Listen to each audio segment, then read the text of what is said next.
Chapter 2462. Yuan's eyes flashed with joy when he saw the skeleton throw out the only weapon in his hand. He shouted and formed a seal with his hands. A huge palm print appeared. The palm print covered the sky and darkened the sky. A powerful aura raged. A strong gust of wind appeared suddenly. The clouds in the sky were crushed and the sand and stones on the ground were blown away. The palm print fell from the sky. The void was distorted as if it could not withstand the power and could break at any time. Compared to Yuan's powerful attack, Zichen's stone saber did not have any momentum. It even seemed slow. Just as the disciples of Wuji sect were worried about Zichun, the stone saber and Yuan's palm print collided. Poof! Encountering the terrifying palm print, the stone saber still moved forward slowly, easily passing through the palm print. After the stone saber passed through the palm print lost all its power and dissipated in the air. The stone saber continued to move forward slowly. Its target was Yuan. Yuan's expression changed when he saw his attack being dissolved. The energy in his body surged, and he chose to dodge. However, his expression changed drastically in the next moment. He was in disbelief.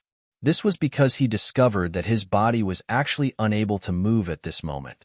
It was as if there was a strange power that directly sealed the space around him. Poof! The stone saber pierced his body and flew away with his body. It flew for hundreds of meters before it fell from the sky and stabbed into the ground. Everyone who saw this scene had a face full of shock and disbelief. If they did not know each other, they would have thought that they were acting. The saber was too slow. Even if it was powerful, Yuan from Wang family could have dodged it. However, he did not manage to. Even the sect leader of the Green Fire sect could not figure out what was going on. However, he knew that this was definitely not an act. When his gaze landed on the skeleton again, there was great shock in his eyes. At this moment, he felt as if he had kicked an iron plate and provoked an existence that he should not have provoked. However, he was also glad that Wang family had arrived first. Otherwise, he would have been the one who was stabbed. Zichen stood there without moving. Yuan's scream came from afar. Yuan was still lying on the ground with the stone saber stuck in his body. In the sky, Wang Chuan was scared out of his wits. He stood there in a daze without moving. Just after being 4,000, the human origin stage cultivators had all returned and were heading towards the earth origin stage cultivator. They wanted to pull out the stone knife that was stuck in Yuan's body, but after several attempts, they couldn't pull it out. This stone saber was very heavy, so heavy that they couldn't move it at all. The abnormality on the other side attracted Wang Chuan's attention. He did not immediately think of a way to save this Earth Prime cultivator. Instead, he turned and ran. This time, he was really frightened. He could sense that the sinister-looking skeleton was going to kill him in the next moment. Therefore, he ran away in the blink of an eye, leaving behind a group of helpless Wang clan experts. Faced with such a situation, they could only look at Qinghua on the other side. After all, Qinghua was at the earthly realm. Whether it was in terms of strength or energy, he was extremely strong. Qinghua looked at the skeletons and then at the Wang clan members. He seemed to be struggling internally. In the end, the Wang clan's dignity overcame his fear of the skeletons. He flew towards the Earth Prime cultivator, ready to help him pull out the stone knife. The others spread out. Qinghua's body flashed with energy as he reached for the stone knife. "Rise!" he shouted, but the stone knife didn't move. Qinghua shouted again, but the stone knife still didn't move. Qinghua shouted for the third time. Cold sweat dripped down his forehead, but the stone knife didn't even tremble. What kind of weapon is this? Shock appeared on his face, and a trace of horror appeared in his heart. At this moment, he looked at the skeleton with some worry, doubting its origins and origins. Lu Che and Lu Ying were here, but the two of them didn't show themselves. They were hiding in the dark. They saw the previous battle clearly. The Earth Prime cultivator was pierced through in one hit. Lu Ying's expression changed drastically, and Lu Che's pupils shrank abruptly. He didn't recognize this skeleton, and his aura was unfamiliar. He couldn't be sure if it was one of those powerful cultivators. But one thing he was sure of was that the skeleton was very strong, very strong. This could be seen from the fact that Qinghua couldn't even pull out the skeleton's weapon. "Father, Is this one of the powerful cultivators who returned? Lu Ying asked. Lu Che shook his head, indicating that he didn't know. What should we do now? Lu Ying asked again. Lu Che said, wait. At this moment, he was waiting, and so was Zichun. He was waiting for Wang Chuan to bring people over so that he could settle this matter once and for all. The cultivators from the Wuji sect behind were all stunned when they saw that sect master Qing Hua couldn't even lift the weapon in the skeleton's hand. Zichun waited patiently. Today, he wanted to block all the trouble outside. He believed that as long as the Wang clan was defeated, no other force would dare to behave atrociously in the Wuji sect. The sacred land was very big. If Wang Chuan wanted to go back and find reinforcements, it would undoubtedly take a long time. Fortunately, there was a teleportation formation nearby, which could greatly increase the speed. No matter how Wang Chuan went back and told them about what happened today, they brought another powerful cultivator. This time, it was a domain realm cultivator. A domain realm cultivator had his own domain and was an extremely powerful existence. After the end of the turmoil, a domain realm cultivator rarely appeared. When the domain realm cultivator saw that Diyuan was still unable to get up, he frowned and flew straight over. After that, he tried to lift the stone saber. Rise, he shouted. But the stone saber didn't move at all. This repeated several times, but the stone saber still couldn't be moved. All the cultivators who saw this scene were shocked. They didn't expect that even a domain realm cultivator couldn't do anything to the stone saber. Pretending to be mysterious, the domain realm cultivator snorted and rushed towards Zichun. In his opinion, the stone saber couldn't be moved because there was something strange about it. So, as long as he killed him, everything would be easy. While he was moving forward, he had already unfolded his domain realm. Before Zichun could react, Zichun was enveloped in it. In the blink of an eye, the two disappeared. Seeing this, Wang Chuan couldn't help but smile proudly. Damn skeleton! How dare you go against the Wang family? Before his complacent laughter could fade away, a loud explosion rang out from the place where the two of them had disappeared. The two of them who had disappeared appeared once again. Zichun was still standing in the same place, while the domain realm cultivator flew backward. At this moment, blood was spurting out of his chest. There was a bloody hole there. His face was full of horror and shock. After he landed, he coughed up blood and fainted. Seeing this scene, everyone's expression changed greatly. The pride on Wang Chuan's face froze, and he retreated backward again. However, this time, Zichun looked at him and said, "Call the Wang family's strongest cultivator here. Otherwise, I won't let this go." For the first time, he sent a soul fluctuation to the other party. Wang Chuan was so scared that he turned and ran. Zichun ignored the domain realm cultivator and walked toward Diyuan, who couldn't move at all. The others immediately scattered, not daring to surround the place. Zichun came in front of Diyuan and stared at him. Diyuan's face was full of horror. He begged for mercy. "Don't kill me. Please don't kill me." Puff. Zichun grabbed the stone saber and pulled it out easily. Blood spurted out of Diyuan's chest. Ignoring Diyuan, Zichun carried the stone saber and walked toward the Wuji sect. How dare he say that he wants to find the strongest cultivator? How arrogant! Lu Ying, who was hiding in the dark, said in a low voice. He went to retrieve the stone saber. It seems like he's at the Undying Sovereign Realm. Lu Che, who was also at the Undying Sovereign Realm, said as he looked at Zichun's back. At this moment, besides Lu Che, many other forces had come after hearing the news. However, they were all hiding in the dark. They were still very shocked to see a domain realm cultivator being defeated so easily. Next, they would see what kind of cultivator the Wang family sent. This way, they would be able to see the skeleton's true realm. Everyone was waiting to see if the powerful Wang family would destroy the skeleton this time, or if the Wang family had kicked an iron plate again. The Wang family's cultivator had arrived. This time, it was an old man who was known to be undying.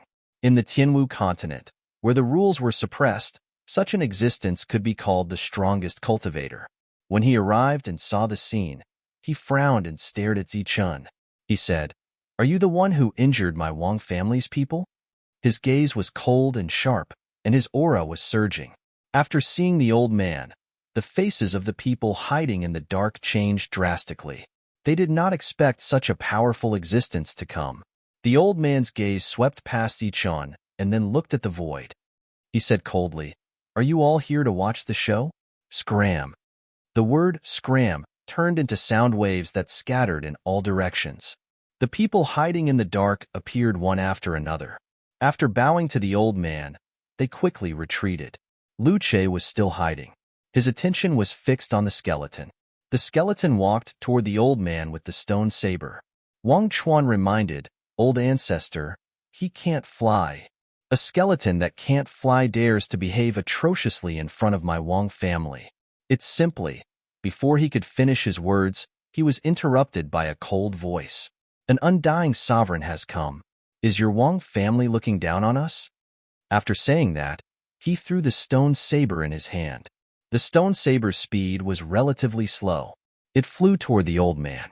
In everyone's opinion, this saber could be easily dodged by flying. However, the undying old man did not dodge.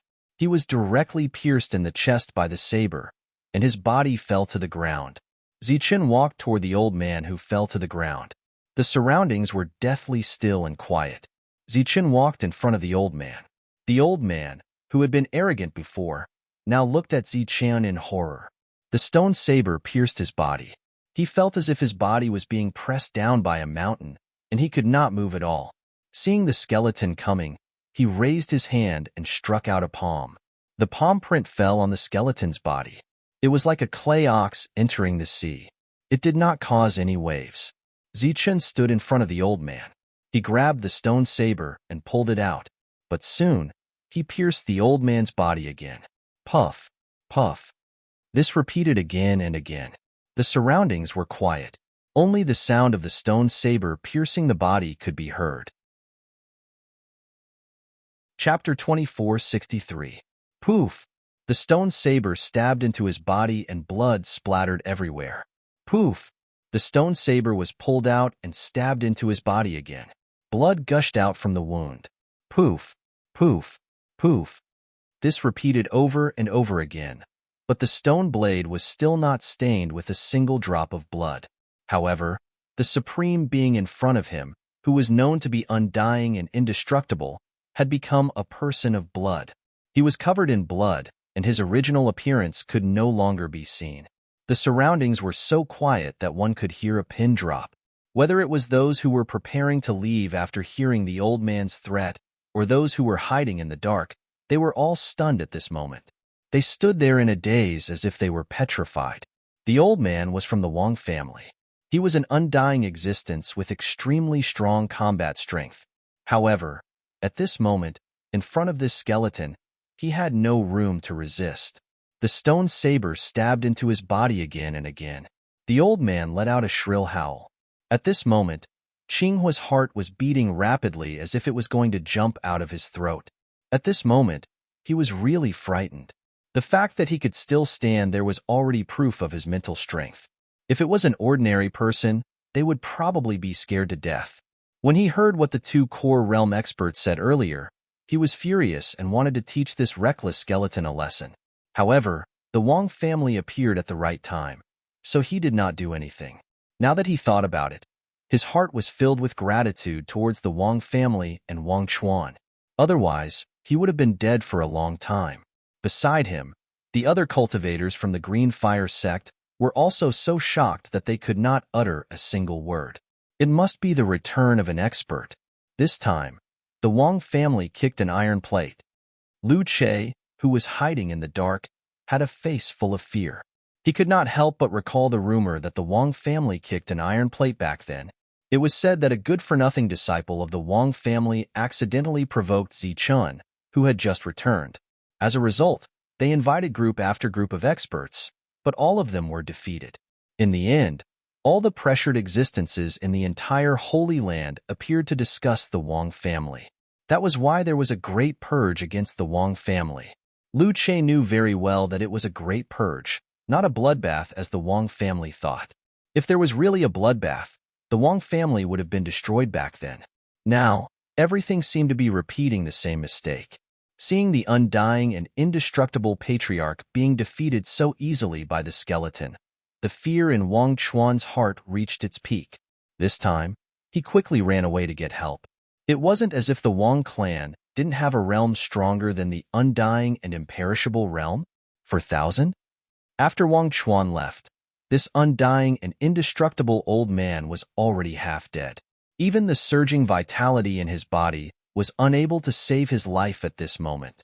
Fortunately, the stone saber stopped. If this continued, this undying imperishable would definitely die. The other party's entire body was covered in blood.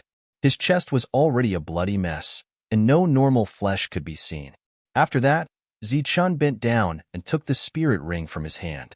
Given the Boundless Sect's current situation, they would need a lot of resources to rebuild it, but he didn't have these resources on him.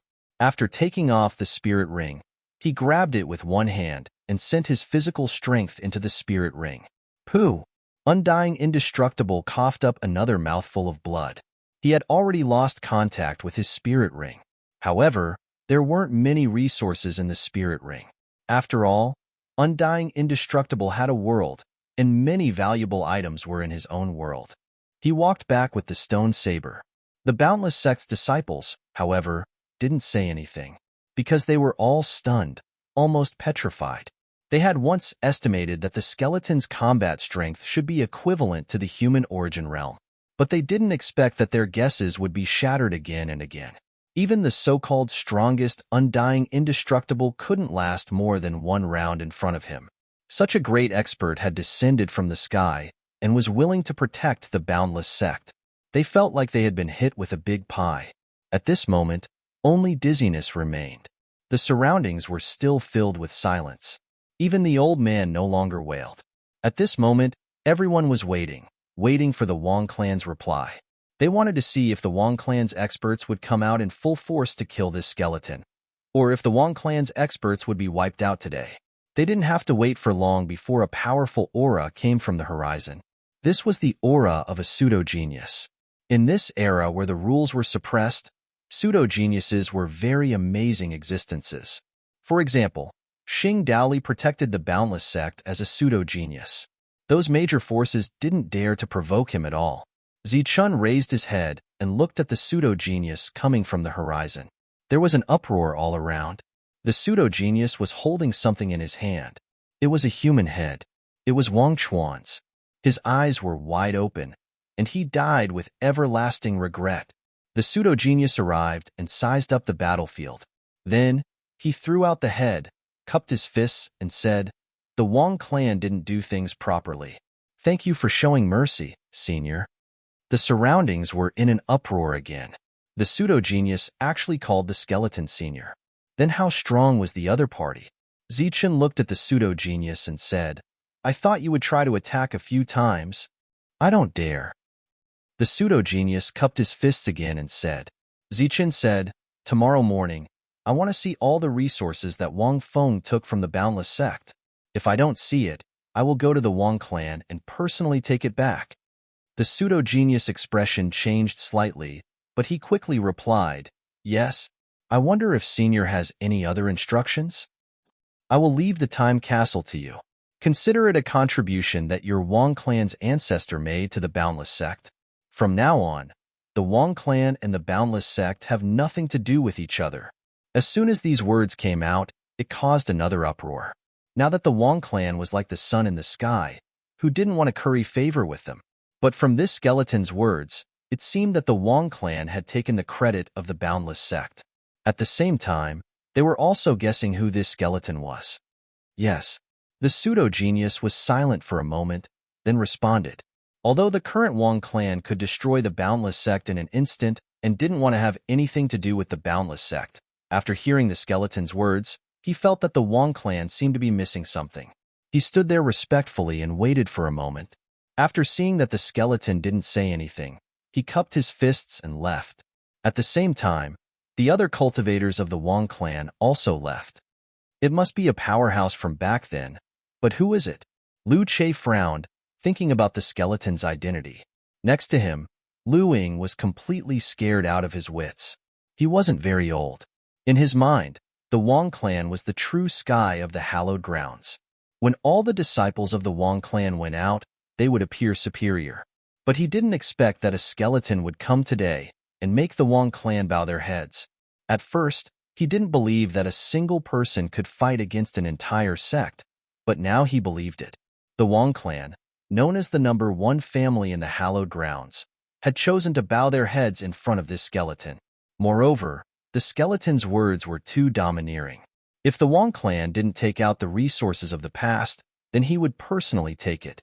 Obviously, he wanted to enter the Wang clan alone. The pseudo-genius returned to the Wang clan. The higher-ups of the Wang clan began to urgently discuss today's matter. What big words! Let him come over. I don't believe that he can break through our formation. You have to know that our formation was personally built by LV Peng back then. An elder said coldly, "Don't be careless. That existence is very familiar with the Boundless sect. I believe that he was once a powerhouse. Although I don't know why he became like this, his combat strength is very powerful. And since he dares to say that he's the Wang clan, he definitely isn't speaking casually. Also, he mentioned the time castle and said that he was giving it to us because of our ancestors' contributions to the Boundless sect. But this also tells us that the fate of the Boundless sect and our Wang clan is over." So what? Our Wang clan is already the #1 family in the hallowed grounds. What is a mere Boundless sect to us? No matter how strong the Wang clan elders were at this moment, they still couldn't erase the fear in their hearts. After returning to the Boundless sect, Zichun was worshipped like a moon surrounded by stars.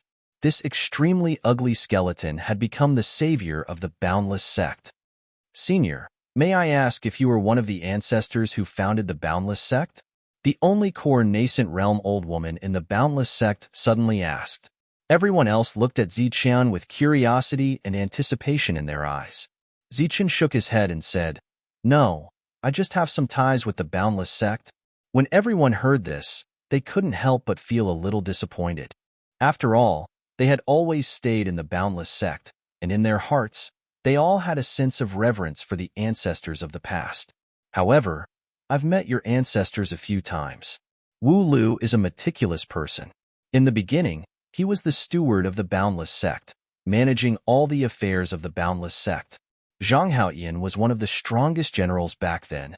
He was skilled in assassination, and his name shook the entire Martial Heaven continent.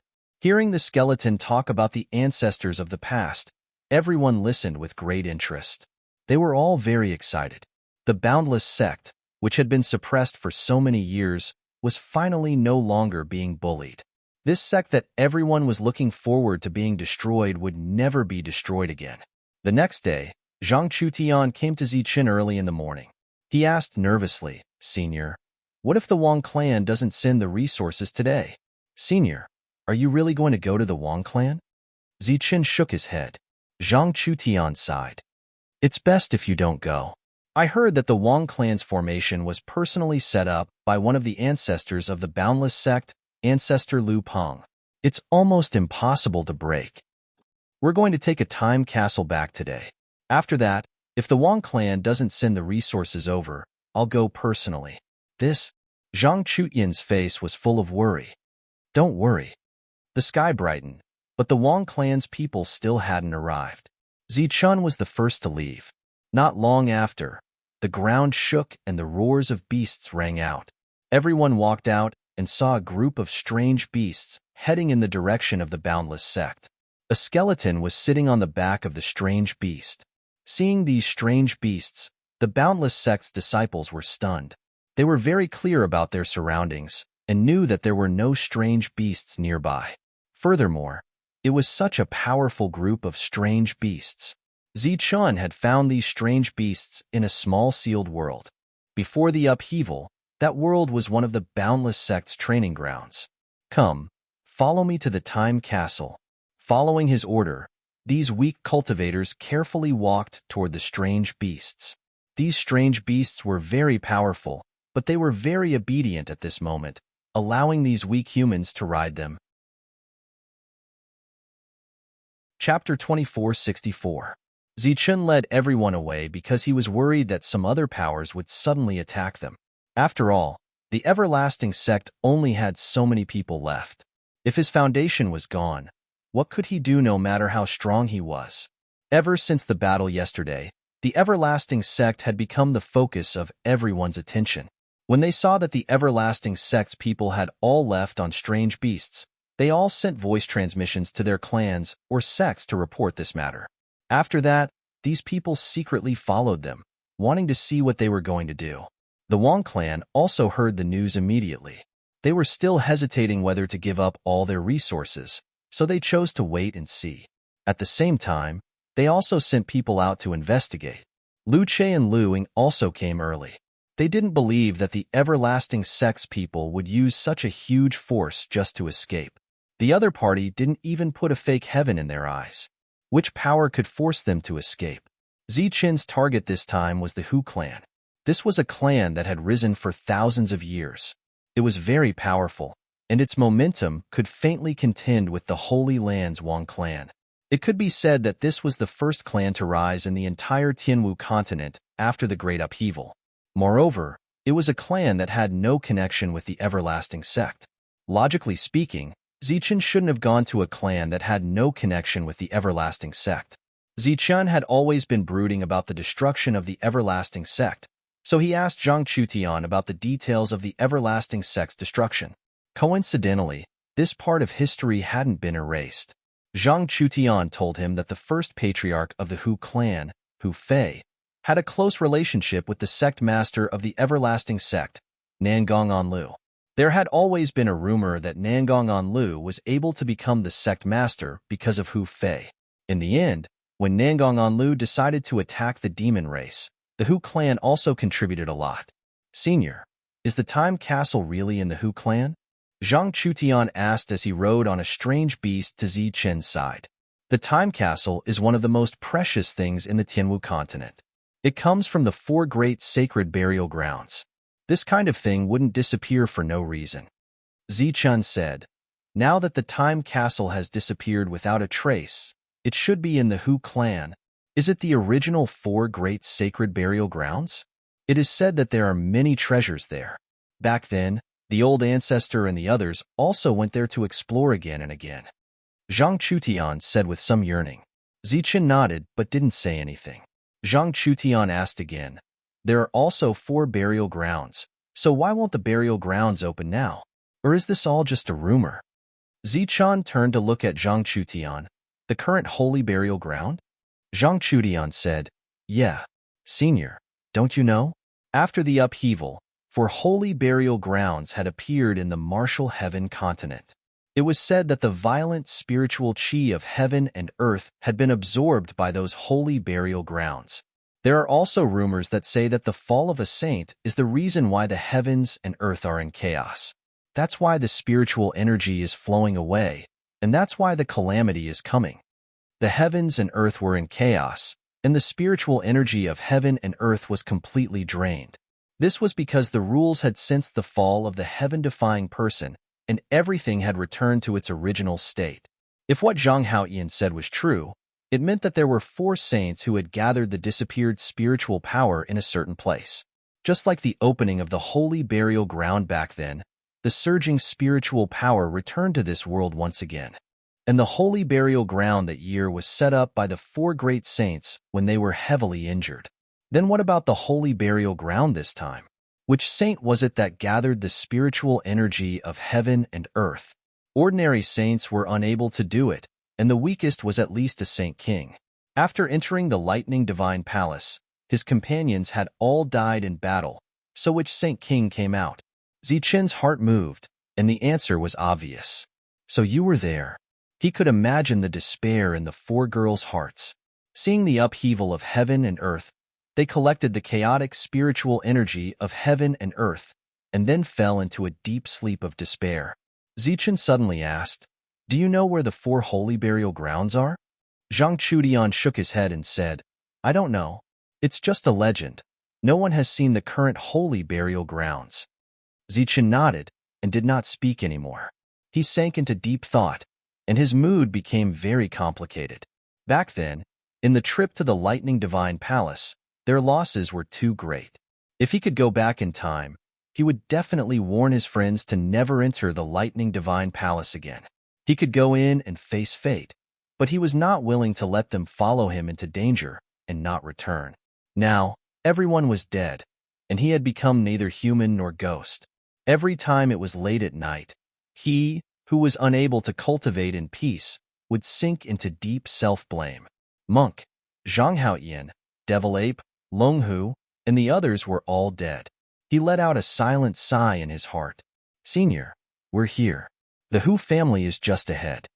After an unknown amount of time, Zhang Chuyan's voice sounded, and Zichun recovered from his deep thoughts. His soul could not extend out, but his sharp senses were still there, so he could still feel the unusual aura coming from the Hu family even though they were a long distance away. Among them, there was the aura coming from the Time Castle. Although this aura was very weak and almost undetectable, it could not escape Zichun's senses. Because the Time Castle was his to begin with, no matter how many people passed through it. For thousand refining, the imprint that belonged to him was still inside. That was the imprint left on him by the four great sages. As long as he did not die, the imprint would not dissipate. Zichun said, "Let's go and take the Time Castle back." When Zhang Chutian heard this, his eyes immediately widened, and he was extremely shocked. He did not expect that the missing Time Castle was actually in the Hu family. As for how this senior was sure, in Zhang Chutian's opinion, this senior was not even afraid of pseudo-heaven, so he naturally had some special methods. Seeing the people of the everlasting sect heading straight for the Hu family, the cultivators following behind all revealed puzzled expressions. "Father, looking at their goal, they should be going to the Hu family. What are they going there for?" Luing asked doubtfully. Lu Che first shook his head, indicating that he did not know, but then he seemed to have thought of something, and his expression changed drastically. In the upper echelons of the Tianwu continent, there had always been a rumor that the Hu family played a huge role in the internal strife of the everlasting sect when they were at their strongest. Moreover, one of the Time Castle that everyone paid attention to disappeared for no reason, and some people guessed that it was obtained by the Hu family. Yesterday, the skeleton had threatened that the Time Castle had been given to the Wang family, and from then on, their fate with the Wang family was over. However, they came to the Hu family today. Could it be that they were here for the Time Castle? However, although the Hu family's inheritance was not as long as the Wang family's, they had become an overlord in just a few thousand years. Even the arrogant disciples of the Wang family would be more low-key than usual when they came to the territory controlled by the Hu family. This was because this was a family that was not weaker than the Wang family.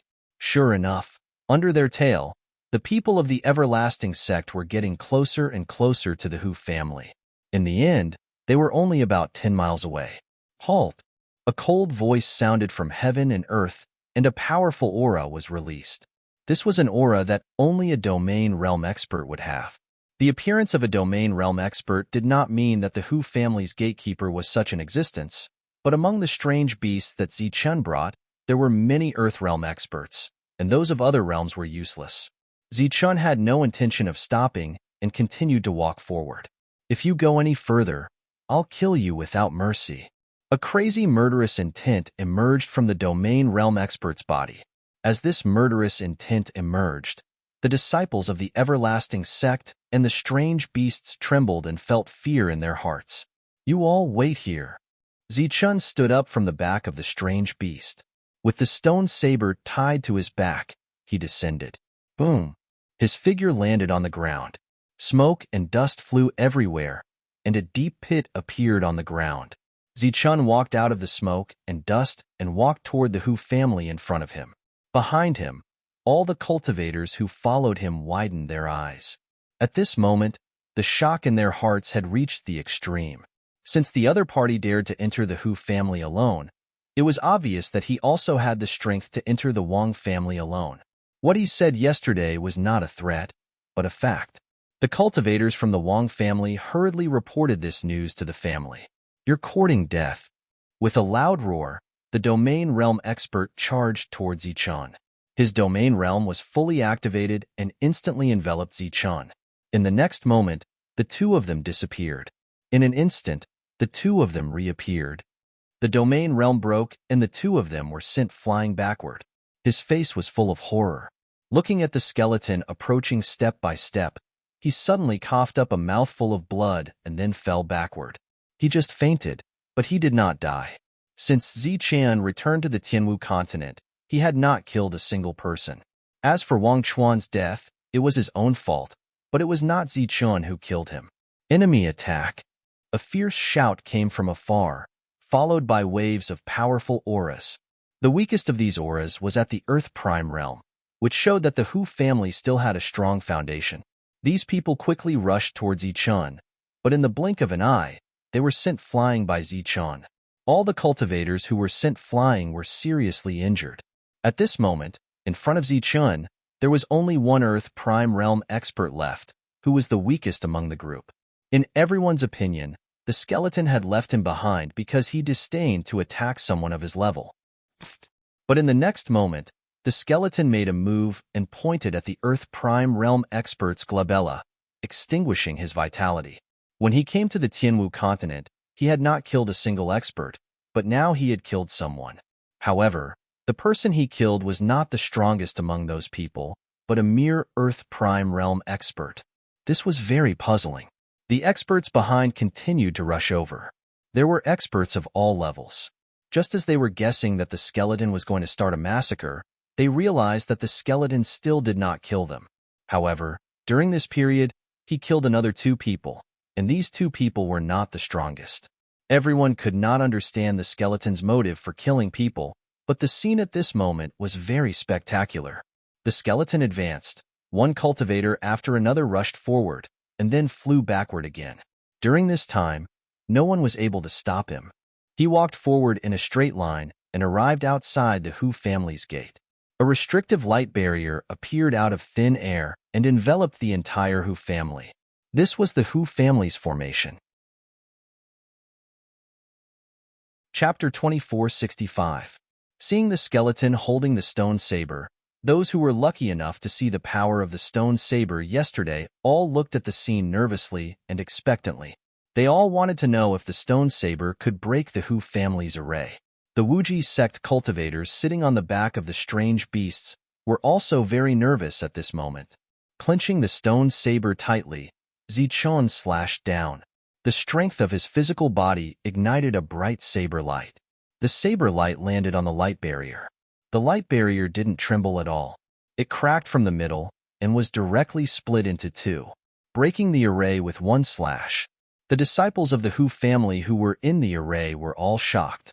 They didn't expect that the Hu family's powerful array would be broken with one slash.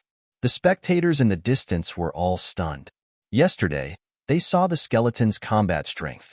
Even the undying and indestructible were injured in one blow. Today, however, they saw that the skeleton's combat strength was even stronger. Even the array couldn't stop the skeleton's advance.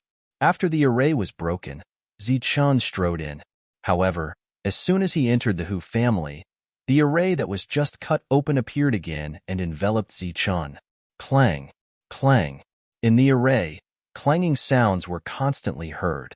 Fog lingered in the array, and cold weapons could vaguely be seen flashing. Do you really think the Hu family's array is so easy to break? A cold voice could be heard from the array. Activate the ultimate killing array. Completely destroy this thief. The rest of you, go out and slaughter all these reckless fellows. In the array, killing intent surged, and the ultimate killing array was activated. At the same time, some powerful cultivators rushed out of the array and attacked the disciples of the Wuji sect. When the people behind saw this scene, their shocked expressions were full of surprise. They didn't expect the Hu family to play such a trick at this moment. They lured the enemy into the ultimate killing array, and now they wanted to kill the Wuji sect. They didn't move.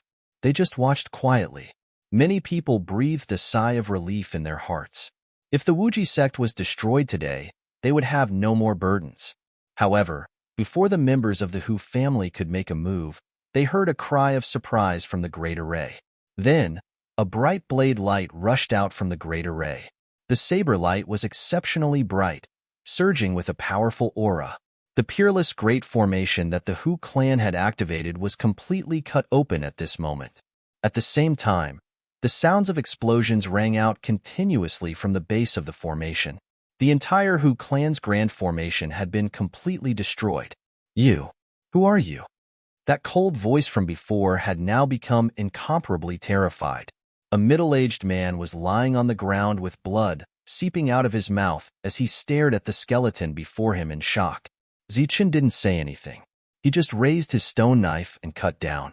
Just like that, this powerhouse who almost had the strength of a supreme being was killed by a single slash. This was the fourth person Zichen had killed since coming to the Hu clan.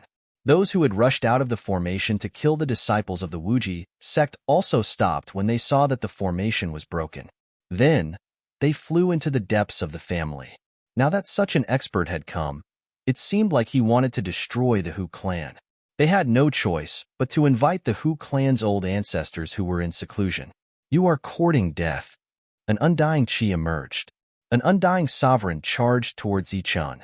He was holding an imperial weapon in his hand. A powerful qi emerged from him.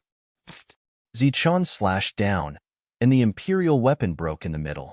The undying sovereign was severely injured and flew backward. The undying origin in his body had suffered such great damage that it was on the verge of dissipating. The huge gap between the two caused his face to be filled with deep fear. Go and call the Lord over. This is an expert. He gritted his teeth and shouted. Zichen glanced at him and then walked forward. He didn't kill him. After that, most of the people were seriously injured, and only a few were killed. Everyone was very curious about Zichen's motive for killing because those who died weren't the strongest. At this moment, the Hu clan's grand formation had been completely destroyed. Therefore, even though they were far away, they could still use their spiritual senses to see what was happening here. The skeleton went straight into the Hu clan's residence with his saber. It was as if no one could stop him. Those cultivators of the Wang clan were also greatly shocked when they saw that the skeleton was so powerful. They were very glad that such an existence didn't go to the Wang clan. Who dares to come to the Hu clan and behave atrociously? A cold voice came from the depths. A powerhouse in seclusion appeared. This was a pseudo-heaven.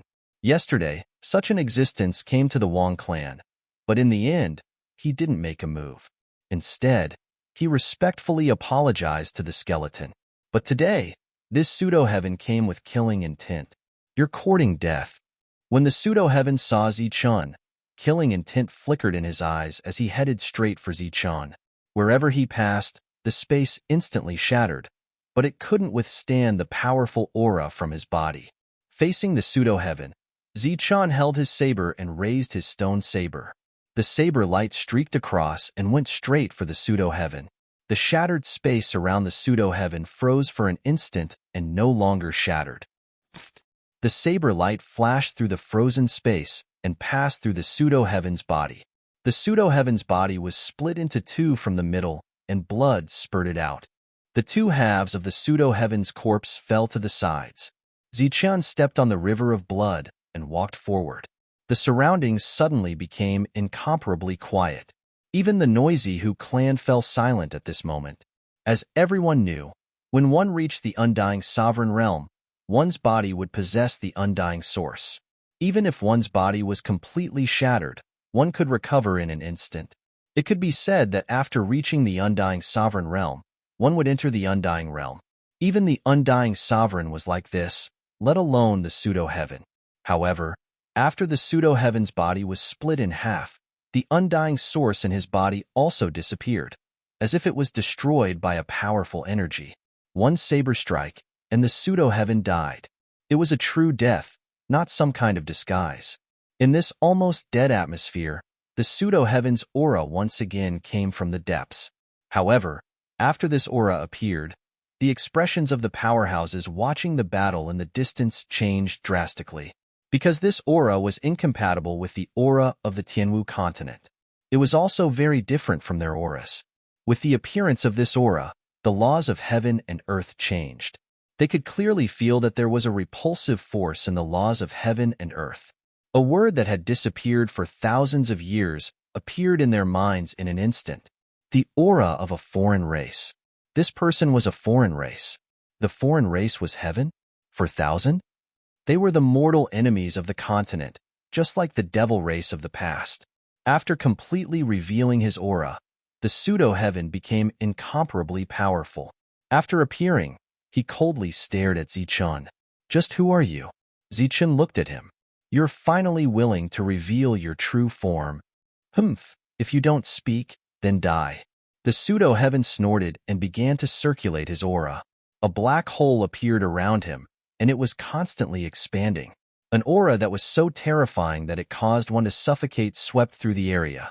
Zichun held the stone saber in his hand and exerted force on his feet. His whole body bounced up and rushed towards the alien race in the black hole. Killing intent erupted from the alien's eyes, and he unleashed a powerful attack.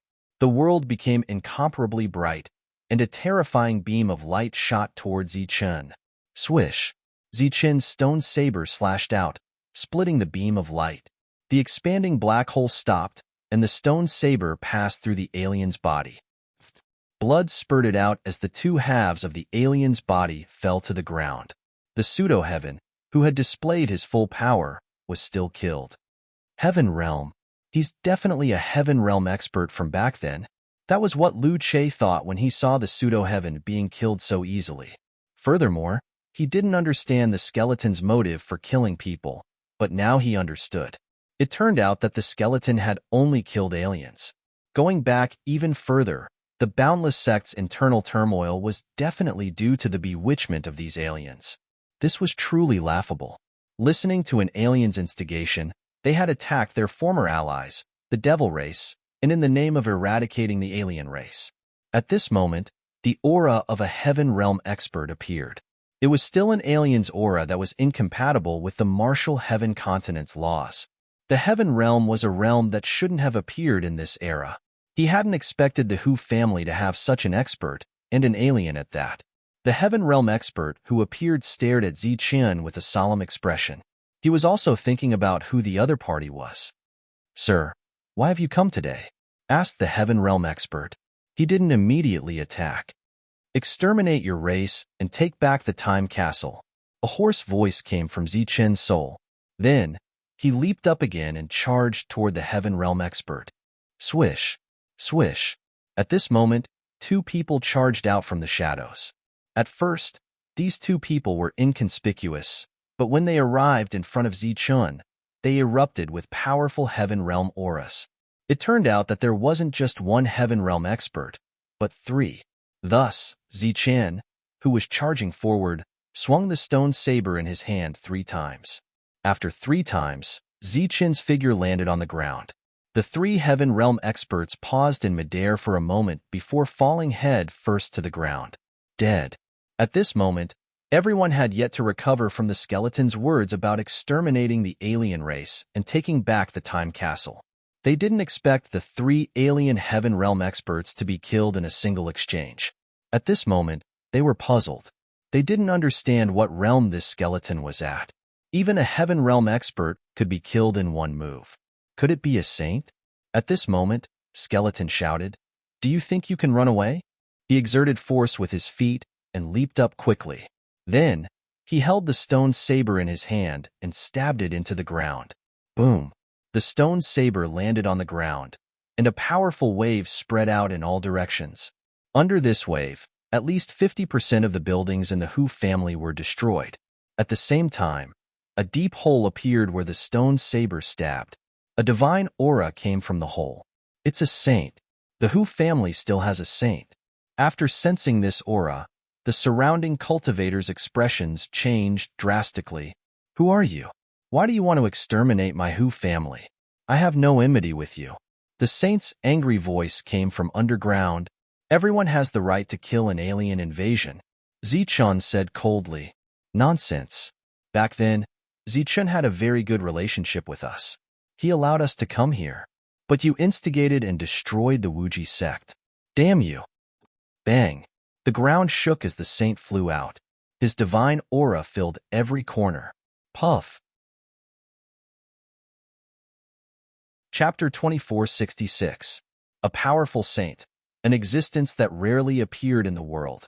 An existence that only existed in legends, had been killed with a single slash in front of everyone's eyes. The saint's corpse fell to the ground, still exuding a powerful aura. Even though it was a corpse, no one could get close to it.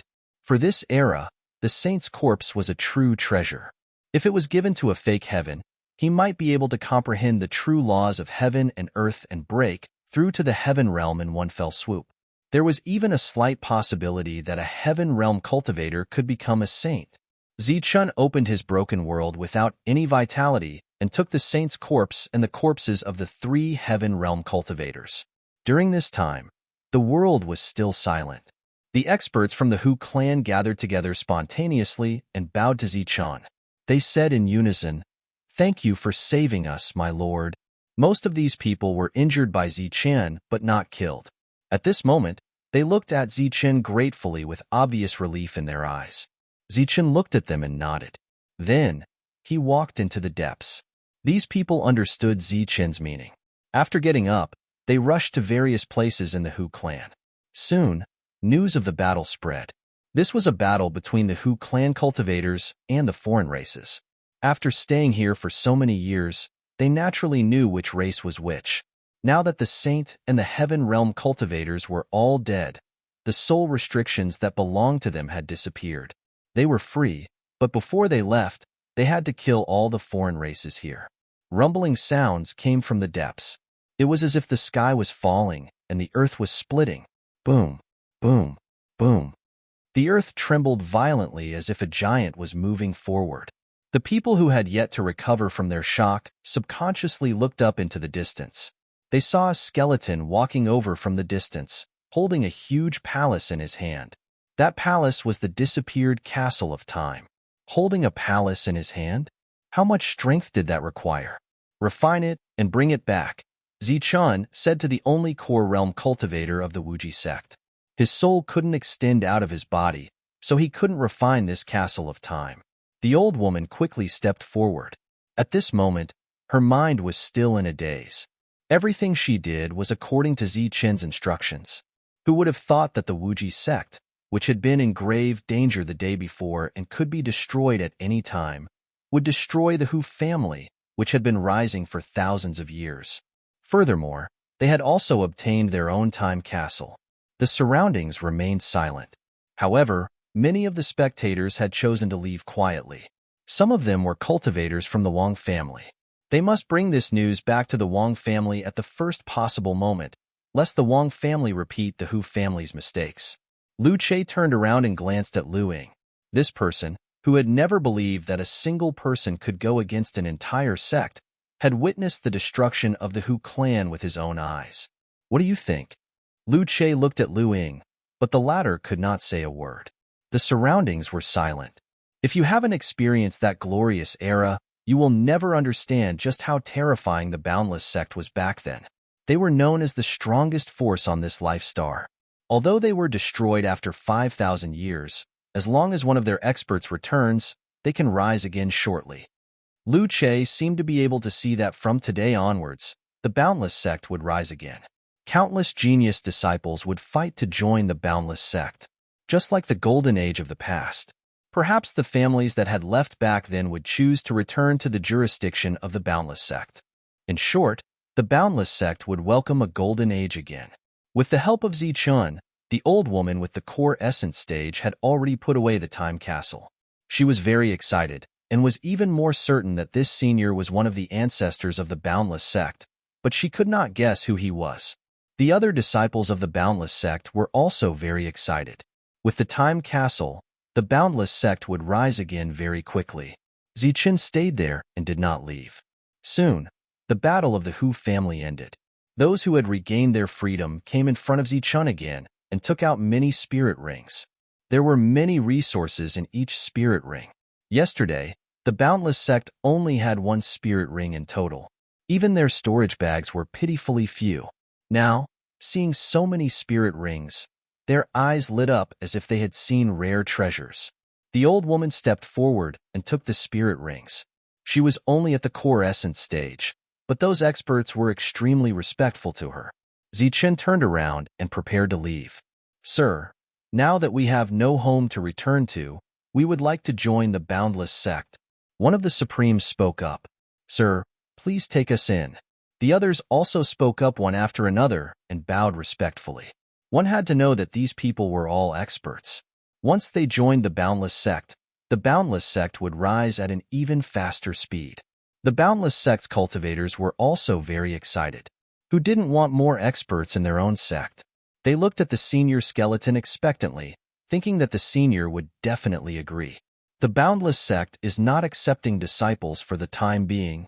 Who would have thought that this senior skeleton would actually say such a sentence indifferently, then turn around and leave?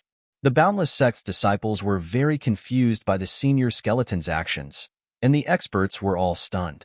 This result was somewhat unexpected, because they knew very well that the Boundless Sect's current situation should be in great need of experts like them. This was completely sending charcoal in snowy weather. But the senior skeleton refused. Only Lu Che knew the senior skeleton's intentions in his heart. It seemed that he really cared about the Boundless Sect, and not just in an ordinary way.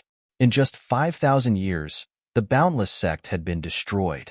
Clearly, there was a problem with the Boundless Sect's management. After taking a few steps, Zichun looked up at the people in the void and said, "I'll have to trouble you to pass a message to the 5 Elements aristocratic families and the Heavenly Kill Alliance. The other 2 time castles will be given to them, but they must find all the lost cultivation techniques of the Boundless Sect within a month and return them to the Boundless Sect." With that, they left. As for whether there would be other battles over resources in this place, he didn't know, and he didn't want to know. When the disciples returned to the Boundless Sect on the strange beast, they found many Wong family cultivators standing there, and among them was the pseudo-heaven from yesterday. But compared to yesterday, their expressions were even more respectful today. They had to be respectful, because the Hu family, which could compete with the Wong family, had disappeared, and even the hidden saint had been killed with a single slash. The Wong family believed that they had a long history and a deep foundation, but they definitely didn't have a saint in the family. "Sir, we've already brought the resources. We were in the wrong before.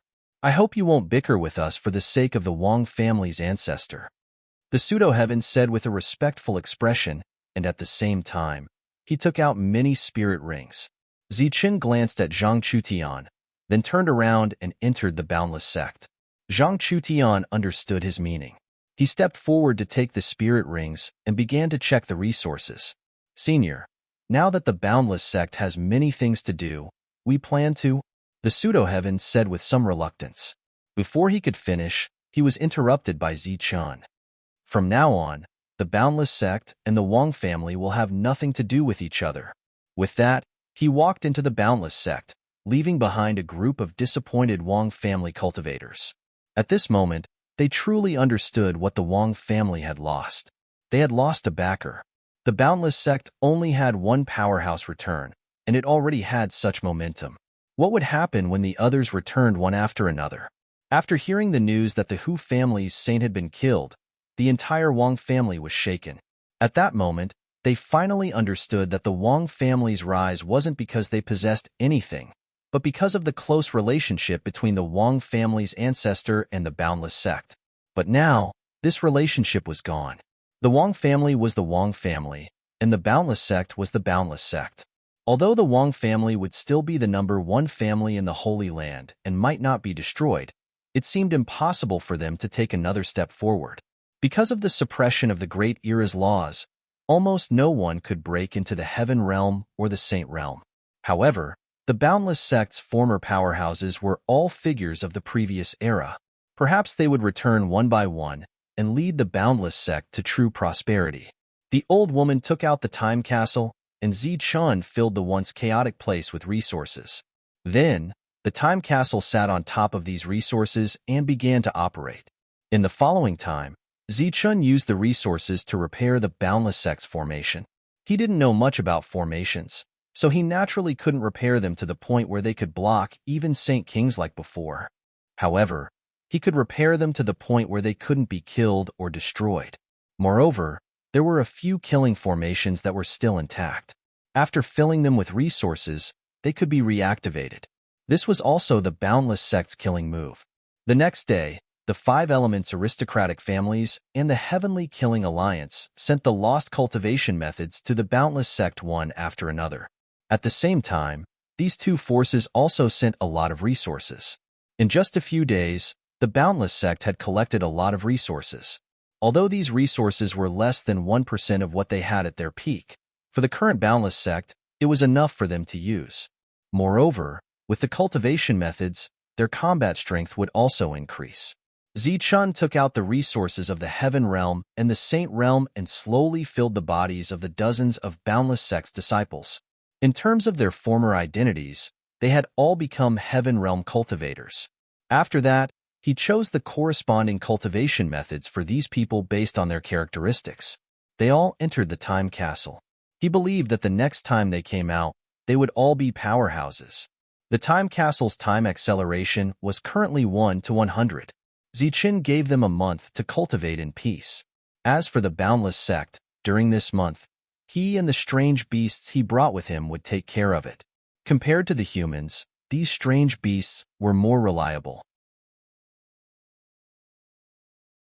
Chapter 2467. An unknown skeleton master of the Wuji sect had returned and destroyed the Hu family. He had killed 3 Heaven Realm masters and a saint, and he had only used 1 strike to do so. This news quickly spread to every region of the Tianwu continent. After that, more and more people began to arrive at the Boundless sect. In just a few days, dozens of young children were kneeling outside the Boundless sect. Their clothes were tattered, and their expressions were haggard. Each of them had a tragic background. They were all homeless orphans who wanted to find a place to settle down and become a family. There were also some who bore a deep grudge against the Boundless sect and wanted to cultivate so that they could go back and take revenge. Zichun stayed in the Boundless sect and listened to these children talk about their tragic backgrounds every day. He listened to their promises, but he remained unmoved like a cold-blooded person.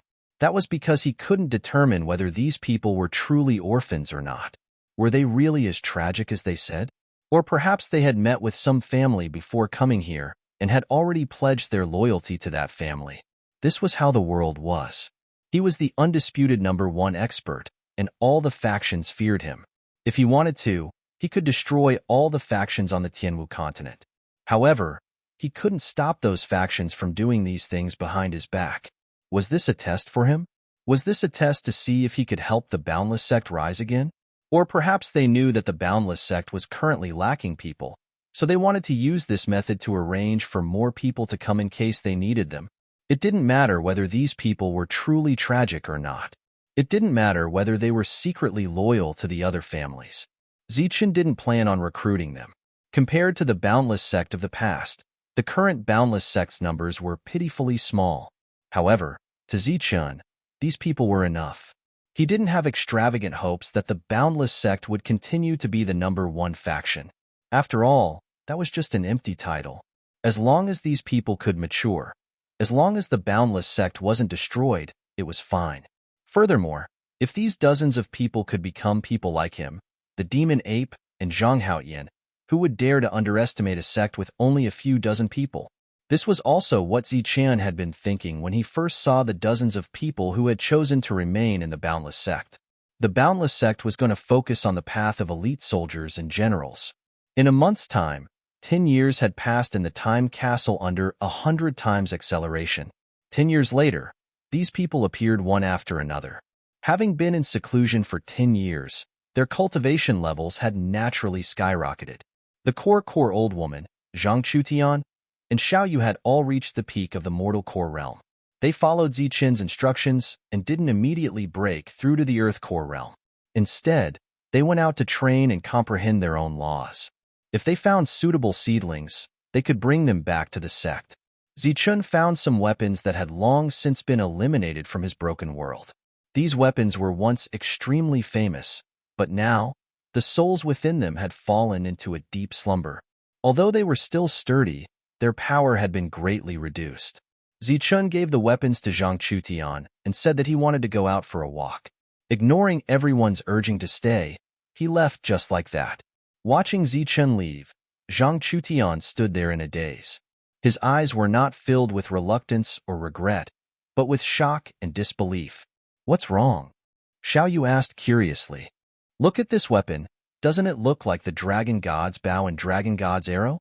Zhang Chutian held the black dragon-shaped bow and arrow in his hand and said, "Dragon God's bow and Dragon God's arrow?" Xiaoyu was startled at first, but then her expression changed greatly. The two of them, who were familiar with the history of the Everlasting Sect, naturally knew what these two weapons represented. Could it be that Senior was the previous sect master? Xiaoyu was shocked. Zhang Chutian said, "Being so familiar with the Everlasting Sect and knowing our ancestor, I think Senior Skeleton should be Sect Master Zichun." The shocked Xiaoyu, on the other hand, became sentimental. But why did Sect Master become like this? In the portraits left behind by the Everlasting Sect, Sect Master Zichun was extremely handsome. No one could give an answer to this question. They could only think that the Lightning Divine Palace was too terrifying. No one came out after they entered, but after Sect Master Zichun came out, he actually became like this. The skeleton left the Everlasting Sect and began to travel around the Sky Martial Continent. After that, his figure could be seen in many places of the Sky Martial Continent. During this time, there were people who wanted to become his disciple, and there were also powers who wanted to invite him as a guest, but none of them succeeded. The skeleton traveled around the Sky Martial Continent as if he was looking for something. Sometimes, he would stay in one place for a long time. Later on, some people realized that the skeleton stayed in 4 places for the longest time. And in those 4 places, the Saint Burial Grounds appeared. Some people guessed that the skeleton was using this method to tell the people of the Sky Martial Continent that this was the Saint Burial Grounds. It was a pity that no one noticed it. Everyone only realized it after the Holy Burial Ground reappeared. Zhang Chutian and Xiaoyu traveled around the continent, just like Zichun and Su Mingyao did in the past. However, how long it would take for them to comprehend their own laws depended on their comprehension ability.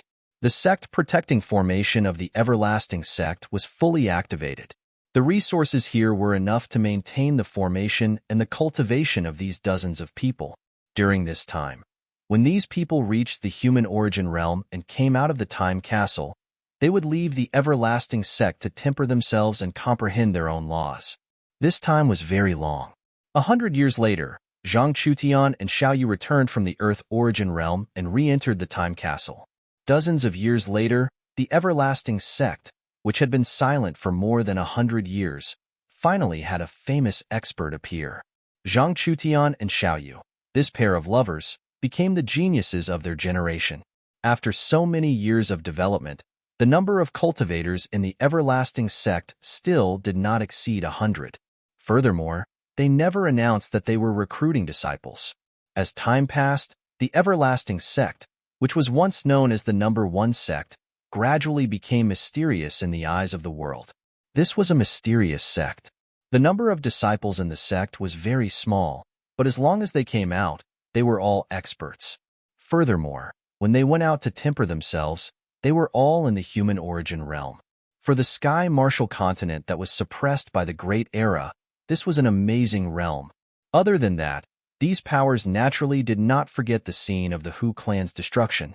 Although they did not know when that skeleton disappeared from the continent, or whether he returned to the Everlasting Sect to continue guarding it, they did not dare to suppress the Everlasting Sect in any way. Because last time, a skeleton had returned, perhaps there would be other experts returning next time. The Everlasting Sect became even more mysterious. This mystery reached its peak when Zhang Chutian used the Divine Dragon Bow and the Divine Dragon Arrow to kill his opponent. Everyone knew that these were the weapons Zichun had once used. Whether it was on the Sky Martial Continent or the Zhanwu Continent, they were extremely famous. However, shouldn't these weapons have disappeared along with Zichun? Why had they appeared again? When the Divine Dragon Bow reappeared, the legendary Holy Burial Grounds appeared one after another, becoming the treasured training grounds of the entire Life Star. However, only the disciples of the Everlasting Sect knew that the 4 holy burial grounds were open to them first. At the same time, among the few disciples of the Everlasting Sect, only Zhang Chutian and Xiaoyu knew where the Everlasting Sect's true foundation was. Zichun traveled through the Sky Martial Continent, going to every place. In the end, he sensed something strange, and that was the holy burial grounds. He sensed the aura of saints, and it was a familiar aura. He knew that they were here, but he did not disturb them. He left. He quietly left this world, left the sky martial continent. He entered the Star Road. Now that the everlasting sect was settled, it was time for him to find a way to restore his physical body. Only the God Race had this method. If he wanted to enter the God Race, he had to enter the Star Road first. Entering the Star Road again, Zichun was filled with emotions. This place was no longer as bustling as before. The scene of Heaven Realm experts could be seen everywhere. Even though 5,000 years had passed, there were still very few cultivators here. Sometimes, even after entering a few planets, he could not find any traces of cultivators. The buildings of the past were still vivid in his eyes, but they were already empty. Because of the appearance of the Lightning Divine Palace, the exit of the Star Road opened. Almost all the forces and loose cultivators left. Some of them chose to return to their own worlds, while others entered the Lightning Divine Palace, never to return. Because he was far away from the Sky Martial Continent, the suppression of the rules on Zichun was no longer that obvious. Other than the suppression of the Soul Realm, he could already fly freely in the Star Road. It was just that the suppression of the Soul Realm still existed, so even those experts who came to the life stars of the Star Road found it hard to break through. Zichun advanced towards the depths of the Star Road. After passing by some forces that he was familiar with, he did not stop, because some of those forces no longer existed, and some of them no longer had any old friends. He went straight into the depths of the Star Road, and then felt the call of the God's world. That was the call of the Star Road for all experts above the Saint King realm. After entering, there was no chance for them to come out. Zichun was lucky. After entering, he came out. If it was anyone else, they would not be willing to enter again in their lifetime, because there were too many experts trapped there. But this time, Zichun still wanted to go in. His sealed soul responded to the summons. The void in front of him distorted, and a spatial passage appeared. This was the passage that led to the depths. He did not hesitate and immediately entered that world. Chapter 2468. When his figure reappeared, the moment his feet touched the ground, Zichun felt a huge pressure coming from all directions. Read the full text. In the face of this pressure, his figure became unstable and he instantly knelt on the ground. Beside him, the 4 people who appeared at the same time as him were also in a similar situation. Their faces were pale, their backs were bent, their legs were on the ground, and their hands were on the ground, as if they were carrying a mountain on their backs. In addition to this huge pressure, there was another mysterious energy that filled this place. This energy isolated the heaven-defying energy in his body in an instant, blocking his soul perception. It was as if his body had been reinforced with layers of seals. At this moment, under these layers of seals, Zichun became an ordinary person. An ordinary person who couldn't be more ordinary.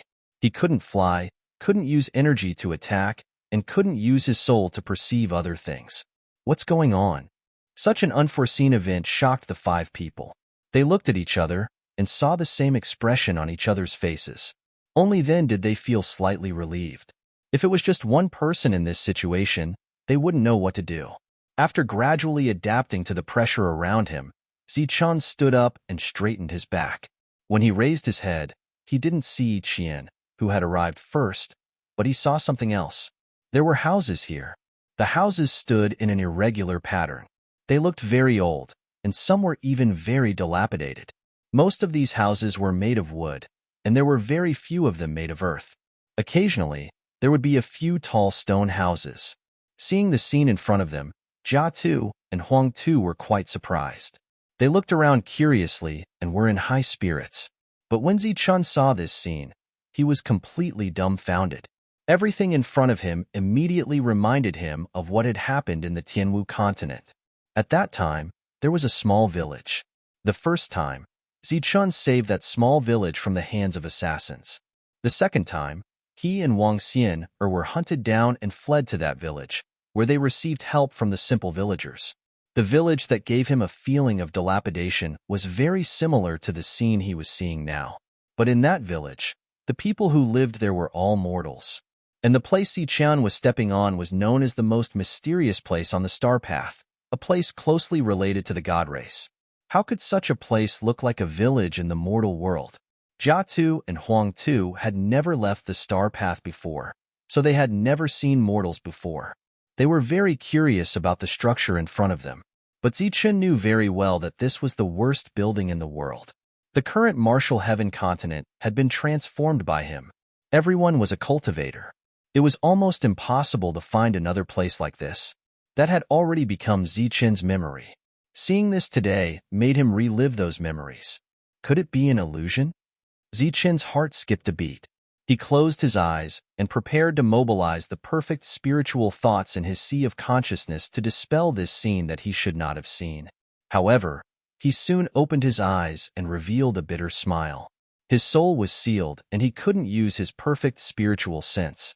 He was just like a real mortal. Is this a test? Was it a test of one's mental state?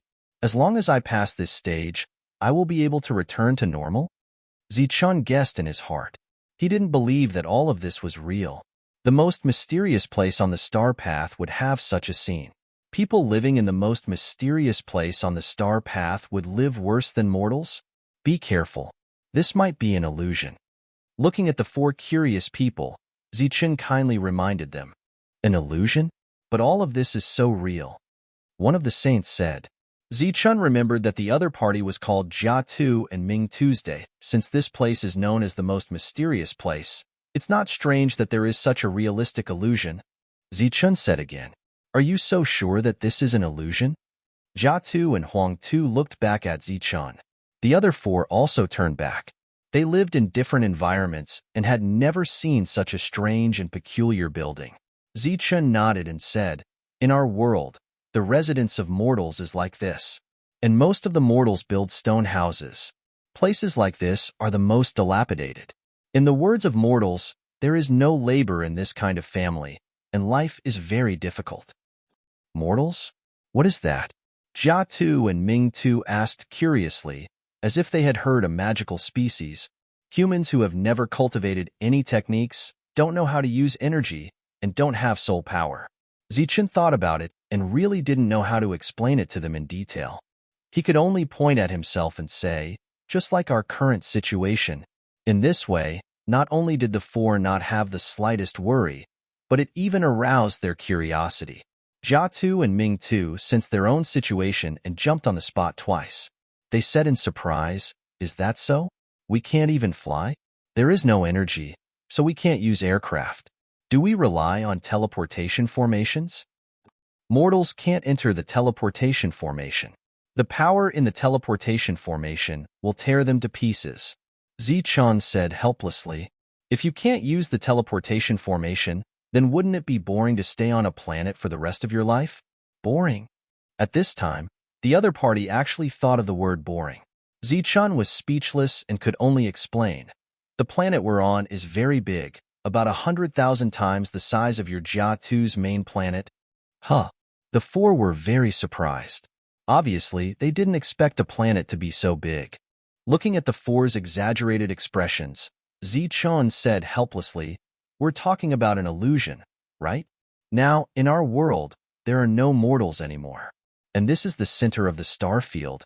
How can there be a place where mortals live? So, I'm sure this is an illusion. This was the deepest part of the star path, and it was indeed impossible for mortals to live here. The four agreed with Zichun's point of view and nodded. One of the saints asked doubtfully, But what's going on with our situation? Our energy has been sealed. Does that mean we've become mortals like you've said? Are we going to live here next? If we want to break the illusion, we can't let it continue to develop. Now, let's not move. As long as we don't move, it won't trigger the illusion. Let's not move. Wait for the person controlling the illusion to move first, and then we'll break the illusion step by step. But how can we break it? Have we already become mortals? We can only wait and see if anything unusual happens. But under normal circumstances, to break the illusion, we need to be stronger than the controller of the illusion. But our strength is almost all sealed, so this method obviously can't be used. So, we can only destroy things that might interfere with us. Zichun's calmness was convincing, and his certainty made people feel at peace. Just like this, the five of them stood in place, motionless. As for their eyes, they were looking around to see if anything unusual happened. A moment later, the sound of heavy hammers hitting iron could be heard. Zichun could tell that this was the sound of weapons being forged. It was very loud and powerful. Is this a change? Jia Tu asked. Zichun didn't speak, and his expression became solemn. The sound lasted for nearly half a quarter of an hour, and then stopped. From a slightly dilapidated room, a bare-chested strong man walked out. He was sweating profusely, and his sweat soaked his pants. After coming out, he walked towards Zichun and the others. After seeing the strong man's appearance, the 4 saints from the Jia Tu family all changed their expressions and looked at the strong man walking over in disbelief.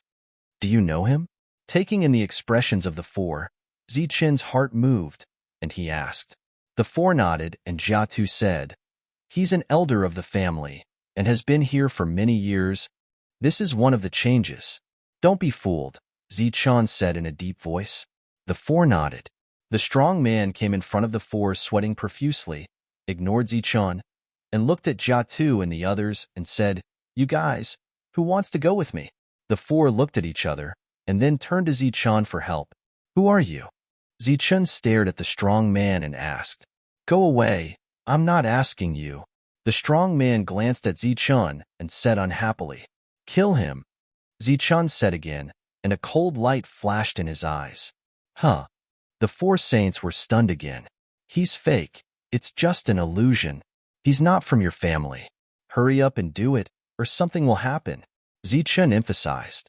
Jia Tu and Huang Tu had known Zichun for a long time, and knew that he never joked, so without saying anything, they mobilized their energy and were about to go forward.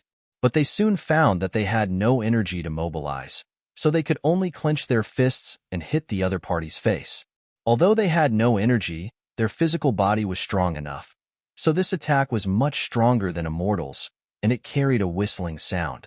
Seeing Jia Tu and Huang Tu attack, the strong man looked back at Zichun again. This time, his expression was full of disdain. With a light flick of his sleeve, Jia Tu and Huang Tu's punch changed direction, and they staggered and flew out. Kill. When the other 3 saw this, they also shouted and rushed forward. Without energy, they could only use the power of their physical bodies. The strong man stood in place and didn't move. He just stretched out his hand and waved it 3 times in front of him, and then the 3 of them flew out. Trash, you're all trash. Ignoring Zichun, who was in a daze, the strong man looked at the 4 people on the ground and said with dissatisfaction, Jia Tu raised you for trash? You can't even distinguish between real and fake things? The 4 stood up, looking vigilant, and didn't know how to answer. Zichun had been staring at the strong man. After seeing him attack, he suddenly remembered what Jia Tu and Qixing had said before. Ability, physical body, weapon. Could it be that this wasn't an illusion, but a real test?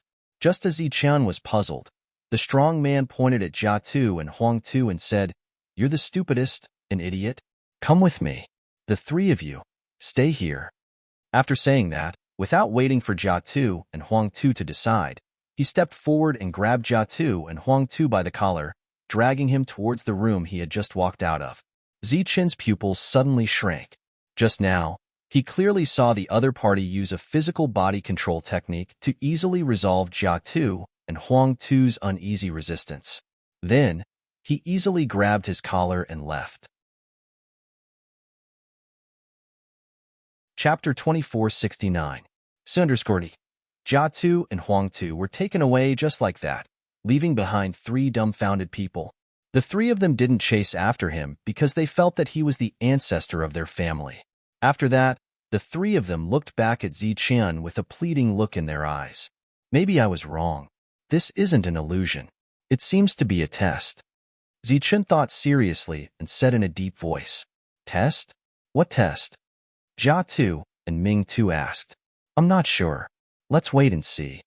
The things here were indeed beyond his expectations. At this moment, Zichun's mind was recalling the other party's attack just now. Maybe the 3 of them couldn't sense anything and felt that their strength was just sealed, so their combat strength was greatly reduced. But Zichun, who had learned close combat, knew very well that the brawny man just used physical combat techniques, and his use of power was very clever. Even if the 2 sides fought with energy, they would still have no power to resist. What exactly is this place? Zichen's heart was filled with curiosity towards this area. After waiting for about a quarter of an hour, they finally saw figures in their line of sight. It was 3 people, 3 old men. The 3 saints from the Jiatu family were stunned when they saw the 3 old men, and they looked at each other in disbelief. "You know each other?" Zichen asked. The 3 nodded, looking very excited. Jiatu and Ming-Tu said directly, "One of them is a direct ancestor of my bloodline." How could this be? Zichen was stunned when he heard this. The 3 people quickly walked over. They were wearing very simple clothes, and one of them was even patched. After coming in front of the 4 people, the 3 people of the Jiatu family quickly bowed. Zichen didn't know the situation and just stood there and watched, not saying a word. The 3 old men didn't look at Zichen, but looked at the 3 people up and down. Their expressions were like looking at cattle waiting to be traded, and the 3 people looked away when their hair stood on end. "Just nice, one for each of us. Who's going to pick first?" The old man with patched robes who didn't seem to be leading a good life spoke first. "Pick whatever you want. Just make sure you don't die," the second old man said. The third person nodded. Then, they casually chose the person closest to them and said, "Let's go." From the beginning to the end, the 3 old men did not even look at Zichen, completely ignoring him. As the 3 of them left, they kept looking back at Zichen with every step they took. It was obvious that they were still very nervous. "What are you looking at? You don't even know if you can live past tomorrow, and you still have the time to care about others?" One of the old men said indifferently. Hearing the other party's words, it proved that the other party could see Zichen and had indeed ignored him. Those words also contained an extremely deep meaning. They would not be able to live past tomorrow. Could it be that there was some hidden danger here? Speaking of which, in such a place where one's strength was completely sealed, once he encountered danger, it would definitely be fatal. However, as a newcomer, Zichen had no idea what he should do at this moment. Wait, it seemed like that was the only way. However, the village in front of him was like the same. There were only houses and no people. If he continued to wait here, what could he wait for? Look around? Zichen immediately dispelled this idea. Other than these dilapidated houses, he couldn't see anything else. As for entering those houses, it was obviously even more impossible. It seemed like he could only wait. Soon, 2 hours had passed. The sun was gradually setting, and Zichen felt a chill in his heart for no reason. The 4 people who had left earlier could no longer be seen. Even the house that Zichen could see Jiatu and Huang Tu walking into no longer emitted the sound of hammering iron. Seeing that the sky was about to darken, and still seeing no one else, Zichen was a little flustered. Just as he was hesitating in his heart about whether to look around, he saw an old man walk in from outside the village. The robe on his body had many patches, and his face was old and full of wrinkles. His back was slightly hunched, and he carried a pickaxe on his back. He was dragging his tired body step by step, walking into the distance. The other party didn't notice Zichen and walked in another direction. The feeling he gave Zichen was that this was a lonely old man with no children from a poor family, living a very poor and hard life. Although he kept reminding himself that this was the depths of the star path, and it was impossible for such a situation to occur. However, everything in front of him was so real. Those tired eyes, that hunched back, the wrinkles on his face, they were all so clearly visible. After walking into the village and another 100 meters, the old man seemed to have noticed something and turned his head to look this way. He saw Zichen, and Zichen was sizing up the first person who had appeared after a long time. The 2 looked at each other, and Zichen saw a pair of turbid and tired eyes. The other party was like a real mortal old man, without the slightest trace of an expert. "Hey!" The other party saw Zichen and sized him up a few times. He let out a cry of surprise and then walked over. The other party held the pickaxe with one hand and put the other hand on his waist, where a gourd was tied with a rope. It was unknown whether the gourd was wine or water. The other party opened the stopper and raised the gourd with his calloused hand. He took a sip and then smacked his lips in satisfaction. Looking at the other party's expression, Zichen guessed that it should be wine. At the same time, he guessed that this was an old man who knew how to enjoy hardship. He didn't speak and quietly looked at the other party. The other party was very unfamiliar, and he had never seen him before. His soul was suppressed, and he couldn't perceive the other party's aura. The old man came in front of Zichun and sized him up. Then, he looked at the sky and said, "What a pitiful little guy. Are you willing to follow me?" Zichun didn't hesitate and immediately nodded. It seemed that this was his only choice. According to the words of the old man from the Jiatu family, there seemed to be some kind of danger here. This kind of danger couldn't be encountered during the day, so perhaps it would appear at night. "Let's go." The old man turned around and walked towards the distance with his tired body. Zichun walked behind him. Looking at the old man's appearance, he couldn't help but say, "Old mister, do you want me to help you carry this thing?" "No need. It's going to be dark soon. We have to speed up," the old man said without turning his head, but his speed wasn't very fast. This made Zichun even more puzzled. During this time, Zichun passed by a house and found that the doors were all closed. Occasionally, he could hear sounds coming from those houses. It could be seen that there were people inside. The old man's residence was relatively at the back. It was a wooden house, and it was very dilapidated. Looking at the old man's clothes, Zichun could also guess that the other party's life wasn't very satisfactory. It was normal for him to have this kind of residence that could only block the wind and not the rain. After entering the room, the old man put down the pickaxe against the wall. Zichun followed him in. Not surprisingly, he didn't see any decent furniture. "It's dark. Hurry up and close the door," the old man said again. This was the second sentence he said to Zichun.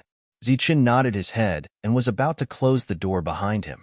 However, when his hand landed on the door, the expression on his face changed. It was as if the door in front of him wasn't a wooden one, but an iron one. It was incomparably heavy. However, even if it was an iron door, Zichun, who had a saint-level physical body, should be able to easily move it. Even if it was a mountain, Zichun could still move it.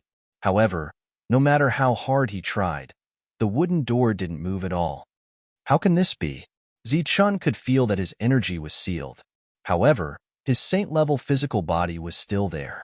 The strength he used was tens of thousands of times stronger than a mortal's. Yet, he still couldn't move the wooden door at all. It wasn't until he exerted force with both hands that the wooden door trembled slightly. Then, it moved slowly. Every time it moved, Zichun had to expend a lot of energy. At this moment, the old man was standing behind Zichun. As he watched Zichun close the door with all his might, a glimmer of light seemed to flash in his muddy and tired eyes. After the door was closed, Zichun was so tired that he almost collapsed. He leaned against the wooden door and slowly sat down. He was constantly panting and sweating profusely. Just closing a door was more tiring than fighting a sage ruler. The room was pitch black. Only the sound of Zichun's rapid breathing could be heard. After that, an oil lamp emitted a dim light. At least there was some light in the room, but the light was too weak. Zichun's hand flashed, and he took out a luminous pearl. The pearl emitted a bright light and illuminated the entire room. It had to be said that a luminous pearl in such a dilapidated room was out of place. The old man glanced at the luminous pearl and didn't say anything. "Old man, what's going on?" Zichun asked curiously as he placed the luminous pearl on the wooden table. "I'll go cook first. I'm tired from the day. Eat first." After the old man finished speaking, he walked into a side room. That seemed to be the kitchen. "Old man, I have some food here. There's no need to cook."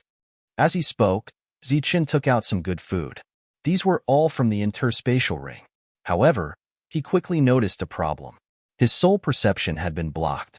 Logically speaking, he shouldn't be able to take anything out. However, he was able to take it out. Moreover, it was very easy. However, when Zichun tried to put the things back, he realized that he couldn't put them back. In other words, after the things arrived in this world, they couldn't go back. If they couldn't go back, so be it. Zichun didn't feel bad. It was just some food and a luminous pearl. It wasn't a big deal to leave them here. Moreover, the old man had taken him in. "If you want to eat it yourself." The old man walked into the kitchen. After a while, he came out with 2 bowls of something that looked like porridge. Moreover, it was slightly black. At first glance, it didn't look appetizing at all. Zichun politely declined. He took out the food from before and gave it to the old man. However, the old man rejected it. After that, Zichun ate his own food. All kinds of lights shone, and all kinds of spirit energy fluctuations. It was simply a delicacy. As for the old man, he finished the 2 bowls of black porridge. Then, he drank a mouthful of wine from the gourd. He seemed to be very satisfied. After cleaning up the bowls and chopsticks, he didn't care about Zichun's mess. He threw a tattered set of clothes to Zichun and said, "I'm sleepy today. If you want to know anything, I'll tell you tomorrow. This place is small. You can sleep on the floor." After that, the old man went back to his room to sleep. Under normal circumstances, Zichun wouldn't feel sleepy even if he didn't sleep for decades or centuries. However, he suddenly felt very sleepy. He took out a comfortable blanket from his spirit ring and slept on the floor. That night, he faintly heard the wind. The next day, when Zichun woke up, he was stunned. Chapter 2470. Before he fell asleep, Zichun had a very new bedding on and under him, but when he woke up, he found that there was nothing on him, only a light sand-like dust fell on his body. Almost all the books you want to read are here. It's much more stable than the average website, and the updates are faster. It's all text with no advertisements. His whole body was completely naked, and even the clothes on his body were gone. He hurriedly took out new clothes from the space ring and put them on. When he got up, he saw that the luminous pearl on the table beside him yesterday was gone, and there was more dust. Next to the luminous pearl, the tableware and food that Zichun didn't clean up yesterday had all turned into dust. Zichun could feel the passage of time from the sand and dust. It was as if millions of years had passed in this place. Obviously, all of this was not done by the old man, but by the environment here. He looked not far away, and the tattered clothes that were sewn with many patches and didn't fit very well were still there. He was deep in thought. After that, he felt hungry, a kind of hunger that made his stomach rumble. He clearly ate something last night. Moreover, he usually didn't need to eat. "You're awake." Just as Zichun was puzzled, an old voice came from behind him. The old man walked out of the kitchen, holding a bowl of dark porridge just like the one he had last night. Putting the porridge on the table, the old man said, "You must be hungry. Drink this first, and then you can ask." This time, Zichun didn't refuse. He nodded, sat down, and began to eat the porridge in big mouthfuls. This porridge didn't seem to have any nutrition, and the taste wasn't very good, but it was filling. After a few mouthfuls, Zichun's previous hunger disappeared. After finishing the porridge in the bowl in one breath, Zichun put down the bowl, thanked the old man, and asked, "May I ask where this place is? You came here by yourself, and you still don't know where this place is?" The old man looked at Zichun and said calmly, "This is the deepest part of the star path, the most mysterious place on the star path." Zichun was shocked. A powerful cultivator turned into a mortal. Is the mystery of this area not enough? Isn't this a test? As long as we complete the test, won't our energy be restored? Zichun asked with wide eyes. That's true. If this place is really a test, then this old man has been here for a long time. It seems that I have no hope of completing the test in my lifetime. The old man shook his head and sighed. Advertisement. Since I can't complete the test, can I leave? Those who enter cannot leave. They will never be able to leave. The old man obviously didn't want to continue this topic. He said directly, "This is a new space, and it has its own order. Most of the things in the outside world cannot withstand the erosion of time. Just like what you saw in the morning, they will turn into sand and disappear under time. This world only recognizes what it recognizes." "What kind of world is this?" Zichun asked again. Obviously, this question was the one that really hit the nail on the head. The old man said, "It is said that this is a world created by the strongest Protoss. It has its own order and rules." "Is the strongest of the Shin clan a heavenly god?" Zichun was shocked. The old man shook his head. "If it's not a heavenly god, could it be an existence stronger than a heavenly god? That's just a rumor. This old man doesn't know." The old man shook his head, indicating that he didn't know. "Sir, Have you always been here? Then do you know where to find a holy weapon? I came here mainly for the holy weapon, Zichun said. The old man looked at Zichun with a strange gaze. No matter what your purpose is, the first thing you need to do is to survive and be self-reliant. Zichun was puzzled. First, you need to rely on your own labor to obtain food to survive. Right now, you are no different from a mortal. You need to eat every day. Food is the most basic thing. If you don't get food to replenish your strength, you will starve to death. After that, you can build your own residence. This place is not safe at night. No one dares to spend the night outside. Once you have food and a place to stay, you can think about the holy weapon. Even if you meet the requirements and obtain the holy weapon, you can't leave. Why? That's because none of the people who have come here have walked out alive. Not even one. The old man waved his hand. Even if I tell you this now, you won't understand. Wait until you are familiar with this place. You will know more about this place. I can provide you with a place to stay for the time being, but you have to earn your own food. This old man doesn't keep idle people. Sir, you said I'm a mortal. Are you from the Life Star? Zichun was startled, asking. The old man looked at Zichun one more time, his face odd. If I'm not from the Life Star, why would I care about you? In this place, people are working hard to survive. They don't have time to care about other people. The old man came from the Life Star. This surprised and delighted Zichun. According to Jia Tu and Huang Tu, this old man in front of him was at least a Holy King realm expert. He immediately bowed respectfully. I'm Zichun. Greetings, precursor. May I know which planet you're from? Please tell me your name. I've forgotten my name. I only remember that my family name is Zhan Wu. Don't mention what happened in the past. The old man waved his hand. So, you're from the Zhan Wu family? When I was in the Zhan Wu continent, I met a friend from the Zhan Wu family, Zichun said with surprise. All right, we don't have much time. Today, I'll take you to familiarize with this place. The old man stooped to pick up the pickaxe by the wall, carrying it on his back. He turned around and walked to the door. It seemed like he wasn't interested in Zichun's words. Gently pulling the door, the wooden door that Zichun had tried his best to close the day before opened. Zichun followed him, asking curiously, Precursor, what should we do next? After knowing that the old man came from the Life Star, Zichun looked at the old man more warmly. First, we'll go to the mine. See if we can get some high-quality black iron. While walking out of the village, Zichun met some other people. However, they didn't greet each other as if they were strangers.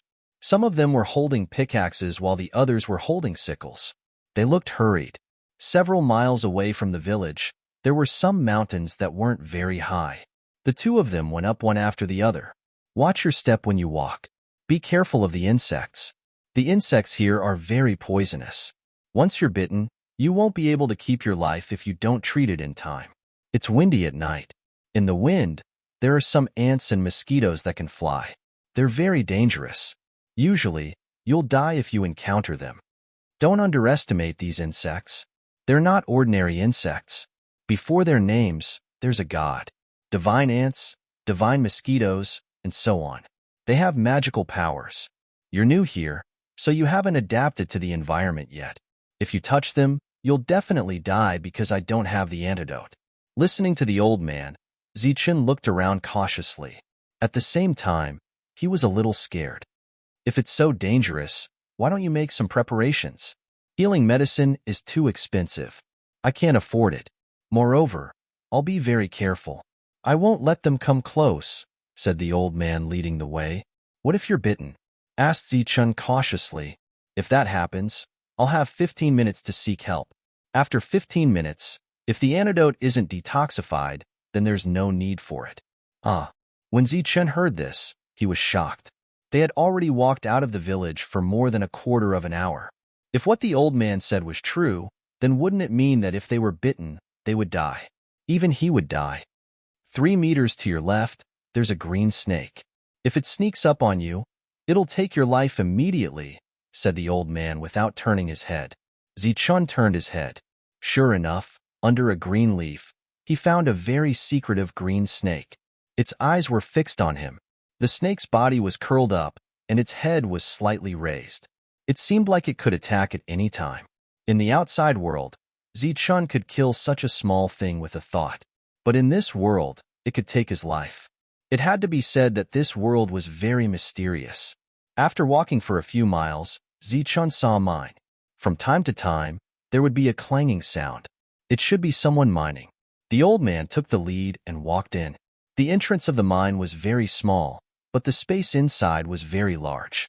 There was a large open space inside, and there were many stones on the ground. During this time, there were also some small mines. The clanging sound came from these small mines. Be careful. In this mine, there's a kind of black snake. It likes to hide in the stones and sneak attack. He led Zichun to a small mine. This mine was blocked by 3 large stones. The old man pointed at the mine and said, "This is the mine we need to mine next. Move these stones away." Zichun nodded and bent down to pick up the large stone. After exerting force, Zichun found that the large stone didn't move. In the outside world, with Zichun's current strength, there was no problem for him to pick up a mountain. But now, he couldn't even pick up a stone. It was because this stone was too heavy. Just one stone was heavier than a mountain. Hurry up. If we don't get anything today, we'll have to starve. The old man urged. Huh? Zichun shouted. The veins on his arms bulged. He picked up the stone with difficulty and threw it to the side. Zichun, who was sweating profusely, followed the old man into the slightly damp mine after throwing out the 3 stones. After about 100 meters, they reached the end of the mine. The old man began to work with a pickaxe. Zichun, on the other hand, was in charge of transporting the useless rocks out of the mine and throwing them outside. It had to be said that these stones were very heavy. Zichun's strength was quickly consumed. At the same time, Zichun found that his physical strength was also increasing. This speed was much faster than in the outside world. Could it be that this was the special part of being able to increase his physical strength so quickly? Clang! At this moment, a clear sound accompanied by the old man's laughter sounded. Zichun took a few steps forward and looked forward. Chapter 2471. In the old man's hand was a palm-sized stone that was emitting a dark light. Dollar, cotton, flour, candy, small, say. Compared to those heavy waste stones, this stone in front of him was obviously a treasure. It should be the black iron that the old man was talking about. The old man smiled proudly. Today's luck is good. This stone is enough for us to improve our food. As he spoke, the old man threw the stone to Zichun, indicating for him to hold it. Then, Zichun let out a strange cry as he was pressed to the ground by this palm-sized stone. He tragically found that he couldn't lift this palm-sized black iron ore. When he first came here, Zichun was very curious about everything. Every day, he followed the old man to mine and did some hard work. His strength was constantly increasing. It was much faster than in the outside world. It was even faster than using the rainbow sacred tree. When he came in, Zichun already had a saint-level physical body, but he found that the old man's physical body was much stronger than his. Not only the old man, but all the miners here had stronger physical bodies than him. Then, it was obvious that these people who seemed to be at the bottom all had saint-level physical bodies. Although their realms were unknown, in the outside world, the weakest would be a saint king with a saint-level physical body. They could completely crush Zichun. 7 days later, the old man used the harvest of these days to exchange for a pickaxe for Zichun. The pickaxe was exchanged from the blacksmith. The blacksmith was the brawny man who took Jiatu Huangtu away. He saw Jiatu Huangtu during this period. The latter was not much stronger than him. He was a miner, but he was a handyman for the blacksmith. The moment he had the pickaxe, Zichun began his real mining career and became a real miner. He held the heavy pickaxe and confidently swung it down. With a sonorous sound, sparks flew everywhere. The pickaxe bounced back from the hard stone and almost knocked Zichun unconscious. After a day, he could not knock down more than a few stones, but Zichun was so hungry that his heart was stuck to his back. If it wasn't for the old man looking after him, Zichun would have starved to death. He was a powerful cultivator, but here, he was like a real mortal. This situation continued for half a month before Zichun finally got used to the weight of the pickaxe and the strength of its swings. Finally, the first piece of black iron ore was mined. At the same time, he was able to pick up this piece of ore. Compared to before, he had improved a lot. Of course, one black iron ore was the limit. If there was another piece, Zichun wouldn't be able to carry it. After that, Zichun began to rest, waiting for the old man to pick a piece of ore before leaving. Relatively speaking, the harvest from mining was not small. It was enough for them to eat and wear. After being here for half a month, Zichun was already very familiar with the old man. As long as the old man picked up a stone, he would call it a day. Then, the food he exchanged for would be mostly exchanged for wine. Quick update, the website's pages are refreshing, and there are few advertisements. I like this kind of website the most. You must give it a good review. Sometimes, when the family had accumulated a lot of food, he would not even go up the mountain to mine for reeds. In Zichun's words, he was completely lazy. It had nothing to do with being diligent. In the following time, Zichun quickly familiarized himself with this environment. Moreover, he had a small harvest, slowly accumulating some ores. He had asked the old man about the layout of this place. Other than this village, there were a few other villages nearby.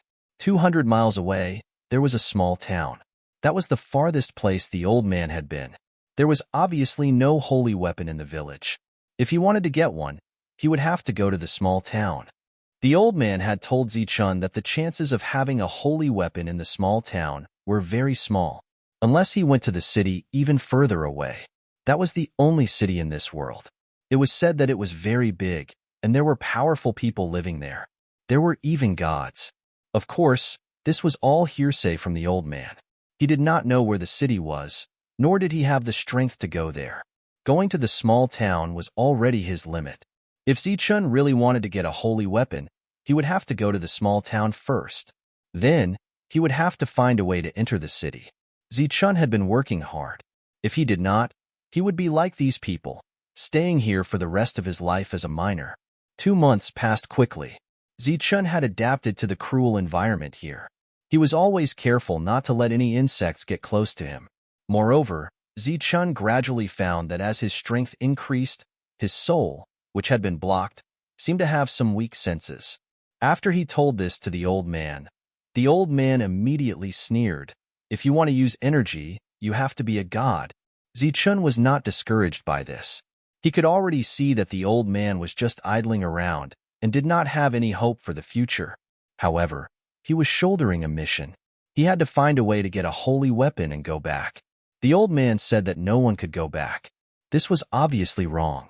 This was because Gato Cheetah had gotten out alive with a holy weapon. Another day, the two left the village again. Carrying pickaxes, they went up the mountain to continue mining.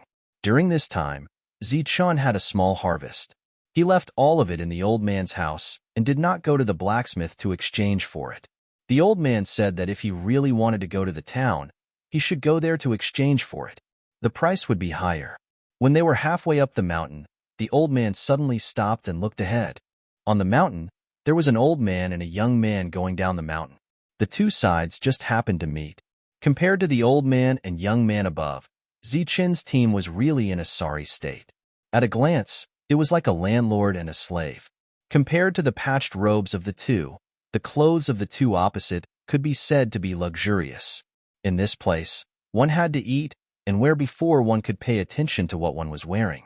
There was no doubt that the two of them had a good life here. Old man, you're not dead yet? Last time in the mine, the mountain collapsed. How come you didn't die? The old man in luxurious robes looked at the old man in front of Zichun and said coldly, "This old man is lucky. I won't die. You should be more careful. This place is full of poisonous insects. Be careful not to lose your life before you can pick the medicine," the old man replied in a neutral tone. It was obvious that the two of them had a grudge. However, what surprised Zichun was the old man's identity. The old man had told Zichun that there were many medicinal herbs on the mountain that could be exchanged for food. However, because there were too many poisonous insects, no one dared to pick them unless they were alchemists. However, the old man in front of him dared to pick the herbs. It was obvious that he was an alchemist. Just like the outside world, alchemists were also a rare species here. Their status was very noble. The young man was wearing luxurious robes and had a medicine basket on his back. There were a few medicinal herbs in it. When Zichun was looking at the other party, the young man was also staring at Zichun. Although they were both mortals and Zichun could not sense the other party's realm, Zichun could see the killing intent in the other party's cold eyes. He had never seen the other party before, but the other party had killing intent towards him. It was obvious that this was not because of the grudge between the two old men. "You're from the Hua Te family?" Zichun looked at the young man and asked indifferently. The young man's eyes became even colder.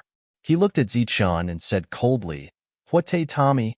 A cold smile appeared on the corners of Zichun's mouth as he said, as expected, since the other party wanted to kill him, there was naturally a grudge between them. In this world, Zichun had not offended anyone. It was obvious that this enemy was from the outside world. There were only 15 people from the outside world who came here. He knew all the people from the Jiatu family. The one in front of him was either from the Hua Te family or the Da family. Because of Daf Hill's inner demon and his conceit, he would not tell anyone about his grudge with him. This left only the Hua Te family. One had to know that there were many saints watching from the outside, so it was normal that they knew him. "You know him?" The old man looked at Hua Te Tommy. "He's the one who told the great ancestor last time." Hua Te Tommy pointed at Zichun and said coldly, "You dare to behave atrociously in the Hua Te family? You're courting death." He was sure that the other party was one of the 5 who came this time, a genius with a saint-level body. Zichun looked at him and said coldly, "What? You want to fight? Do you know where this is?" "Of course I know." The murderous intent in Hua Te Tommy's eyes showed his true thoughts. The old man was also happy to see this. He took a step back and took out 2 swords, one long and one short, that emitted a dim light from the side of the medicine basket. It could be seen that they were made from black iron, and their quality was much higher than the pickaxe. To the people in the village, they were truly high-grade goods, and the cost of making them was not cheap. Seeing Hua Te Tommy take the short sword, Zichun subconsciously took 3 steps back and looked at the other party with vigilance. The old man in front of him held the pickaxe in his hand and said to the old man, "Since you're looking for a fight, I'll fulfill your wish. Little guy, be careful. Don't let the sword touch the pickaxe, or you'll have to work for a week for nothing." Zichun didn't say anything. He retreated again, and his expression became more nervous. "What, are you afraid?" Hua Te Tommy sneered, and then moved forward with the short sword. However, he was very afraid of the old man, so he deliberately kept a distance from the old man and walked towards Zichun from the other side. "Be careful," the old man reminded Hua Te Tommy. "Don't worry, great ancestor. Killing him is as easy as pie." Hua Te Tommy smiled confidently. Zichun was still retreating, and his expression became more and more nervous. He seemed to be very afraid of the old man, and even the pickaxe in his hand was trembling. He had already retreated from the mountain path to a bush. If he retreated any further, he would completely enter the bush. For people here, there were many insects in the bush, and it was a very dangerous place. Hua Te Tommy stepped forward step by step, and the black sword in his hand flashed coldly. He looked at Zichun and sneered. "What, now you're afraid? Weren't you very arrogant before?" Zichun didn't say a word, and the cold sweat on his forehead dripped down. The distance between him and Hua Te Tommy was getting closer and closer. When he was 3 meters away from Zichun, a cold light flashed in Hua Te Tommy's eyes. He held the black sword and stabbed at Zichun. This sword didn't have any skill, but it relied on the quality and sharpness. If the pickaxe dared to block, it would split in 2 in an instant, and then the guy in front of him would be split in 2. Zichun didn't block it, and he didn't dare to block it. This was a weapon made of pure black iron, and it was very sharp. With his forehead full of cold sweat, he shouted and stepped on the ground. His body jumped up as high as a person, and his body flew into the air. "It's useless, you." Hua Te Tommy sneered and rushed forward. A green snake rushed out of the bush and opened its mouth to show its poisonous fangs.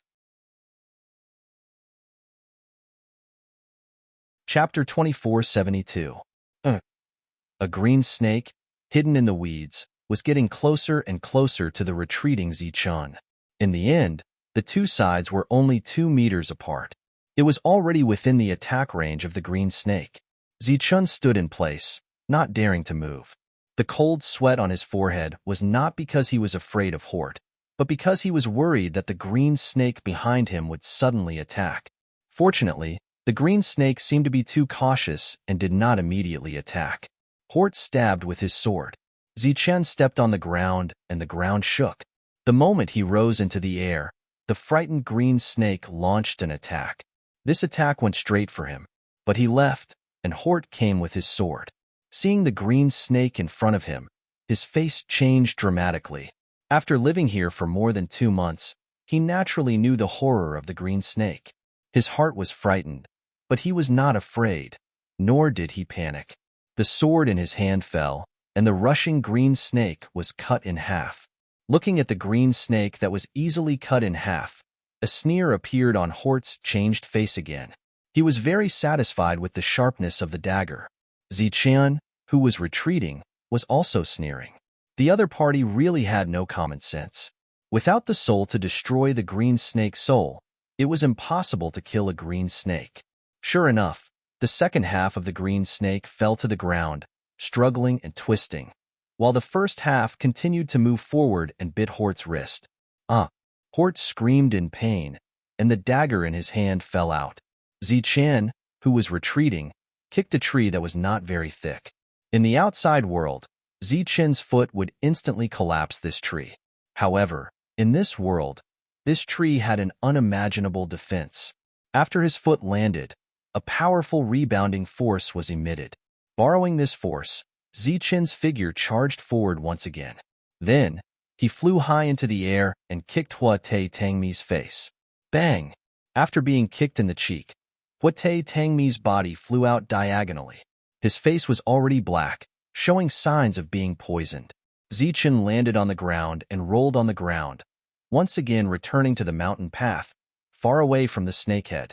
Little bastard, I'm going to kill you. Just at this moment, a cold shout rang out. It was the old man who was confronting the old man. He was rushing over. The long sword in his hand flashed. The old man didn't dare to take it head-on and dodged. When he turned around and saw that the battle had already ended, his face was filled with astonishment. Clearly, he did not expect the battle to end in such a way. The old man didn't rush towards Zichun, but instead rushed towards Hort Tangmi. When he arrived in front of the other party, he saw that the other party was already poisoned and was breathing heavily. He immediately bent down and took out a porcelain bottle from his bosom. He poured out a dark and swarthy medicinal pill and stuffed it into the other party's mouth. This pill's appearance was very ugly, but its medicinal effect was surprisingly good. Just as it entered his stomach, Huate Tangmi's stomach rolled, and he coughed out a large mouthful of black blood. After coughing out the blood, some of the poison on Huate Tangmi's face was removed, but it was not completely removed. His life was still in danger. Without saying a word, the old man picked up Huate Tangmi and rushed forward at the same time. After quickly kicking away half of the snakehead, the short sword flew into his hand. He didn't even care about the bamboo basket containing the herbs and rushed down the mountain directly. Zichun, just you wait. Huate Tangmi, will definitely repay today's hatred tenfold. When the old man rushed down the mountain, Huate Tangmi's weak voice also sounded. I'll wait for you. You'd better call your other 4 companions, and I'll kill them all. Rushing towards the figure fleeing down the mountain, Zichen laughed and said, Your herbs are good. I'll keep them if I can sell them for a good price. The bamboo basket is also good. Thanks. Hearing this, Huate Tangmi coughed out blood again. Brat, your luck is a little too good. The old man picked up the pickaxe again and went forward to pick up the bamboo basket. He looked at the herbs inside and said, Senior, this is not luck, this is perception. Zichen said seriously.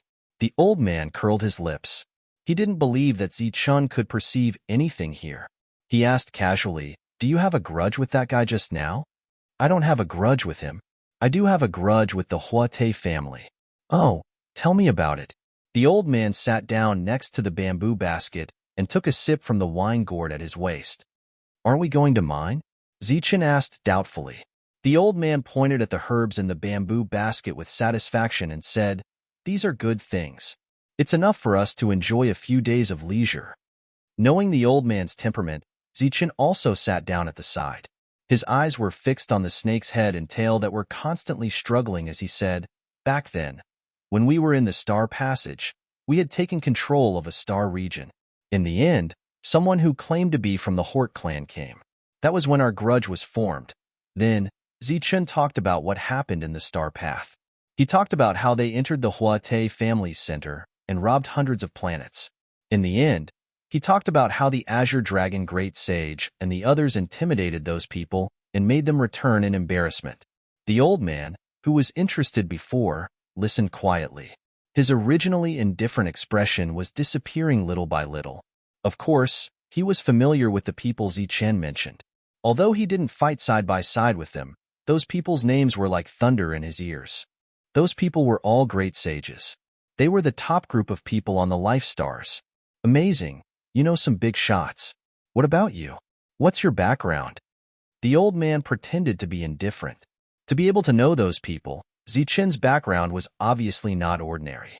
"I don't have any background. If you want to talk about identity, I'm a heaven-defying person," Zichen said.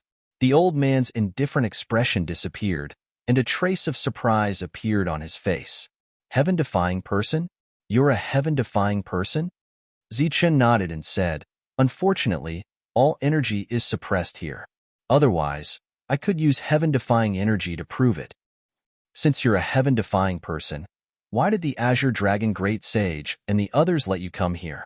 Even if they don't know the situation here, they should have heard that this area is one that can't be left. This is the promise I made to the Jiatu family. They helped me build a teleportation formation to fight against the foreign races. I helped them come here and take a saint weapon out." "Did you come with them? In that case, you're only a saint." The old man's expression changed again. "Yes, senior. Don't you know?" "No, my ass. There's no perception here. How can I know your realm?" "Saint, you're actually a saint. Since you came in with others, it's possible for you to get out." The old man's expression became much more serious. He looked at Zichen and said seriously, "Kid, since it's like this, then you can't waste too much time here. You have to make the best use of your time to go to town. When you get there, think of a way to go to that city and try your luck there. Only then can you leave." As he spoke, the old man stood up and said, "Let's go and continue mining. Didn't we stop mining today? At first, I thought you were the same as me and would never have a chance to get out. But you're different. The way you came in is different from mine. There's a high chance you can get out. Now, you have to hurry up and bring some black iron so that you can find a way to survive in town."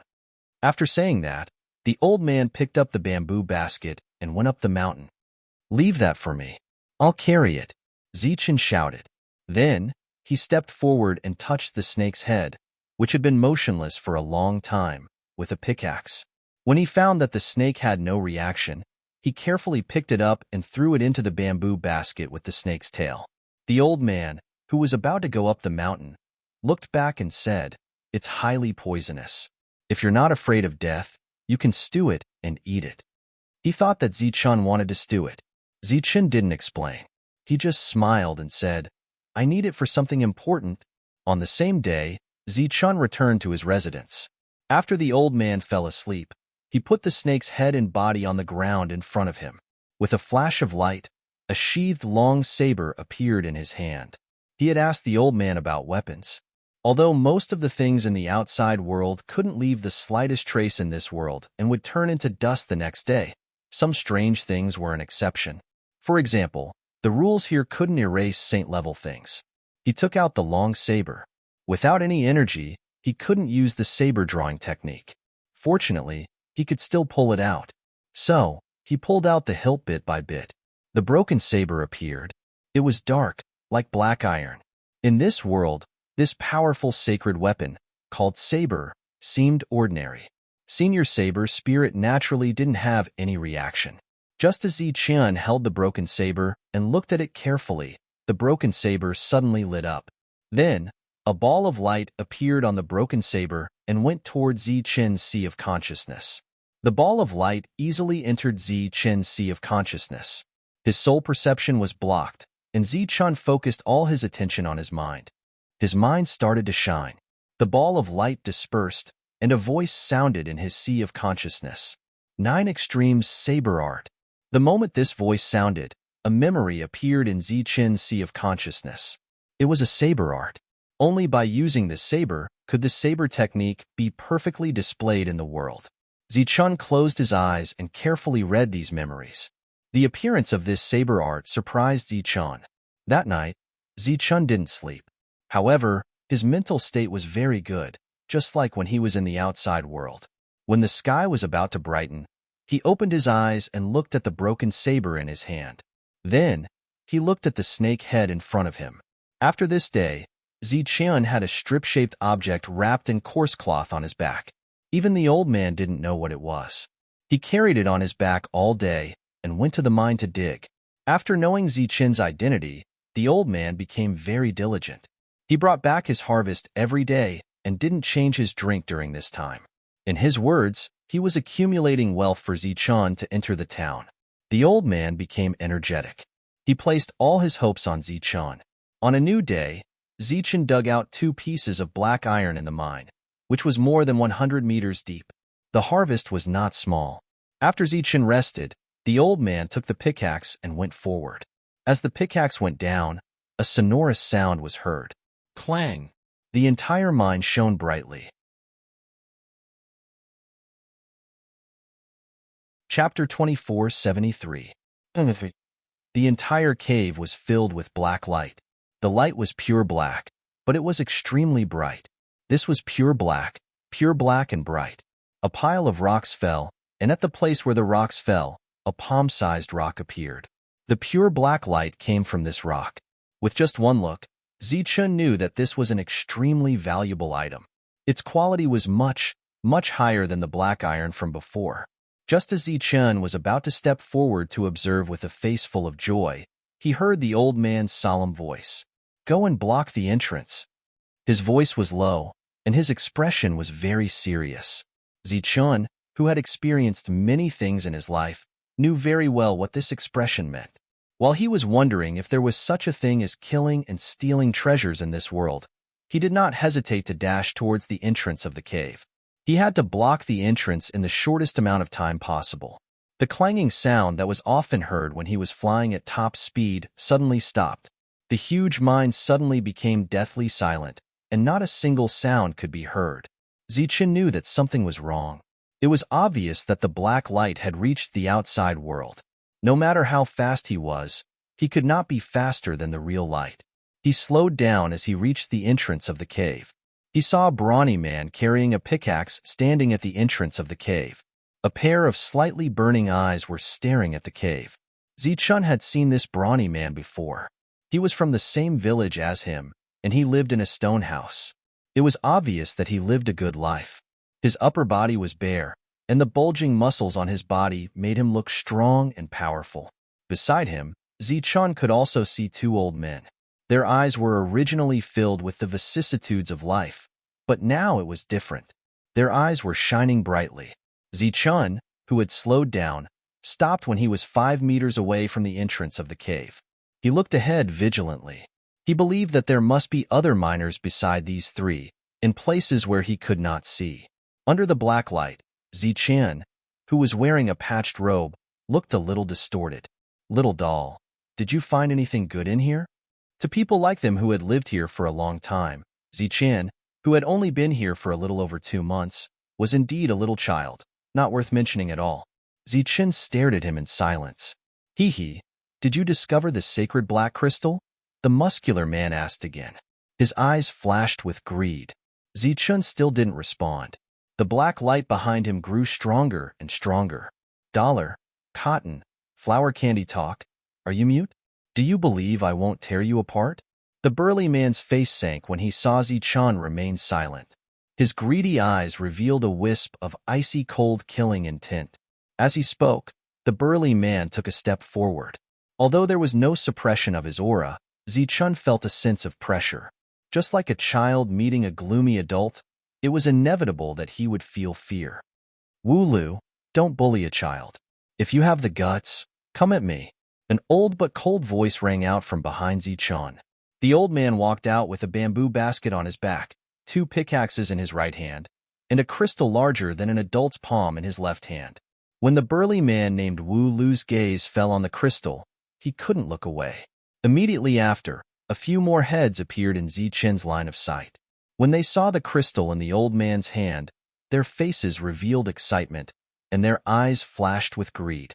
The old man calmly walked in front of Zichen and handed the smaller pickaxes to Zichen. Little fellow, remember, no matter what, you can't throw away this thing in your hand. This is the foundation of our survival. Zichen nodded and solemnly took the pickaxes. His heart, which wasn't very nervous, calmed down even more.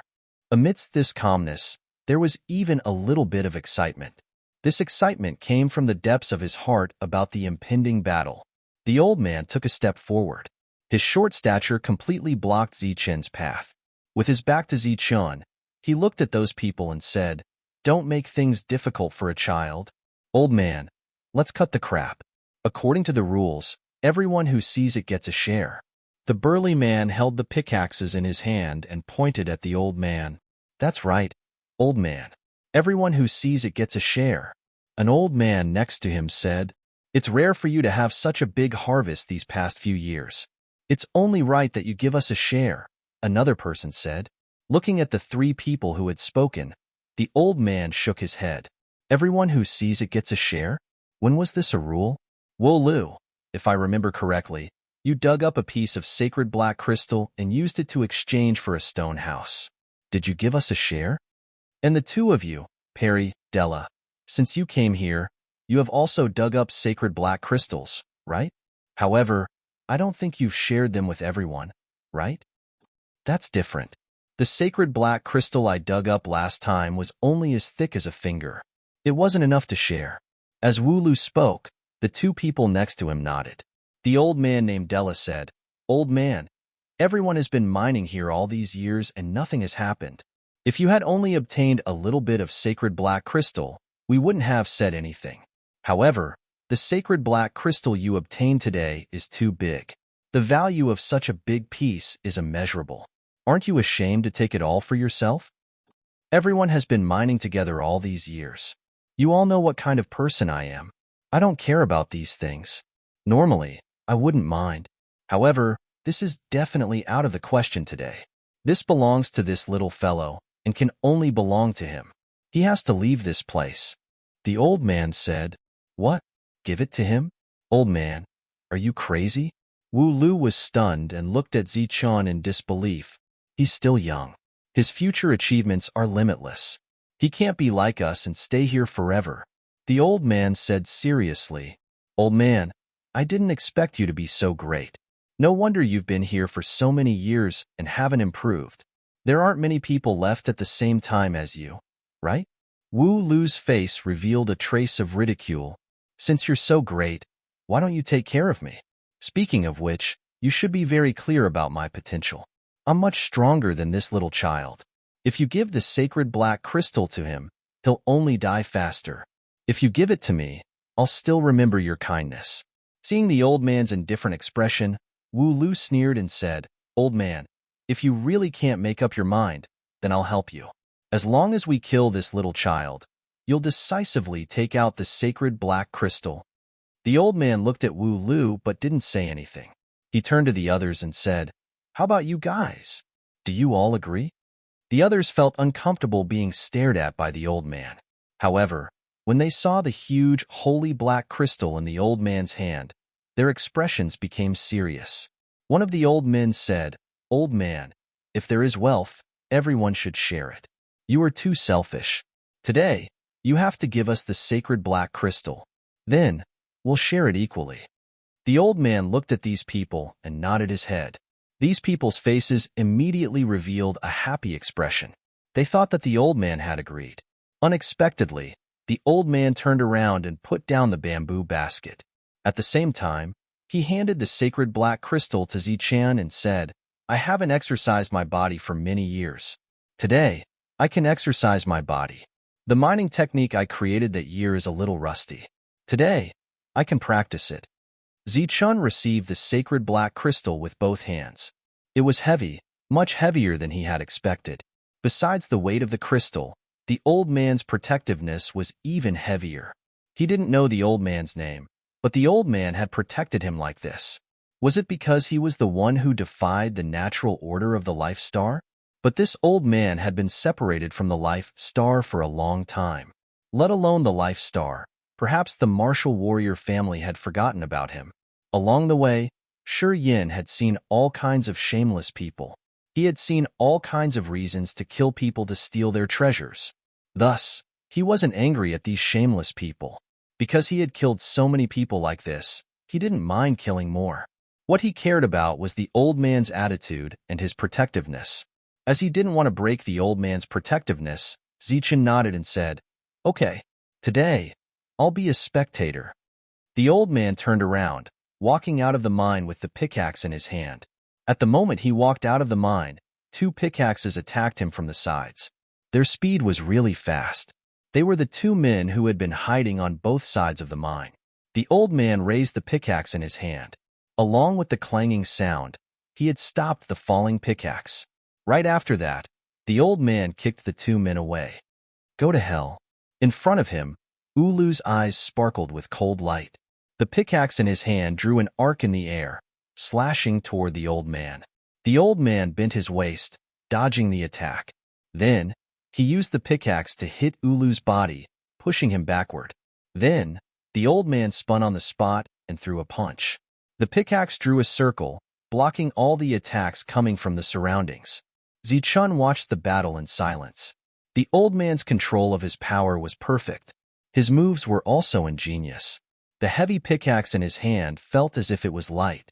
The miners near him also had a good control of their power. However, during the battle, they couldn't get close to the old man. They were blown away, and some of them even coughed out blood. The pickaxe in the old man's hand danced like the wind, stirring up the water. The people around him were struggling. However, these people had a strong body defense. After they were knocked down, they could stand up again. They didn't have any wounds. After shaking their heads, they were lively again. The old man, on the other hand, was rapidly depleting as he fought against several people. His attacks were no longer as sharp as before. He switched from attacking to defending, and then to dodging skillfully. However, for the time being, he hadn't lost yet. Zichun placed the bamboo basket on the ground and put the sacred black crystal inside. He leaned the pickaxe against the bamboo basket and placed his right hand on his back. He took off the long strip of cloth on his back and placed it on the ground. Then, he undid the cloth layer by layer, revealing a long saber with a pitch-black scabbard. Chapter 2474. The battle in front of them was still going on. The old man was very strong, but in the end, he was no match for the combined forces of the miners. Please read this book. The battlefield slowly moved into the distance. The old man was secretly creating an opportunity for Zichen to escape. But if Zichun ran, the old man's life would be in danger. Zichun would not run, and he could not run. He could not implicate the old man, who had treated him well. The cloth in his hand had been untied, revealing the black scabbard. He grabbed the scabbard with his left hand and stood up again. He looked out of the cave with a cold gaze. The miners fighting were all Saint Kings. They could even be said to be Saint Kings with Saint-level bodies. Their bodies were very tough. It was difficult to hurt each other with pickaxes. Every time the old man knocked them down, they could stand up again and charge at him with vigor. The old man had used up too much of his strength. His steps were no longer vigorous, and his reaction speed had decreased. During this time, he was hit by Ulu and the others. He was at a complete disadvantage.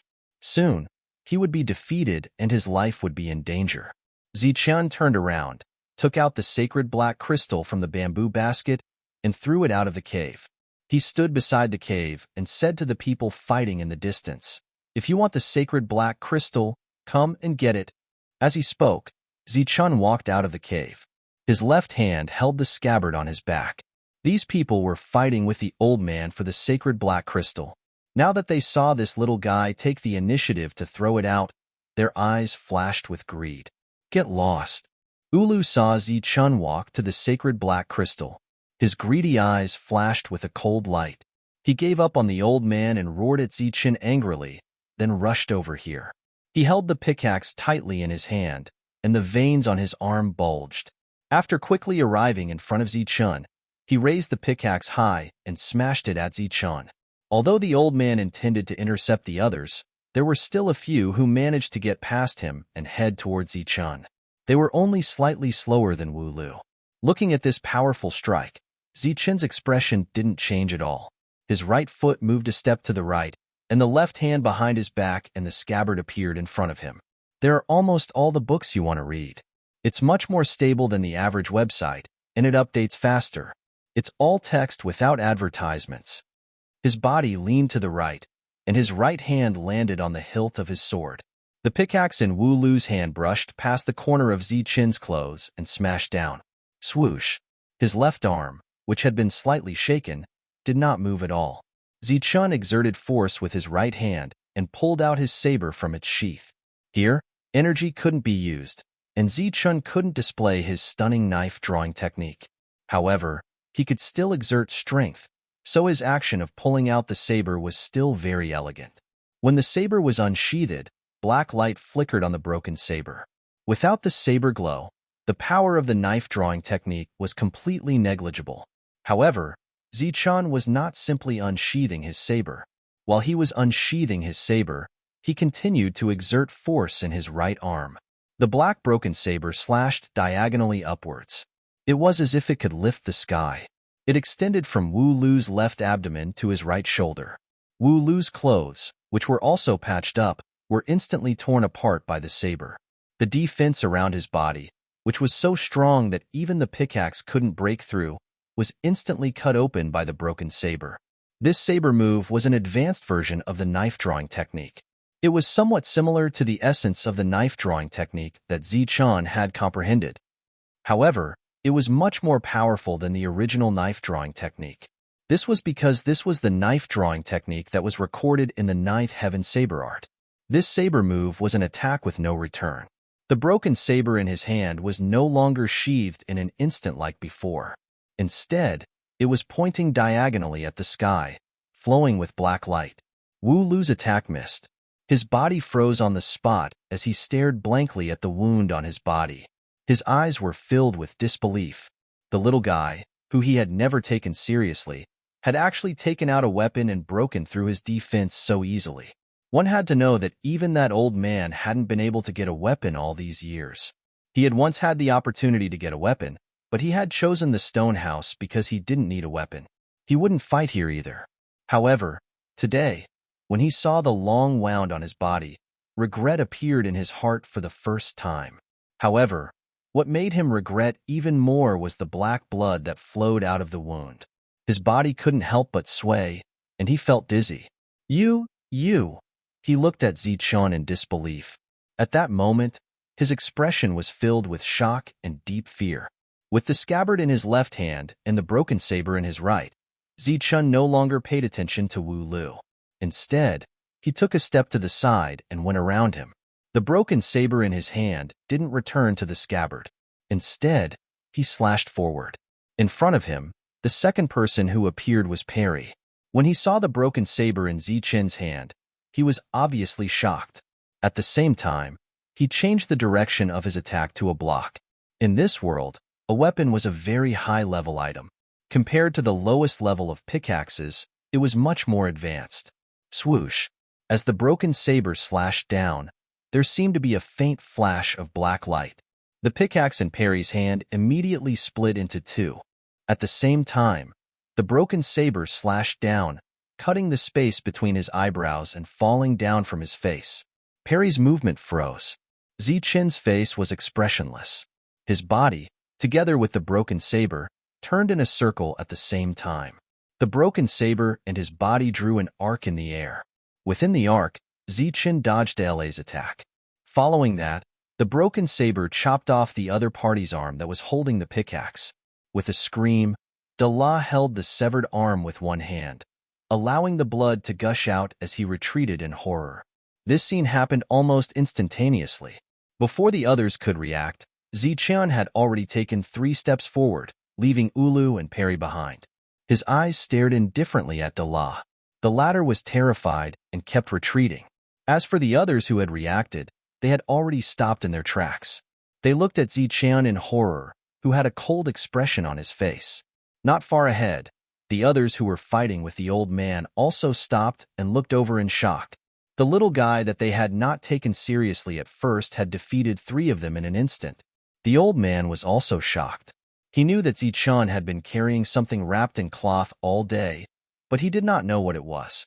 He did not expect it to be a broken saber that had been baptized by the rules of this place. Its quality was extraordinary. After glancing at these people indifferently, Ziqian turned around with the saber in his hand.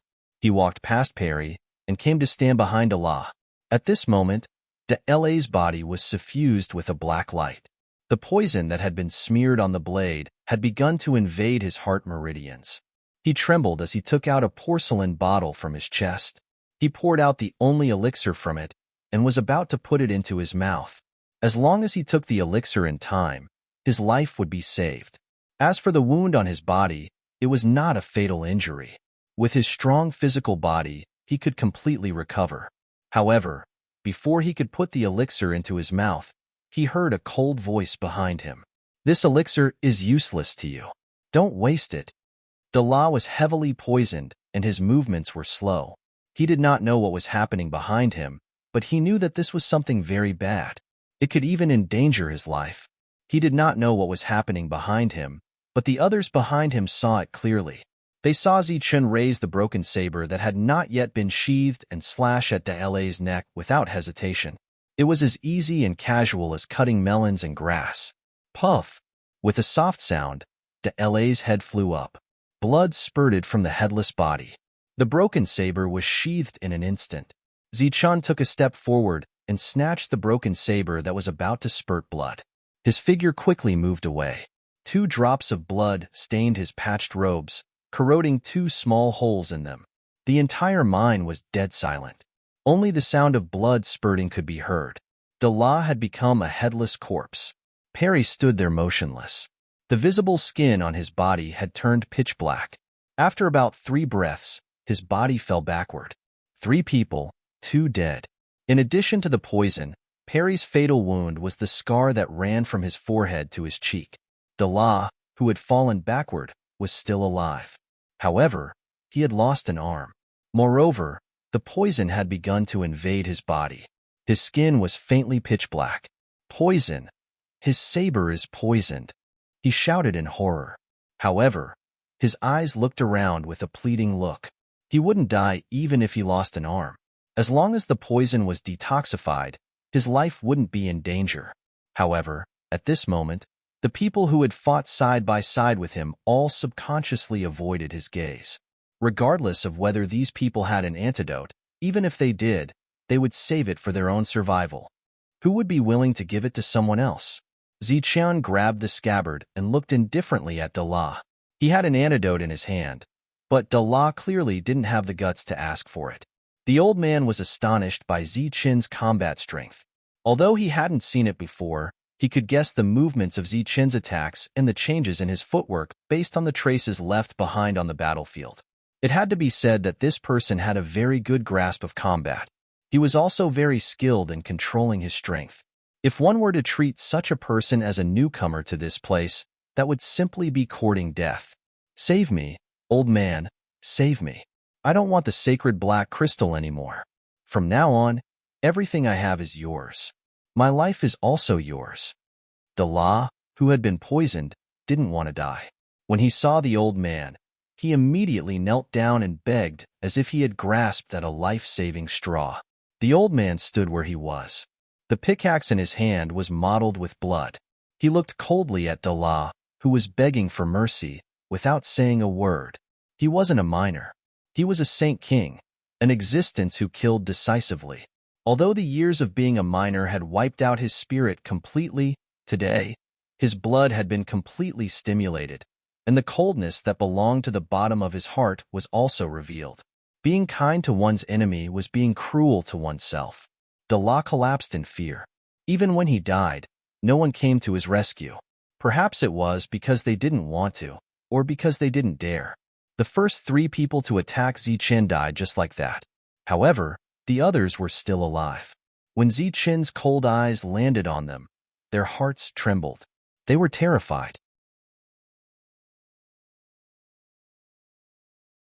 Chapter 2475. The originally inconspicuous little fellow had suddenly turned into a demon with fangs. The other miners were frightened and subconsciously retreated. The Holy Crow crystal could change their fates, but it was not as valuable as their lives. They had been trapped here for so many years, living like the lowest level of mortals. How big of a difference was there between this and the high and mighty life of a Saint King? But they still chose to live like this. They did not choose to give up. In their hearts, their lives were more important than anything else. Looking at Zichun, they started to back away. They did so in a very orderly manner, as if they were watching out for the black snake that might appear. Zichun did not stop these people. If they were in the outside world, they would all be strong cultivators. Even in this world, they were at the bottom, but they still had strong physical bodies. If it were not for the sharpness of the broken sword, not only would they have been safe, but even he and the old man would have died here. Everyone backed away. Seeing that Zichun did not chase after them, they did not continue mining in the mine. Perhaps it was because they were too scared, but they all turned and left the mine. The old man came forward. He looked a bit messy, but his smile was like a blooming chrysanthemum. When he came in front of Zichun, he nodded and said, "Not bad. Not bad at all. You almost died here, but you seem to be very happy now." Zichun walked back into the mine and continued to use the cloth to wrap the broken sword. The old man followed him into the mine. It was rare for him to pick up the bamboo basket. He smiled and said, "Of course I am happy. We have gained a lot today. Plus, I have good news for you. We are moving." Move? Zichun was a little startled when he heard that. The old man pointed at the dead Wu Lu and said with a smile, "Among these people, Wu Lu is quite famous. He obtained a piece of sacred black crystal. Although it wasn't big as he said, those people tried to snatch it, but it wasn't directly related to its size. Back then, he used that Holy Crow crystal to trade for a stone house like this. I was jealous of him for a long time. Now that you have killed him, his belongings belong to us. So, we can move." "Does no one care about this place?" Zichen asked with confusion. Who would care about the people at the bottom? Here, whoever had the biggest fist was the law. Whoever had more money would be the one in the right. "Let's go. Today's harvest is not small. Let's go back and move." The old man carried the bamboo basket, looking very proud. "Please go here to read a book. There's nothing in that lousy house. What else is there to move?" Zichen muttered. "That makes sense. Wu Lu's residence must have everything. Let's not move and go directly to Wu Lu's residence." When they went down the mountain, they didn't encounter anything else. On the contrary, after returning to the village, Zichen discovered that many of the villagers, who were rarely seen on normal days, had appeared at this moment. Moreover, their gazes all landed on the bamboo basket behind the old man. The bamboo basket was also made of special materials. Its weight was beyond imagination, and it was also very tough. It seems that the news has already spread. Zichen's expression turned cold as he walked into the village. You didn't kill everyone, so it's natural that the news was leaked. However, these people aren't stupid.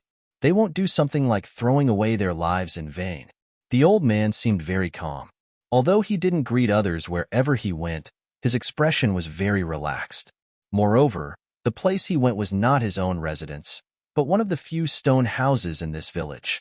During this time, Zichen saw Jia Tu and Huang Tu and nodded to the other party. The latter obviously didn't understand the situation here, but he could sense the hostility of these people, so there was a touch of worry in his eyes when he looked at Zichen.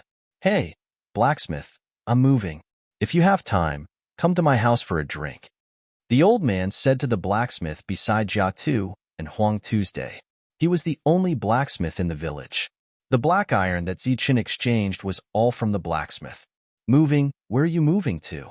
There shouldn't be any houses built here recently, right?" The blacksmith frowned and said. Although he had a deal with the old man, the two of them weren't familiar with each other. The other party shouldn't have greeted him like this. In this world, most people were strangers to each other. Wu Lu gave me the stone house. I'm moving there. The old man smiled proudly. Hearing the old man's words, the expressions of the others around him changed. There was also a hint of fear in their eyes when they looked at the old man. Obviously, Wu Lu Luoning gave the most valuable house to the old man. The other meaning was that Wu Lu was already dead. You really need to change that old house of yours. Otherwise, the wind at night will definitely blow you away. The blacksmith replied, then turned around and walked towards his residence. What are you standing there for? Why aren't you coming in to forge? Jia Tu and Huang Tu were stunned. Then, they smiled apologetically at Zichun and turned to enter the room. Soon, the sound of hammering iron could be heard from inside. The other villagers around watched the two of them leave, their expressions constantly changing. They had heard the news that the old man had obtained a large piece of sacred black crystal, which was very valuable. Although they didn't see it with their own eyes, when they saw the bamboo basket, they were sure that the news was true. Moreover, Wu Lu was dead, which proved that the news was true. However, because of Wu Lu's death, they were afraid and didn't dare to act rashly. No one was in charge here, so there were naturally no rules. However, everyone cherished their lives. They didn't know how Wu Lu died, so they naturally didn't know the old man, so they could only watch quietly. In the blacksmith's shop, Jia Tu and Huang Tu, who had successfully advanced from igniter to apprentice, asked while selecting high-quality black iron, "Ancestor, could that news be true? I hope it's false. If it's really a piece of sacred black crystal the size of a human head, then the two of them won't live to see tomorrow." The blacksmith sneered. How is that possible? When those people heard the news of Wu Lu's death, they were all frightened. Jia Tu and Huang Tu put down the black iron in their hands and looked at the blacksmith in confusion. There are several villages within a radius of dozens of miles. Wu Lu's death can scare the people in this village, but it can't scare the others. The blacksmith shook his head and said, "A piece of sacred black crystal can even tempt me, let alone the others. Then what should we do?" Wu Lu was bewildered, asking worriedly, "What should we do? It's their business.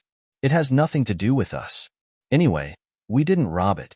It's already giving the old man enough face."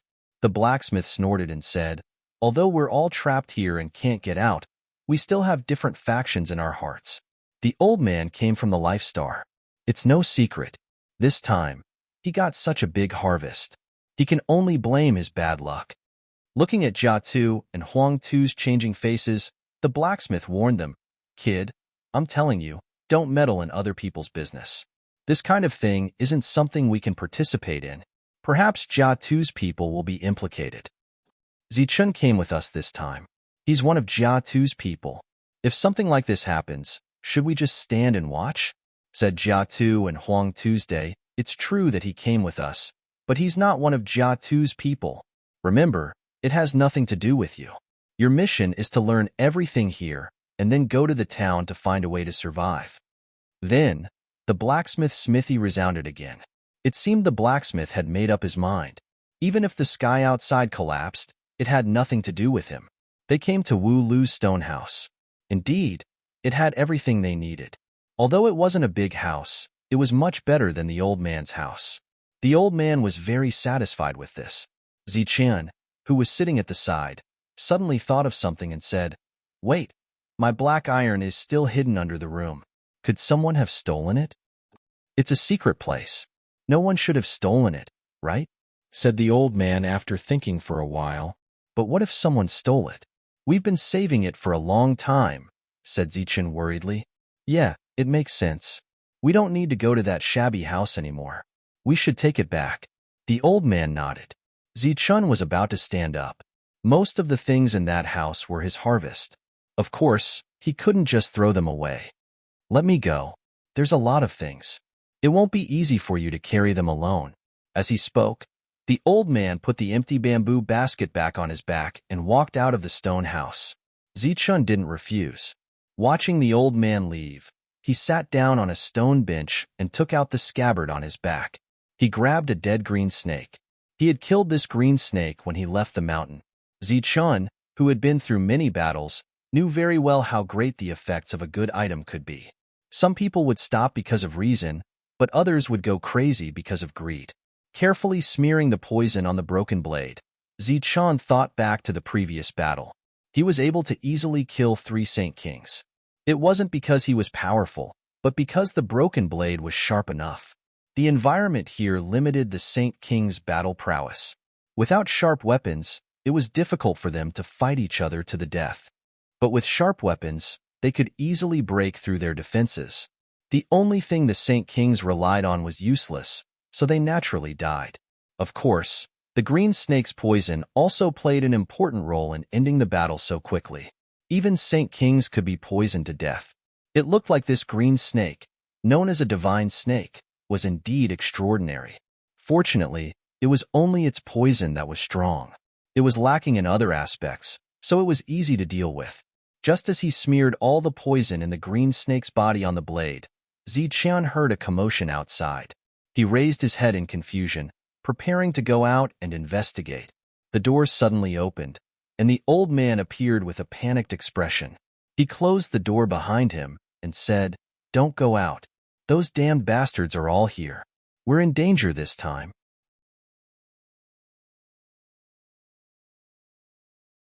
Chapter 2476. Where there were cultivators, there would be disputes. Where there were disputes, there would be factions. This saying was true no matter where it was applied. In this village, the famous Ulu had died, causing the other villagers to be afraid and not dare to have any ideas about the sacred black crystal. However, the villagers of the other villages were not afraid. The miners who had left at the beginning were from the nearby villages. The news that Zichun had obtained a large piece of sacred black crystal had naturally spread, so these people had all rushed over. They had either come to watch the show or had ulterior motives. At the very front was the old man that Zichun had met once before. He came from the Hort clan, and beside him was the still very weak Hort Tongmi. As an alchemist, Hort Dices was a very wealthy existence in these villages. He didn't care about ordinary black iron that could only sustain the livelihood of the miners. However, a large piece of sacred black crystal was a different matter. Of course, the sacred black crystal was only secondary. Taking advantage of this opportunity to kill the old man was his main intention. In the distance, he saw the old man walking out of the dilapidated house with a bamboo basket on his back. He shouted from a distance. The old man turned around and ran like a mouse seeing a cat. One fled, one chased, and one chased until they were outside the stone house. The old man ran into the stone house and instantly closed the door, hiding like a turtle. No matter how they shouted, he didn't come out. Looking at the closed door of the stone house, they looked very helpless. In this world, everything was far beyond the imagination of the outside world. Even an ordinary wooden house was not something that they could break open with brute force, let alone such a luxurious stone house. As long as the person inside didn't come out, they didn't have the strength to destroy this house. "Old man, do you feel good hiding here like a turtle? Turtle, hurry up and get out here." As these people from outside the village shouted, the other villagers appeared one after another. They stood at the side and watched the commotion. They had no intention of going up to help. In the stone house, the old man sat across from Zichun. He looked at the expressionless Zichun rubbing his scabbard and said, "Young people shouldn't be so eager to fight. Those people outside are not easy to deal with. Quite a few of them have weapons on them. If we act rashly, in your words, both of us might die here. Even if I die here, it's still better than being scolded by others." Zichun's tone was indifferent. "You can't even take a little scolding? Just treat them as if they're farting." The old man still didn't care. Full text reading, "I have shouldered the curses of the entire world, so these curses are naturally nothing. However, I feel that we don't need to bear such infamy. They came with ill intentions and have ulterior motives. There's no need to tolerate them. It's easy for you to say, but those people outside all have powerful backgrounds. Take that old man Hua Te, for example. He represents the Hua Te family. Do you know how many people from the Hua Te family have come here these years? If you attack him, they won't let you go easily." Rubbing his scabbard, Zichun said, "After all these years, I only know one principle. Whoever has the bigger fist is the reason. It's easy for you to say. You killed one, and soon, a group of people will come to reason with you. Do you think you can beat them with your fists? Although there are some existences from the life stars in this world, who knows where they are? Perhaps they are in the legendary city.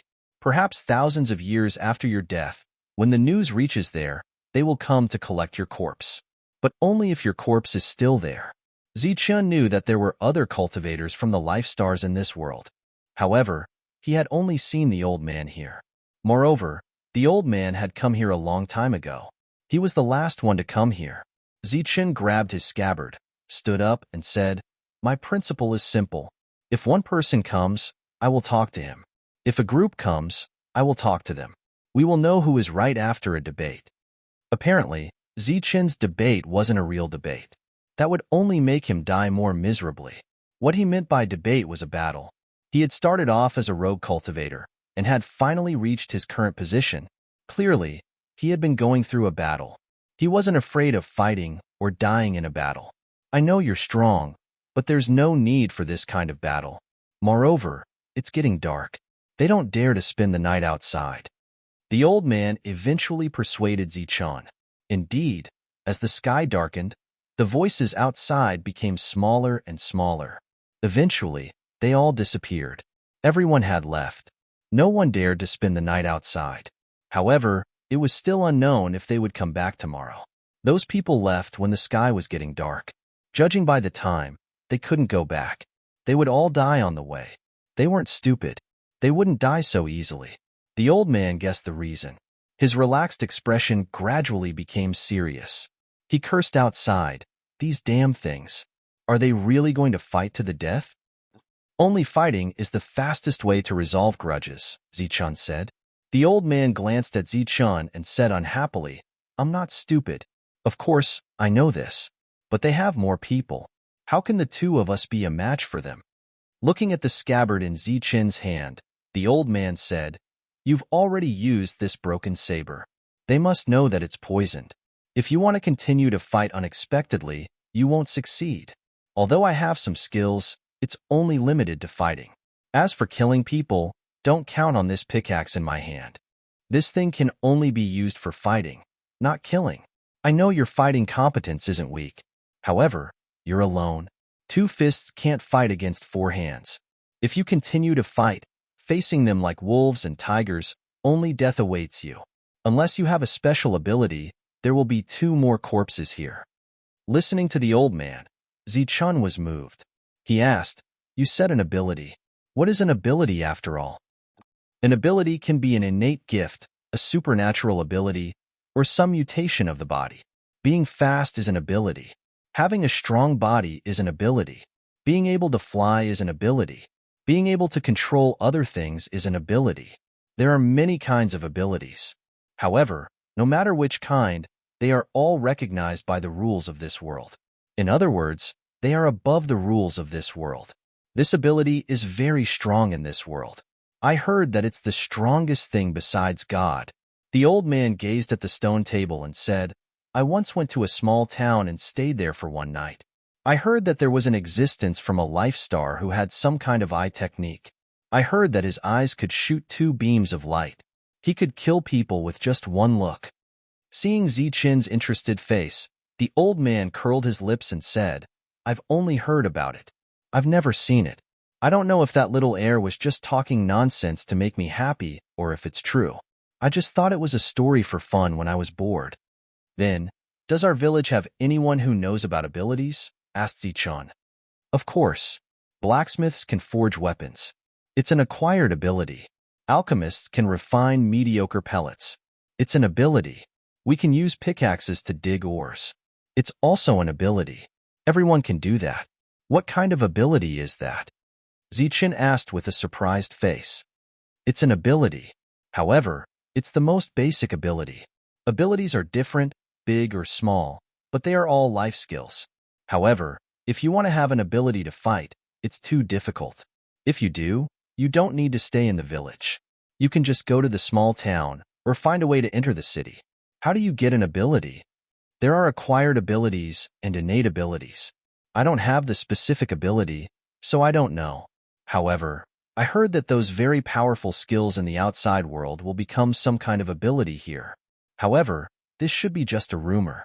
The skills that I came from the warrior family have not become any ability here.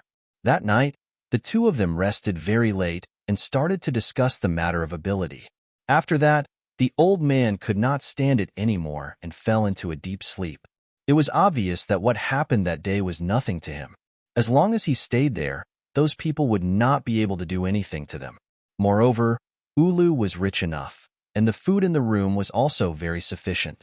It was enough for the two of them to live there for a long time. However, Zichun did not think so. He could not sleep for a long time and had to get up to practice his sword skills. However, he did not practice one move at a time. Instead, he sat cross-legged and closed his eyes, simulating the sword skills in his mind over and over again, just like when he had a soul in the outside world. This efficiency coupled with actual combat practice would undoubtedly be faster. The next day, Zichun was woken up by noisy curses. These people did not go back at all last night. It was obvious that they were against them. If this matter could not be resolved, they would not leave. Don't go out. They are trying to goad you. As if he was worried that Zichun would go out rashly, the old man got up early that day and looked at Zichun, who was sitting cross-legged with his eyes open, and said, after a night of cultivation, Zichun did not feel tired at all. It was as if he had the power of the soul in him. This was obviously impossible because having the power of the soul was equivalent to having abilities. The current Zichun undoubtedly did not have any abilities. He got up from his cross-legged position, grabbed the scabbard on his left, and said, this matter must be resolved. I don't have much time, and I can't always waste it here. Also, I said that I will reason with them. As he spoke, Zichun stepped forward and opened the stone door. The first ray of sunlight shone on his face, illuminating his handsome face with golden light. The curses outside stopped because the stone door was opened. Zichun held the scabbard and stepped out. Sigh, this. The old man looked at Zichun, who walked out and sighed helplessly. However, he did not hesitate. He picked up the pickaxe leaning against the wall and followed Zichun out. Today, we will fight to the death. If you are not afraid of death, come up. After walking out, he quickly took a few steps forward and stood in front of Zichun.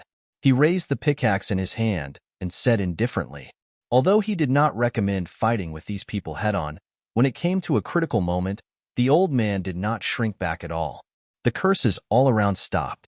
Everyone stared coldly at the two of them. In the depths of their eyes, there was a trace of unconcealable greed.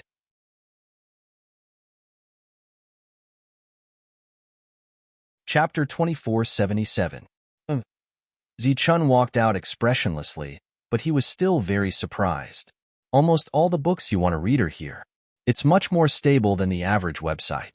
The updates are also faster. There are no advertisements. The people who appeared around him were far beyond his expectations. It was as if everyone in this village, which he rarely saw, had returned today.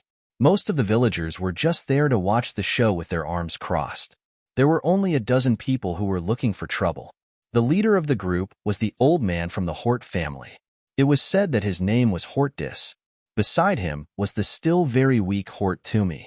When he saw Zichun appear, his eyes were filled with deep hatred. Zichun, today is the day you die. If you hand over the sacred black crystal, I can spare your life, he said coldly to Zichun. Although he looked weak, his cold words were full of energy. You.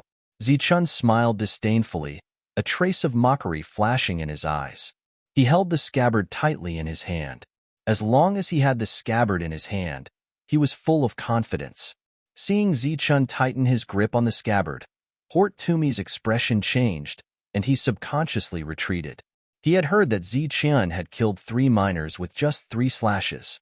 This kind of combat power was definitely not something he could fight against. Standing at the side, saying some harsh words and cursing secretly was already the limit of what he could do. The people present did not laugh at Hort Tumi's actions. Compared to these people, Hort Tumi was just a child, and a very weak one at that. Just as he retreated, those people all took a step forward. If you're not afraid of death, then come. the old man said indifferently as he retracted the pickaxe in front of his chest. It was unknown whether it was because of his words, but as soon as he finished speaking, many of the people who had been watching the show with their arms crossed suddenly walked over. As these people walked, their aura was not like that of ordinary miners. Their faces were somewhat fierce, and it was obvious that they were usually brave people who liked to fight. Furthermore, among the people who walked out, several of them were holding weapons in their hands. Having been in this world for a long time, Zichun was very clear that in this world, having a weapon was equivalent to having combat power. In the blink of an eye, there were more than 20 people, and 8 of them had weapons. This didn't include Hotodeski and Hotodeski who didn't take out their weapons. Among these people, the old man was able to fight to a standstill with a weapon and could barely block 2 people. This situation was very unfavorable for the two, and no one was optimistic about them. As the news of a huge piece of sacred black crystal spread, almost all the villagers in the nearby villages knew about it. Thus, they chose to waste a day to come here and see if there was anything they could pick up. More and more people gathered around. Other than Hort and Tangmi, the other 4 members of the Hort family who had come to this world had also arrived. Each of them had a person by their side, but none of them stepped forward. Looking at the situation before them, there was no need for them to make a move. Jiatu Huangtu had also arrived, and Jiatu Mingtu and 3 others had also arrived. They looked at the scene with strange expressions, and only Jiatu Huangtu's face was filled with worry. "Boy, hand over the sacred black crystal or die." After everyone had appeared, Hotdes opened his mouth and spoke in a cold voice.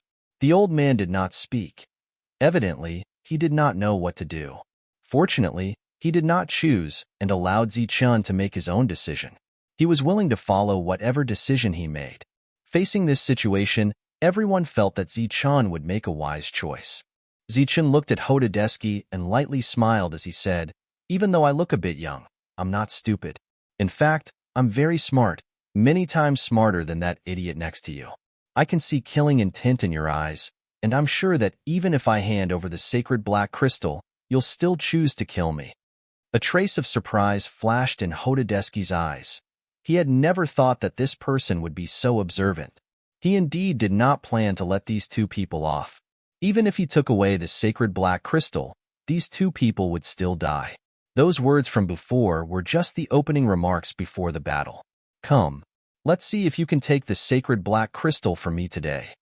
Zichun slowly raised the scabbard in his hand and placed his right hand on the hilt. In the outside world, facing so many Saint Kings, he would definitely turn and run. However, in this world, these Saint Kings were no different from mortals, and he was qualified to fight. The others crossed their arms and watched the show.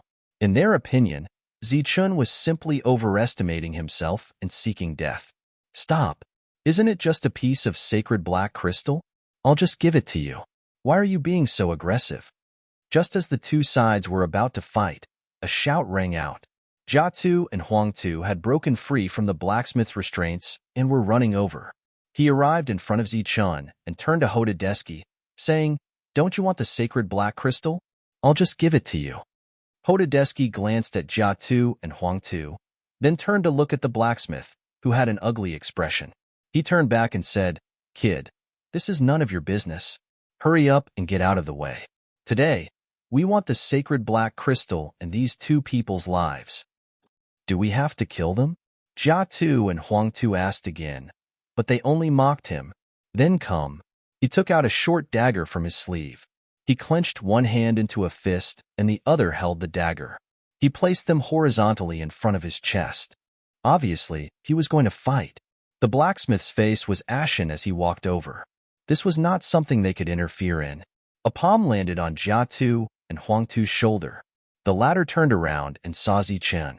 Zichun smiled and said, "Thank you for your help this time, but this is just a personal grudge between us. You should back off." "Aren't we friends? How can I back off at a time like this?" Jiatu and Huangtu shook their heads and said firmly. These words touched Zichun quite a bit.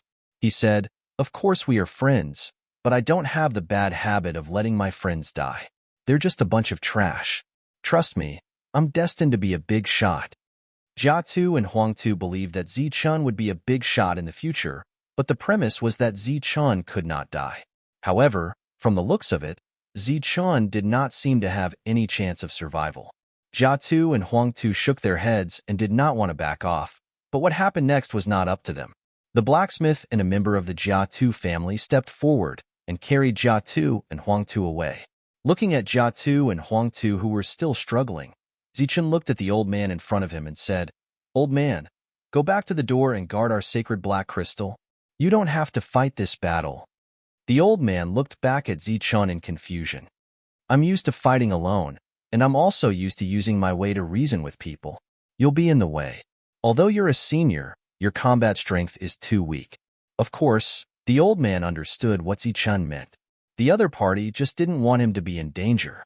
Letting him stay behind was so that once Zichun died in battle, the old man could take out the sacred black crystal to save his life. The main reason why Thunderous had to kill the two of them was because of Zichun. This was because Thunderous, Tangmi, and the others were very clear about Zichun's potential. "If I can't even protect you, what's the point of me living?" The old man shook his head. "You should know that I don't need to be protected. On this life star, people like me don't need to be protected at all. Hey, you two, don't act like you're going to part forever.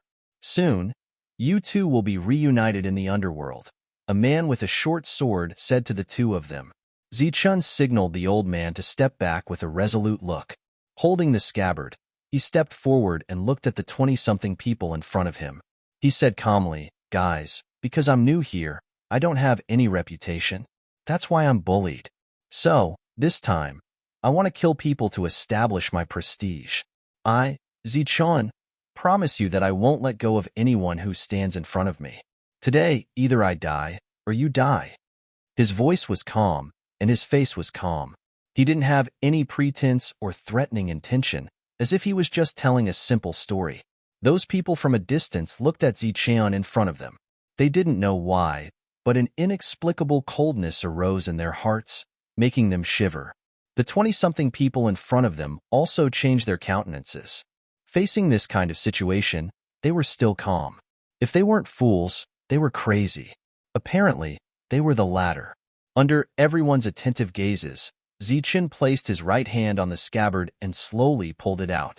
A broken scabbard with black light flashed in people's eyes. In front of Zichun, the others were also ready to fight. They were holding weapons or other things that could be used to hit people. The old man sighed and stepped back. Zichun took several steps forward. Those people in front of him scattered, surrounding Zichun. Zichun stood in the center, holding the scabbard in his left hand and the broken scabbard in his right hand. The people around him stared at Zichun. The atmosphere was oppressive. Everyone stared in front of them, waiting for the battle that was about to happen. No one said a word. "Kill." The word "kill" came from Hotde's mouth. Those people surrounding Zichun started to attack Zichun. A sharp black sword stabbed directly at Zichun's face. Zichun moved his feet and dodged the sword. At the same time, he turned his body again. Another attack brushed past his body. Clang! He raised the scabbard in his left hand. A long sword was blocked by the scabbard. A clanging sound rang out, and sparks flew everywhere. The powerful force shook Zichun and made him unsteady. He subconsciously retreated. Behind him, a short sword was thrusting towards his back.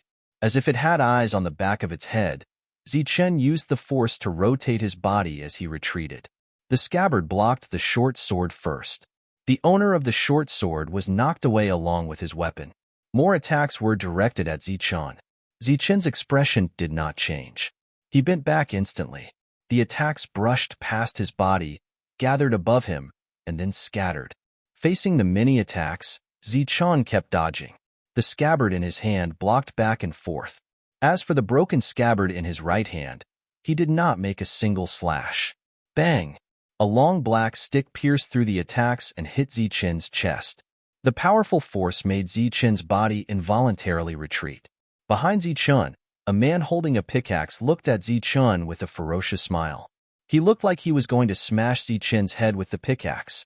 Zichun, whose body was unsteady, suddenly turned around at this moment. His pair of pitch-black eyes were calm and filled with indifference. The broken scabbard, which had not made a move until now, chopped down at this moment. An extreme slash.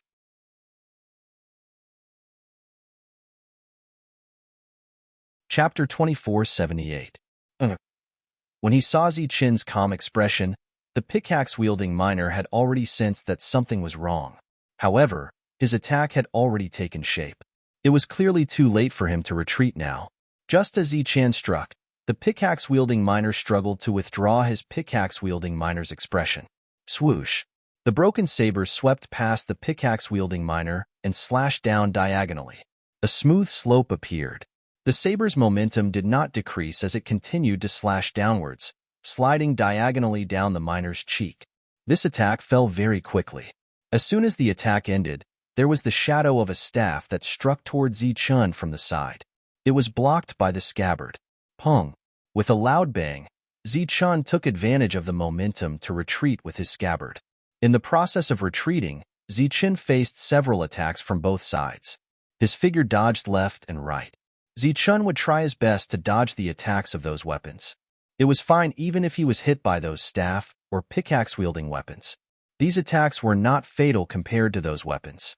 In the process of dodging, Zichen no longer struck with the broken saber in his hand. He continued to use the scabbard to block.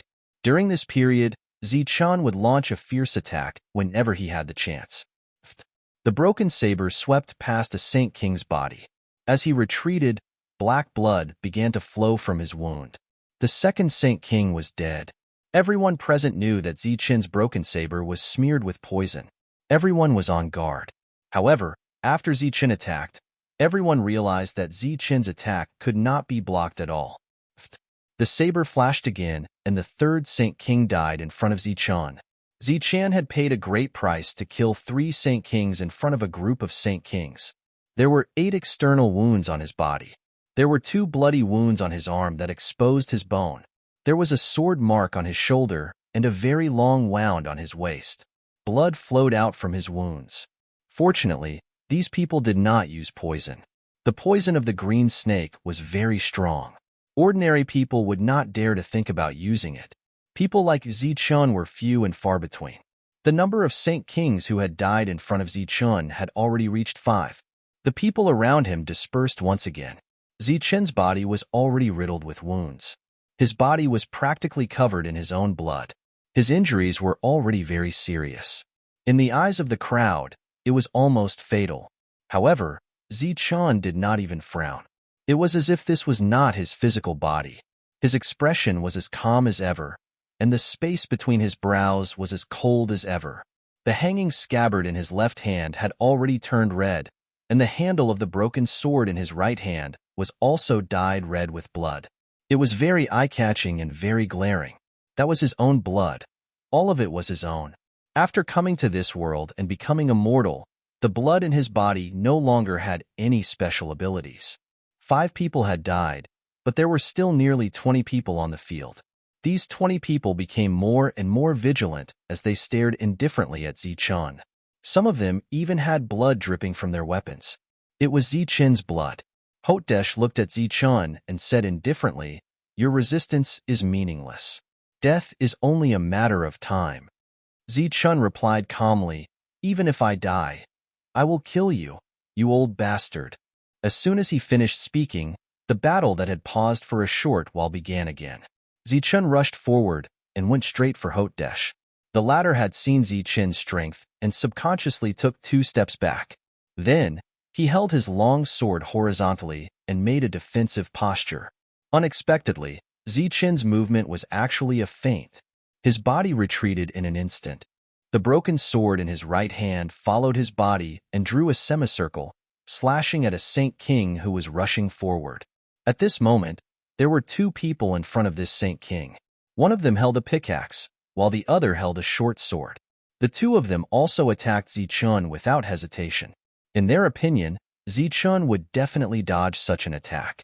Because if he did not dodge and was hit by the 2, Zichen would probably lose his ability to fight in an instant. However, Zichen really did not dodge. He just kept rushing forward, his eyes fixed on his target.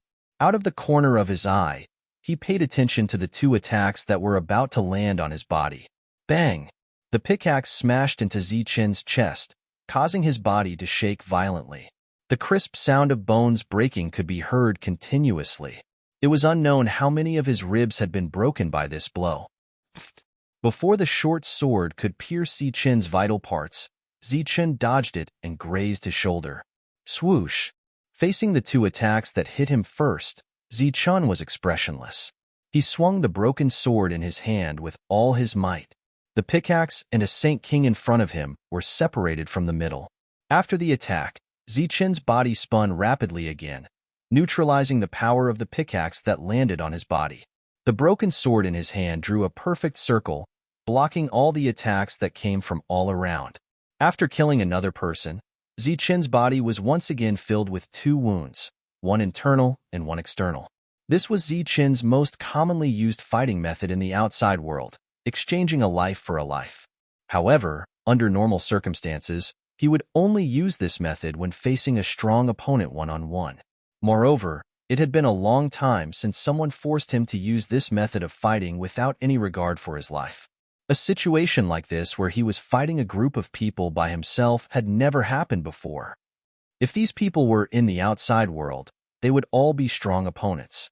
Zichen needed to deal with them carefully. When the 10th person fell in front of Zichen, his situation could only be described as miserable. The indifferent spectators around them were all moved by this. The old man wanted to go forward and help, but Zichen decisively waved his hand to stop him. From beginning to end, his eyes were still indifferent, and his expression was still calm, even though his injuries seemed to have reached a critical point. This is my choice. I will bear all the consequences. Zichen stopped the old man from speaking, causing the spectators to be moved. With his own strength, he had killed 10 people in a row. If Zichen did not die today, his name would definitely spread throughout the surrounding villages, and no one would dare to provoke him again. However, looking at the situation today, Zichen would definitely die. This was because the enemies were not just these people in the field. In the distance, in the dark, there were also people from the Hort family, as well as others who were eyeing him covetously. They might have been spectators a moment ago, but as Zichen's injuries worsened, they would most likely turn from spectators to bandits. As Zichen's injuries worsened, his enemies would be endless. Moreover, because of the powerful combat strength Zichen had displayed, as well as the words he had said before, even if there were people who felt pity for him, they would not dare to let him go. This was because if they let Zichen go today, once he recovered from his injuries, Zichen would become a disaster for them. If Zichen wanted to escape today, he would have to have an ability recognized by this world. Only an ability could allow Zichen to escape danger. Everyone present knew this problem, but how could an ability be so easily obtained? Everyone knew that Zichen needed an ability to escape danger, but Zichen did not have any extravagant hopes of obtaining an ability. In his mind, he was quickly deducing the previous battle, trying to find a way to break out of this situation. He did not need those powerful abilities that could allow him to fly into the sky and burrow into the ground. He only needed to escape this crisis. In fact, this method was very simple. He only needed a little bit, and Zichen would be able to escape danger. That was speed. As long as his speed had a little bit of a breakthrough, Zichen would be guaranteed to win this battle. Unlike the outside world, all of his senses were suppressed here. His body's reaction speed was also suppressed. When he used the 9 fleeting lightning, it was no longer effective and could not bring him the true limit of speed. Although in the eyes of others, his speed was already very fast, Zichen knew very well that this was still far from his limit. As his mind quickly analyzed the previous battle, Zichen came to a conclusion. If his speed could be a little bit faster, just a little bit, then he would be able to escape many fatal attacks. With this little bit of advantage and the sharp broken sword, Zichen would be able to carve out a bloody path. Speed. Speed a little bit faster. At this moment, Zichen's mind was filled with a strong desire for speed. This desire was unprecedented. It was the kind of desire that one would have when facing death. Speed. Speed.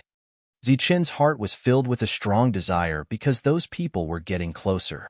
Given his current body, he simply could not sustain this level of battle.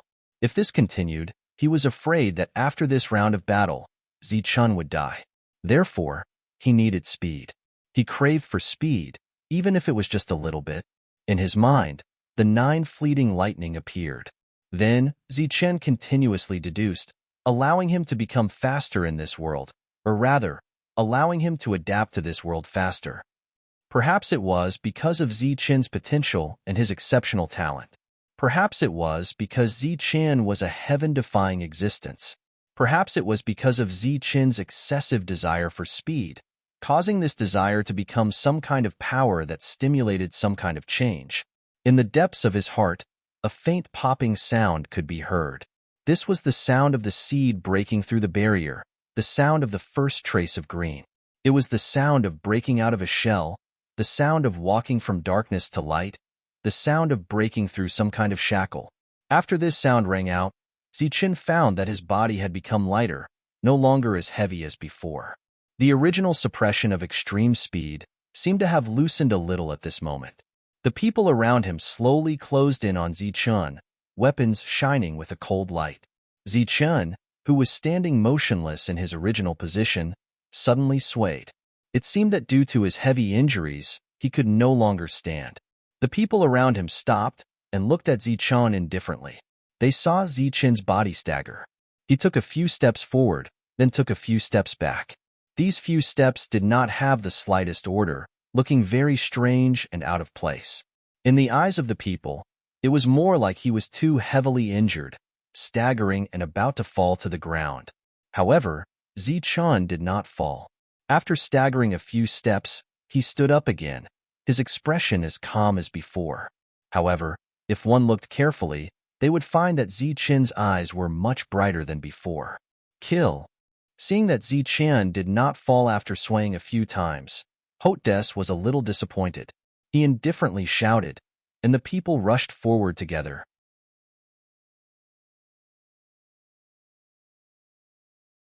Chapter 2479.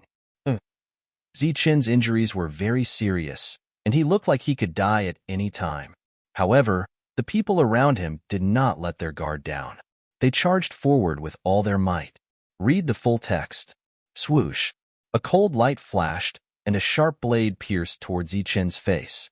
This attack was decisive and ruthless. Its owner had already left many wounds on Zichen's body. Facing this attack, Zichen did not dodge. His very bright eyes stared at the attack coming toward him. A strong wind blew, and Zichen's hair flew. Seeing that the attack was about to pierce Zichen's face, the owner of the sharp blade grinned. In his opinion, Zichen was already seriously injured and could not dodge. This attack was certain to kill him. However, just as the two sides were a few millimeters apart, Zichen's feet moved, and his body moved with his steps, tilting his head to avoid the attack. The Holy King's attack missed, and his body moved forward due to inertia. Zichen's right hand held the broken saber tightly, and he instantly raised it. Poof! With a soft sound, a head flew up, and blood began to spurt, staining Zichen's body. This was the feeling. Zichen relaxed his mind and felt the changes in his body. A hint of joy appeared on his expressionless face for the first time. Speed. His speed was back. Although it was not as terrifying as it was in the outside world, it was much faster than before, as if some kind of shackle had been broken. With the speed, Zichen could finally use the method that used very little energy to kill the enemy, and it was very effective. With this speed that was several times faster than theirs, Zichen was in an invincible position. Swoosh! Another attack came from behind Zichen. Zichen did not even turn his head. After repelling the person in front of him with his saber, he moved slightly, brushing past the attack, and arrived in front of the Holy King. The Holy King's face was filled with shock. He clearly did not understand what had just happened. He saw Zichen dodge his attack and stand in front of him. After that, the broken saber that he could not dodge appeared in his line of sight. The broken blade streaked across his eyes, and his vision blurred. After that, he couldn't see anything. In the blink of an eye, 2 people had died, while Zichen was unscathed. His previous heavy injuries seemed to have lightened at this moment because his speed had become faster and his reaction had also become sharper. Normally, he would not be able to dodge an attack, but now, he was able to dodge it without expending too much energy. Regarding this situation, the spectators had the most right to speak. Quick update, The website is refreshing and has few advertisements. I love this kind of website the most. You must give it a good review. The original Zichen was like a fast-moving rock when he was besieged by the crowd. He was calm and decisive, and his attacks were sure to kill, but his reactions were relatively slow. Often, he would lose 800 of his own men to destroy 1,000 of his enemies. But at this moment, he was like a leaf swaying in the wind, easily changing direction with the rhythm of the wind, dancing with the wind. He shuttled through these attacks, the broken saber in his hand dancing nimbly. One Saint King after another fell, but these Saint Kings were unable to cause any harm to him. This kind of clever change was like using 4 tails to deflect 1,000 caddies. It was very clever, and very lethal. And as the battle continued, everyone realized that Zichen's figure was becoming more and more graceful. In the end, no one could even touch the corner of his clothes. This was the current change in Zichen in the eyes of the crowd. But during the battle, those people did not notice it. They only felt that Zichen was becoming more and more difficult to deal with, and his reactions were becoming faster and faster. It was also becoming more and more difficult for them to hit Zichen. Seeing that Zichen, who should have been seriously injured and dead, was still alive, and instead killed one Saint King after another, they became more and more shocked. This is, Jia Tu and Huang Tu, who had been watching the battle anxiously, were now looking at Zichen's changes in the field in shock. The blacksmith's expression gradually became serious. At the entrance of the stone house, after seeing this change, the old man's eyes gradually lit up, and his face was filled with disbelief. Is this an ability? He had not seen others use their abilities with his own eyes, so he could not determine whether Zichen's current state could be called an ability. An ability? This is an ability. It must be an ability. A speed ability, otherwise his speed would not be so fast. Oh my God, could it be that he has awakened an ability? It is said that in this world, when faced with a life and death crisis, there is a certain probability of awakening an ability. But this probability is extremely low. I didn't expect that we would encounter it. This speed is several times faster than before. He is almost invincible. This little guy is really lucky. Seeing the change in the battle, everyone was almost certain that Zichen had awakened an ability. For a moment, everyone revealed looks of envy. An ability was an extremely rare thing. Once one had an ability, it was equivalent to no longer being immortal, but becoming a cultivator. The appearance of a unique ability indicated a powerful combat strength. Is it lucky to have awakened an ability? I don't think so.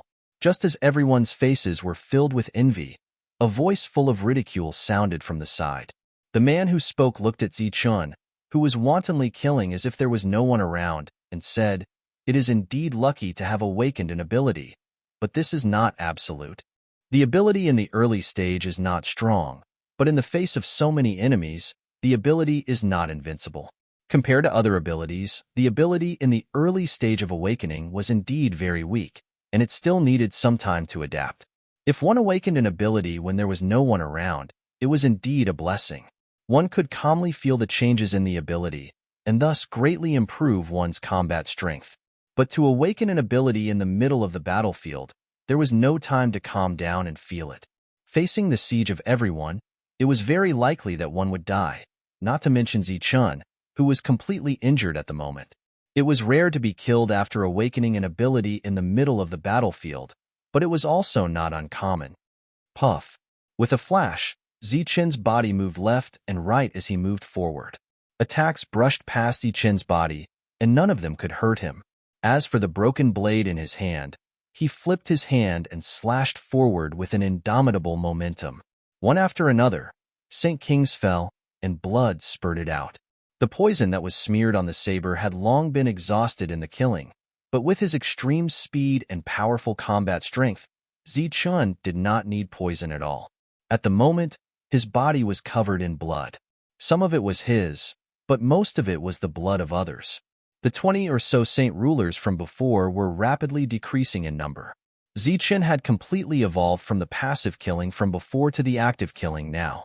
Moreover, with each step forward, he took a life with each slash. His figure became more and more graceful, and his attacks were decisive and elegant. His efficiency in killing the enemies became faster. The serious injuries that he had suffered before were gradually recovering because he was no longer injured. The bleeding wounds from before had all stopped bleeding. Damn it! How could he have awakened an ability? Looking at the others falling one by one, Hotadesko's expression became very unsightly, and his eyes were filled with disbelief and shock. Next to him, looking at Zichun, who seemed to be in an unstoppable state, Hotadesko's face was filled with deep fear. He could not help but recall what Zichun had just said. Because it was his first time here, he needed to kill to establish his dominance and ensure that he would not let anyone off. Those words had sounded somewhat ridiculous, but thinking about it now, Hotadesko felt a deep sense of fear. Looking at Zichun's cold eyes, Hotadesko felt that he could appear in front of him at any moment and slash down with his saber. Although he held his weapon tightly, he was not confident that he could block Zichun's saber. Just as he was feeling terrified and wondering if he should run away at this moment, he saw shadows from the corner of his eyes. It was the people who had been watching earlier. They were walking towards him. Some of these people were from the Hotadesko family, and Hotadesko knew some of them, but he did not know some of them. When they walked forward, their eyes were filled with coldness, and their intentions were very obvious. They did not make a move before because it was not necessary, but at this moment, seeing that Zichun was about to awaken an ability, they had to make a move. An existence that has awakened an ability is very dangerous. Before the opponent's ability stabilizes, it is the only chance to kill the opponent. Once the opponent's ability stabilizes, if you want to kill someone, you need someone with the same ability. After these people appeared, they went straight to Zichun to kill him. Extreme slash. After Zichun unsheathed the broken saber in his hand, he did not put it back. While dodging left and right, the broken saber in his hand continuously slashed, chopped, raised, and cut. Every slash was made with full strength, and every slash was very fast. Every slash was followed by a flash of black light. Pooh! His body only swayed left and right, and he never retreated. He kept moving forward, and wherever he passed, Saint Kings were killed. It was as if he had eyes all over his body, and not a single attack could land on his body. Clearly, he had just awakened an ability and was not used to it, but it still made people helpless. Pooh! Pooh! Pooh! The saber flashed, and Saint Kings fell dead one after another. From afar, these people looked like they were voluntarily sending themselves to their deaths. His figure was graceful and elegant, and his attacks were decisive and sharp. Zichun awakened an ability that was speed. In the eyes of the crowd, it would take some time for him to get used to it. But to Zichun, he did not need to get used to it at all. This was because he did not awaken an ability in the true sense of the word. It was not an ability of the physical body, but the extreme speed ability of the 9 lightning flashes. Zichun could not be more familiar with this ability, because he had been using this extreme speed from the beginning. When Zichun used this extreme speed, it was like using his own arms and fingers. He could use it as he pleased, and there was no sense of unfamiliarity. And as the Saint Kings fell dead one after another, and still no one touched the corner of Zichun's clothes, they finally realized this point. They knew in their hearts that even if they sacrificed everyone today, they would not be able to kill him. So, they prepared to retreat. Looking at them retreating, Zichun spoke his first words after awakening his ability. I promised all of you that I would not let anyone go. I, Zichun, will never break my promise.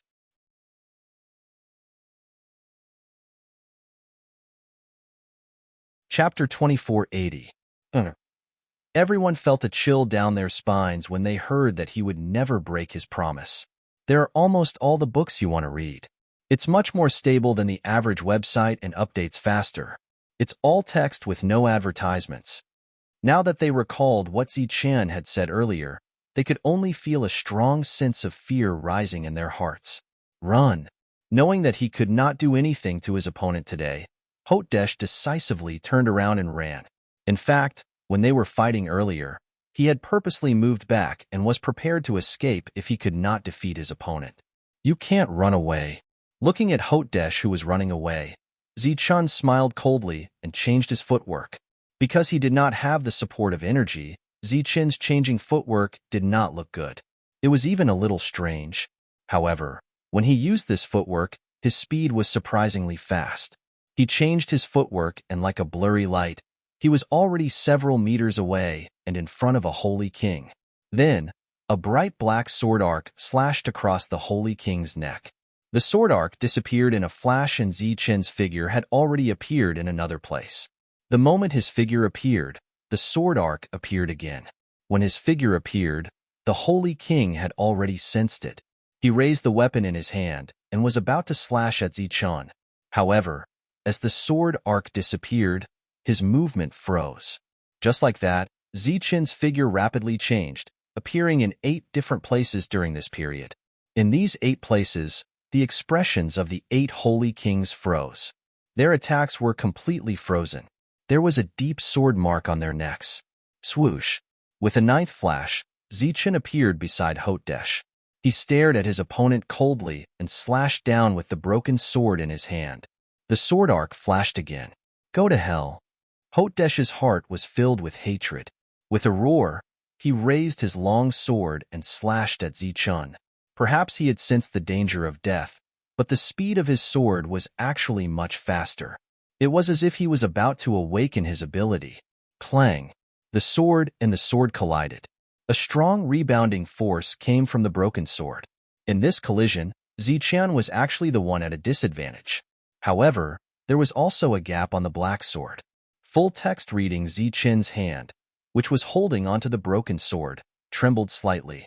Then, he squatted down, with his left foot in front and his right foot behind, using the force of the broken sword to turn around. The broken blade also drooped down during this period, drawing an arc. The end point was Hotdesh's abdomen. Pooh! The blade light flashed, and Hotdesh was cut in half. His movements were frozen, and his expression was frozen. After killing Hotdesh, Zichen's expression didn't change much. He was still in a half-squatting position, but he dashed forward in an instant. This time, the target was Hort Tongmi, who had escaped first. Zichen dashed forward. Because he was so fast, he created a gust of wind. When the wind rose, the 8 people standing in their original positions, as well as Hotdesh, fell to the ground. The old man guarding the door stared at Zichen the whole time. Since he came from a life star and used to be a member of the Jean family, he had some knowledge about life stars, especially some secrets that others didn't know. In fact, it wasn't really a secret. Almost everyone knew about life stars. He had seen with his own eyes that Zichen's figure had flickered a total of 9 times during this process. On the life star, there was only one speed, which was the 9 flashes. 9 represented the extreme. It was a limit. In this world, the only extreme speed was the 9 flashes, which was the Thunder Clan's 9 flashes of lightning. When Zichen's body flashed 9 times, it was no doubt that he was using the Thunder Clan's extreme speed, the 9 flashes of lightning. It was recognized as the first extreme speed in all the worlds. The Jean family had many powerful techniques, but compared to the famous world extreme speed, they were a little bit weaker. Seems like the rumor is true. Techniques from the outside world can become a kind of ability here. But the premise is that the technique must be strong enough. The old man muttered, confirming something. At this moment, Zichen had dashed in front of Huate Tangmi. He indifferently looked at the frightened man and said, I never break my promise. Huate Tangmi was frightened. Being stared at by Zichen, he was scared out of his wits. So many Saint Kings had been killed, let alone him, a Saint King. However, facing this deadly situation, he didn't beg for mercy. He turned the fear in his heart into endless motivation. He shouted, kill. Holding the short sword, he dashed towards Zichen. You're brave, but you've lost your mind. Too many loopholes. Zichen shook his head. At this moment, Huate Tangmi didn't know what to do. If he used his brute force to attack, he would die faster. The unsheathed broken saber flashed, and the saber arc appeared. The saber arc flashed and disappeared. Huate Tangmi's attack froze, just 1 inch away from hitting Zichen. At this point, Zichen had fulfilled his promise and killed all those who opposed him. Looking at the corpses all over the ground, he had killed to establish his power. As far as the eye could see, everyone avoided eye contact with Zichen.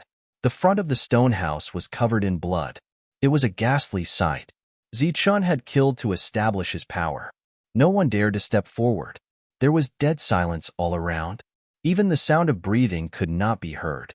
Other than Huate Tangmi, the other 4 saints who had come here to look for opportunities were nowhere to be seen. No one knew when they had escaped. An expert with extreme speed appeared in such a way. His gaze swept across the scene. After no one stepped forward, Zichun turned around and began to clean up the battlefield under everyone's gaze. His speed was not fast, but each step was very steady. He picked up the weapons one by one. In this world, based on the current environment, the most precious things were naturally those weapons. One must know that the old man had stayed here for many years, but he had not been able to own a weapon of his own. From this, one could see how precious weapons were here. Of course, the old man's personality of waiting for death was also a big reason. The old man who was still guarding the door reacted. He stepped on the blood and quickly stepped forward. "Leave this kind of small matter to me." After saying that, without waiting for Zichun to speak, he quickly picked up the weapons one by one. However, he did not take the pickaxes and other things that were not very valuable. While the old man was picking up the weapons, Zichun stood aside and watched. After picking up all the weapons, the old man turned around and said to the people who were still around, "I'll leave the rest of you guys. But before you leave, please help us clean up the blood here." As he spoke, he took the weapons and walked toward his house. After a slight hesitation, Zichun followed behind and walked in. As the stone door closed again, the old man let out a huge sigh of relief. As for Zichun, he could not hold it in any longer. He coughed out a mouthful of blood, and his vision turned black as he fell to the ground. The old man reacted quickly. He immediately caught Zichun, then slowly put down the weapons in his hands. He carried Zichun to his bedroom. In today's battle, Zichun had awakened his ability and killed dozens of Saint Kings. If news of this spread, it would definitely cause a commotion. But at the same time, Zichun had paid a huge price for this. His injuries were very serious. If those people really did not fear death and charged forward without any regard for their lives, Zichun would eventually not be able to hold on. But unfortunately, they were scared out of their wits by Zichun. After simply treating Zichun's wounds, the old man looked at Zichun, who was sleeping soundly on the bed. He shook his head and sighed softly. After interacting with Zichun for a few months, he had never realized that Zichun actually had such a side to him. The way he fought with his life in exchange for his life moved him very much. Although he was a Saint King before coming here, he had never dealt with heaven-defying people. In his era, the heaven-defying people were completely controlled by those few great saints. They did not allow others to interfere at all. It was said that the heaven-defying people of his generation were killed by those few great saints. In today's battle, he saw Zichun's firm belief and was deeply moved. At the same time, he felt ashamed. If he had half of Zichun's belief, he probably would not have fallen to such a state. Recuperate well. After your injuries are healed, you have to leave here. This place does not belong to you. It only belongs to people like us who have given up hope and are just waiting for death to come. After leaving the bedroom, the old man began to organize Zichun's things. The harvest this time was not small. Just these few weapons were already a considerable asset. In addition to the sacred black crystal, as well as Zichun's gains during this time, Zichun believed that once he reached the town, he would have a certain amount of resources to survive. The news of the large, sacred black crystal and the awakening of his ability almost spread to the nearby villages at the same time, causing a great commotion. In particular, the matter of an ability user slaughtering dozens of people in a day was even more shocking. In this battle, Zichun had killed people to establish his might. Although others knew that Zichun had good things in his hands, they did not dare to cause trouble for him. Outside the stone house, after the old man went in, the others came forward one after another. With the fastest speed, they plundered the belongings of the corpses and even cleaned up the battlefield. In addition to these obvious gains, the dead Saint Kings all had their own residences. Many of them lived in stone houses. Now that they were dead, the houses naturally belonged to those who came first. They did not dare to provoke Zichun, but in order to maximize their gains, they targeted those who obtained the stone houses first. The nearby villages, which had been peaceful for a long time, were in great turmoil because of the sacred black crystal. It was likely that this turmoil would take a long time to calm down. As for Zichun, who had awakened his ability, because he had not appeared for a long time, he was gradually forgotten. On the contrary, Jiatu Huangtu walked out of the blacksmith shop almost every day. Looking at the stone house where Zichun was, his expression was somewhat anxious, as if he had something to tell Zichun. Several times, when he had made up his mind to look for Zichun, he had been dragged back by the blacksmith. In the blacksmith's words, Zichun had nothing to do with the Jiatu family.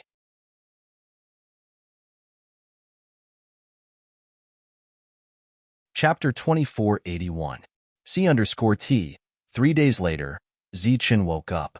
After a few days of deep sleep, his body naturally recovered from his injuries. A perfect body wasn't as simple as it sounded. Even though he was suppressed by the rules in this world, his body was still much stronger than that of ordinary people. This was also the fundamental reason why Zichun chose to engage in a life-and-death battle with these sage rulers. A powerful body had always been his greatest reliance. It could ensure that he had a powerful vitality. After getting up, he still felt pain in a few places on his body. The other places were mostly healed. As for the wounds from before, they had long scabbed over. "You're awake. Drink something first." The old man walked in from outside. When he saw that Zichun had woken up, he turned back and brought a bowl of porridge for Zichun. The quality of this porridge was much better than the one the old man gave him the first time. It was left behind by Wu Lu. Zichun, whose stomach was rumbling with hunger, took it and began to gulp it down without hesitation. The porridge wasn't hot. It was obvious that it had been cooked for some time. After Zichun finished it in big mouthfuls, he expressed that it wasn't enough. It wasn't until 3 big bowls of porridge that Zichun felt full. After resting on the bed for a while, he tried to get out of bed and start walking. "In your current state, don't go out," the old man reminded him as he looked at Zichun, who was walking back and forth. Zichun nodded, indicating that he understood. Then, he raised his head and asked, "Does my situation count as having an ability?" "Yes, of course. However, there are some differences between this ability of yours and the commonly known abilities. If I'm not wrong, your ability isn't stimulated by your body, but by your cultivation technique in the outside world." The old man looked at Zichun and said, "Your extreme speed doesn't come from your body, but from your cultivation technique. Of course, this is also considered an ability. Extreme speed ability. With this ability, you will have a speed faster than others. In a battle, you will be almost invincible." The old man pointed at the bamboo basket in the corner of the room and said, "Now that you have the ability, it is no longer suitable for you to continue staying in the village. I have already packed your things for you. Once your injuries have healed, you can leave." "Am I alone?" Zichun asked. "Yes. Although I once said that I would escort you to the town, you have awakened your ability and no longer need an escort. You just have to remember one thing. When night is about to fall, find a well-hidden cave or tree hole to hide. Don't ever let yourself be exposed in the dark. Unless you have super strong defense, you'll die a horrible death." 7 days later, Zichun's injuries were completely healed. He was ready to go out for some fresh air. Just as he walked out of the room, Zichun saw Jiatu and Huangtu, who were pacing back and forth not far away. "Zichun, you're finally out." After seeing Zichun, Jiatu and Huangtu's faces immediately revealed a hint of surprise and walked over. "What's the matter?" Zichun looked at Jiatu and Huangtu walking over with a smile on his face. "We're leaving. Today, we're here to say goodbye to you."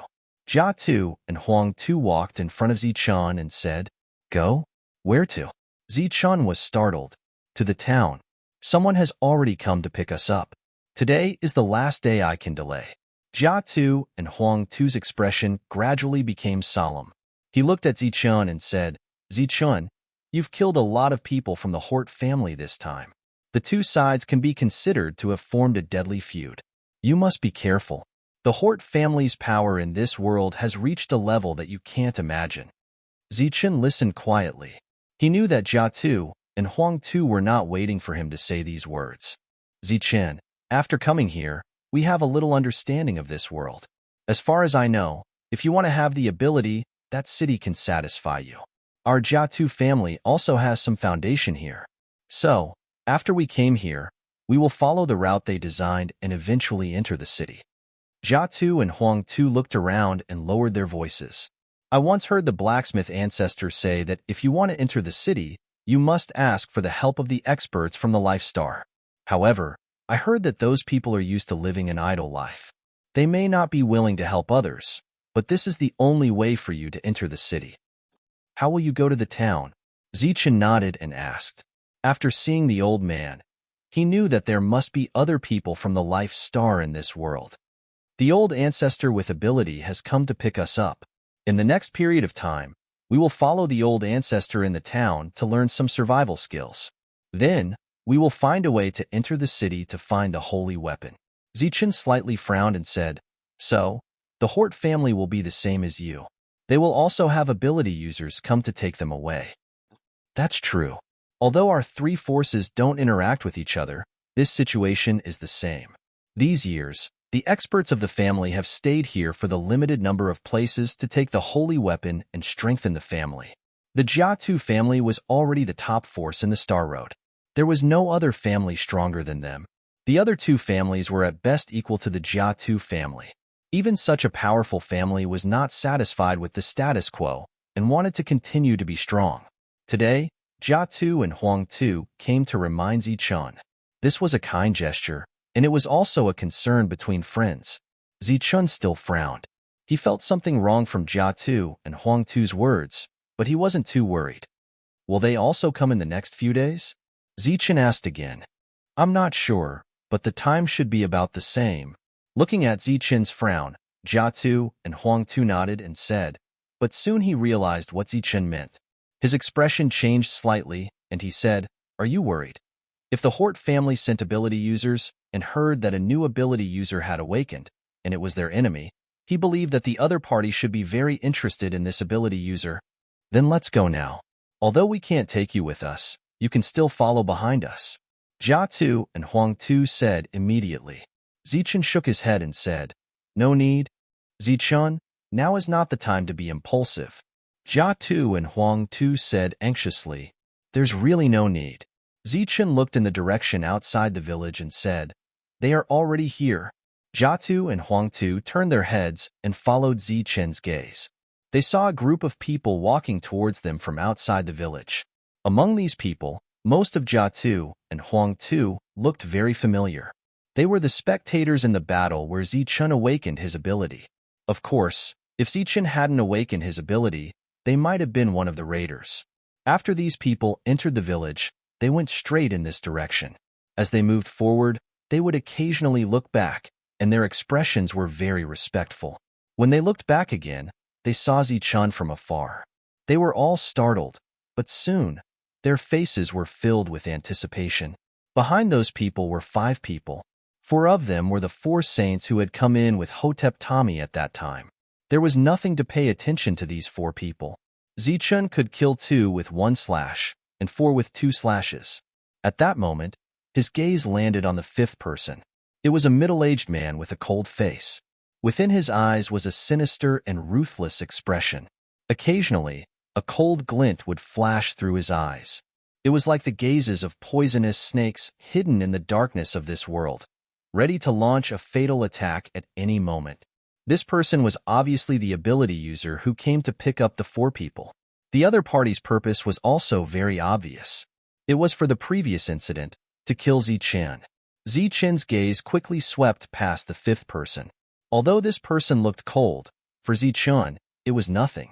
At this moment, he felt a sense of danger, but that danger didn't come from the other party. As his gaze shifted, Zichen's pupils couldn't help but shrink. His gaze was fixed on the middle-aged man's side. Beside him, there was a big snake that looked like it was carved out of wood. It was raising its head and following the middle-aged man. The big snake raised its head. Its height was almost the same as the middle-aged man's. Its body was thicker than an ordinary person's arm, and it was nearly 4 meters long. This big snake looked like it was carved out of wood, but its eyes were filled with the intelligence and cold light that a poisonous snake should have. The other party followed the middle-aged man on its own. Obviously, it wasn't an inanimate object. Although the two sides were still far apart, the moment he saw the big snake, Zichun was sure that the sense of danger came from the other party. That's a puppet master. Just as Zichun was sizing up the strange wooden snake, he heard a cry of surprise from Jia Tu and Huang Tu beside him. Puppet master? Zichun frowned. This was the first time he had heard of this term in this world.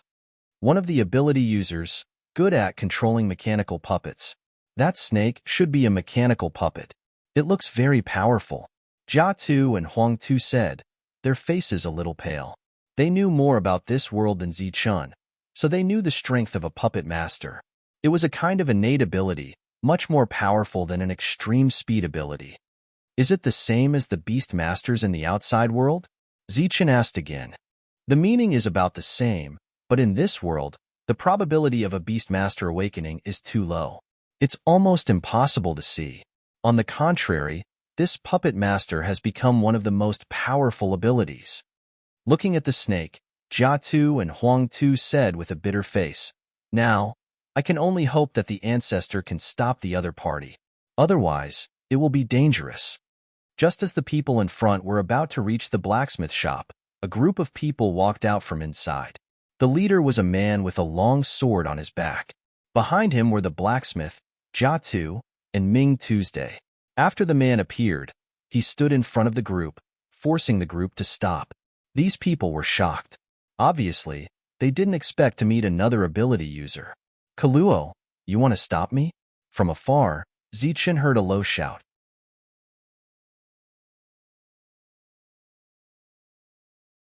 Chapter 2482. Kinney, stop. Kilo was an ability user of the Jiatu family, and he was also the one who led the 4 saints of the Jiatu family into the town.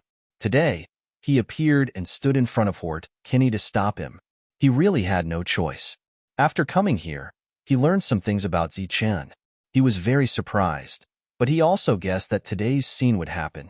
Originally, he didn't want to interfere in this matter, but Zichun was related to a sacred weapon of the Jiatu family, so he had to appear. He knew Kinney very well and knew what methods the other party had, so he was very afraid. Kinney from the Hort family looked indifferently at Jiatu Kilo in front of him and said, "You want to interfere in this matter?" As he spoke, the big snake beside him that looked like a wooden sculpture flicked its tongue in and out like a real living creature, staring at Kilo with cold eyes. "He has some connections with our Jiatu family," Kilo said in a deep voice, not retreating. Although he was afraid of Kinney, he wasn't afraid. The movement here quickly attracted the attention of the other people in the village. The villagers who hadn't left yet walked out of their rooms one by one and looked over curiously. The old man also walked out. After seeing the scene in front of him, his face became extremely ugly. He looked at Zichun, who was still in a daze, and said, "Don't just stand there. Hurry up and take the things and leave." Obviously, the other party didn't come with good intentions. The Jiatu family was willing to step in, but it was only to stop them. They definitely wouldn't fight with the other party because of Zichun. After the two sides reached a stalemate to a certain extent, one side would choose to retreat, and that side would definitely be the people of the Jiatu family. They didn't need to risk their lives with an ability user because of Zichun, and their will to protect them wouldn't be very firm. Yes, hurry up and leave. Now. Jiatu Huangtu also nodded and said. Obviously, he was also aware of this point. Zichun stood in place and didn't leave. He glanced at the old man and said, "Tell me about the puppet snake. How can we have time to talk about this now? Hurry up and leave. If we're late, we won't be able to leave." As he spoke, the old man was about to turn back to the house to pack up Zichun's things, but he was stopped by Zichun. "I'm not leaving. Tell me, what's so special about it? I'll pay more attention during the battle later," Zichun said indifferently. Of course, he couldn't leave. Not to mention that the other party had already seen him, he might not be able to escape. Even if he relied on his extreme speed to escape, the other party's anger would definitely be directed at the old man. Zichun did not wish to cause the death of the old man who had treated him well. Seeing that Zichun had made up his mind, the old man couldn't help but sigh and say, "That puppet snake is extremely strong. Once entangled, your ribs will break and you will suffocate to death. Looking at that puppet snake, it shouldn't be of the lowest grade. If I'm not wrong, its mouth must contain a highly toxic poison. Once bitten, or if the poison comes into contact with the body, the poison will kill you. Are these the only 2 points you have? Is there anything else we need to pay attention to? For example, that puppet master. What kind of tricks does he have? Zichen asked, his expression still calm. That's already very strong. Only other ability users can deal with it. The old man shook his head and said, "Don't underestimate that puppet snake. That's the only thing the puppet master relies on. It can attack and defend. It's very powerful. However, if you have a way to pass through the puppet and get close to the other party, then the puppet master's combat power is not much different from that of an ordinary person." Puppet masters themselves were not strong. This was publicly acknowledged, but that was only among ability users. For those who did not have the ability, a puppet master with a puppet could easily wipe out a village. For example, if Hotekani wanted to kill, then the entire village would be destroyed. Zichun nodded. It seemed that what he needed to pay attention to next was that puppet snake. The confrontation in front slowly reached its final juncture. When the ability user from the Kata family turned around and saw that Zichun was still standing in place, the confrontation came to an end. Kata Kilo snorted coldly, turned around, and stepped aside. Then, he looked at Zichun with dissatisfaction. In his opinion, the time he spent blocking the other party was enough for Zichun to escape. However, Zichun refused to escape no matter what, so it had nothing to do with him. Zichun's value to the Kata family was just a chance to obtain a holy weapon. However, the Kata family had obtained such a chance many times, but very few succeeded. Right now, they had 5 chances. If they had to pay a high price, then they didn't mind wasting one chance. Hotekani walked in front of Kata Kilo. The guides who had previously walked in high spirits in front of him didn't immediately follow him this time. They knew how powerful Zichun was, so they didn't dare to get too close to Zichun. The gap between ability users and ordinary people was like heaven and earth. The puppet snake slithered on the ground. Wherever its thick body passed, it left deep marks. The 4 saints from the Hort family also paused for a moment before following with the others. They also didn't dare to get too close. When they recalled Zichun's fighting style of killing people with one slash, they still felt their hearts palpitate. Zichun didn't return to his room. The old man had taken out the sword. He stood in front of the stone house with the sword in his hand, quietly watching the man and the snake gradually approaching. The old man and Kata Kilo had already retreated far away. The next battle between the 2 ability users would definitely be shocking. If they rashly approached, they would definitely be injured. Everyone subconsciously retreated or distanced themselves from the 2 aptitude users. There was already enough space on the battlefield. Zichun stared at Hotekani in front of him. His left hand gripped the scabbard tightly. His eyes gradually narrowed, and a cold light appeared. Tap! The 2 sides didn't have any symbolic dialogue. Zichun held the scabbard and took a step forward. His right foot stepped on the ground, making a tapping sound. Tap! Tap! Then, his footsteps began to change. The sound of footsteps rang out. Tap! Tap! Tap! Zichun held the scabbard and began to move forward. His speed was getting faster and faster, and his target was Hotekani. Hotekani, who was moving forward, stopped and looked at Zichun, who was rushing toward him. The corner of his mouth revealed a mocking smile. The puppet snake, which was originally next to him, came forward, wagging its tail, and came in front of him. It stood between the 2 sides. The puppet snake's tongue flickered in and out of its mouth. Its eyes were fixed on Zichun, like a poisonous snake staring at its prey. The distance between the 2 sides was shortened in the blink of an eye. Zichun stomped his foot hard. With a tremor, his body soared into the sky. His right hand fell on the broken sword, as if it could be unsheathed at any time. Ka! The sound of a spring rang out. The puppet snake's body rose high and instantly reached more than 2 meters, blocking Zichun, who was about to pass over it. Then, the snake opened its mouth, revealing a few poisonous fangs, and made a move to bite Zichun. Swoosh! The puppet snake's attack was very sharp. With a strong wind, it blew Zichun's hair and robe. At this time, Zichun was very calm. His body, without any support, suddenly began to rotate. As he rotated, his body began to change direction. The snake's head, which had launched the attack, brushed past the rotating Zichen's robe, shattering a few pieces of his robe. Zichen, on the other hand, dodged the attack, bypassed the snake's head, and looked down at Hotekine from above. Swoosh! A bright light flashed, and the broken sword was instantly unsheathed, fiercely slashing at Hotekine's head. The latter looked at this scene indifferently. There was a hint of surprise in his eyes, as if he was surprised that his opponent could dodge the puppet snake's attack so easily. However, there was also a hint of sarcasm in his surprise. He did not seem to care about Zichen's attack.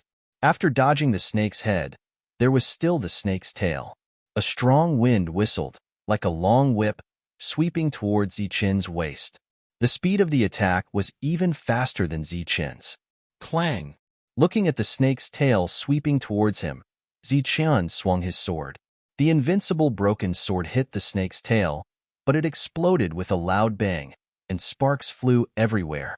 A powerful force came from the snake's tail, almost shaking the broken sword out of his hand. Zichen's body rotated again, and he retreated while spinning. He retreated again and again until he was 10 meters away. His body steadied. He held the scabbard in his left hand and the broken sword in his right hand in front of his chest. He stared warily at the puppet snake in front of him. He did not dare to say that he used his full strength, but he definitely used 80% of his strength. However, he did not manage to cut off the snake's tail, only leaving a hole on it. The puppet snake's sturdiness surprised him, and it made him more careful. Swoosh! With a tap of his foot, Zichen began to rush forward, his figure blurring. Hotekine snorted coldly, and a cold light flashed in his eyes. He did not control the puppet snake, but the snake's mouth suddenly opened wide. Then, Zichen saw a sparkling luster flashing in the direction of the snake's mouth. Without saying a word, he dodged to the side. Drops of sparkling liquid appeared from the snake's mouth and then exploded. The exploded liquid, like a drizzle, began to scatter in all directions, accompanied by a strong bitter and sour smell in the air. When the liquid touched Zichen's body, a sizzling sound could be heard. The robe on his body was corroded into many small holes. Obviously, this was a kind of poison. Zichen's figure kept flashing, but a large space in front of him was shrouded in this kind of drizzle-like poison, making it impossible for Zichen to get close. Swoosh! At the same time, the sound of the snake tail tearing through the air continuously rang out. In the face of this unexpected attack, Zichen appeared to be in an extremely sorry state as he dodged. Hotekine did not make a sound from beginning to end. He just looked indifferently at Zichen, who was jumping up and down like a monkey. His opponent's reaction speed was beyond his expectations. Although his clothes were covered with fine wormholes, they were still intact. The others around looked at the scene nervously, for fear of missing any details. "It's over." Hotekine waved his hand impatiently. The puppet snake that was spitting out snake liquid suddenly stopped. Its mouth was still wide open, and a tube extended from the snake's mouth, aimed at Zichen.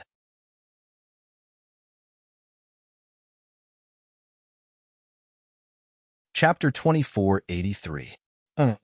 In everyone's eyes, this battle was already very dangerous. Almost all the books you want to read are available. It's much more stable than the average website and updates faster. It's all text with no advertisements.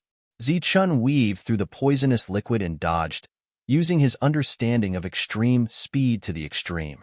If it had been them, they would have died from the poisonous liquid in a matter of minutes. In the distance, Gartucolo, who had been watching the battle indifferently, gradually frowned. This was the reason why he was afraid of Hotekine. If his opponent used poison, he wouldn't be able to get close at all. As he watched the battle, Zichen's speed surprised him. However, this was only temporary. It wouldn't be long before Zichen's strength was exhausted too quickly. When his speed slowed down, it would naturally be the time for Zichen to die. In Gartucolo's opinion, this battle should continue for a while before it ended. The final result would naturally be Zichen's death. However, he didn't expect that the puppet snake, which was spraying poisonous liquid on the battlefield, would suddenly stop attacking. Under normal circumstances, This would happen because the poison hidden in the snake's body had been used up. However, the battle had just begun, so it was impossible for this to happen. Immediately after, he saw that the puppet snake's mouth was still wide open. A black tube extended from it, the mouth of which was aimed at Zichun. Gartukulo's expression suddenly changed. He recognized what the tube was and guessed what it contained. His expression changed greatly as he cried out in alarm, "That's poisonous fog. Retreat quickly."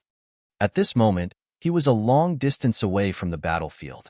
However, after seeing the tube, he still cried out involuntarily and kept retreating. Seeing that the situation wasn't good, the others immediately turned around and fled at lightning speed. The old man, Jia Tu, and Huang Tu pushed the door open and closed it again.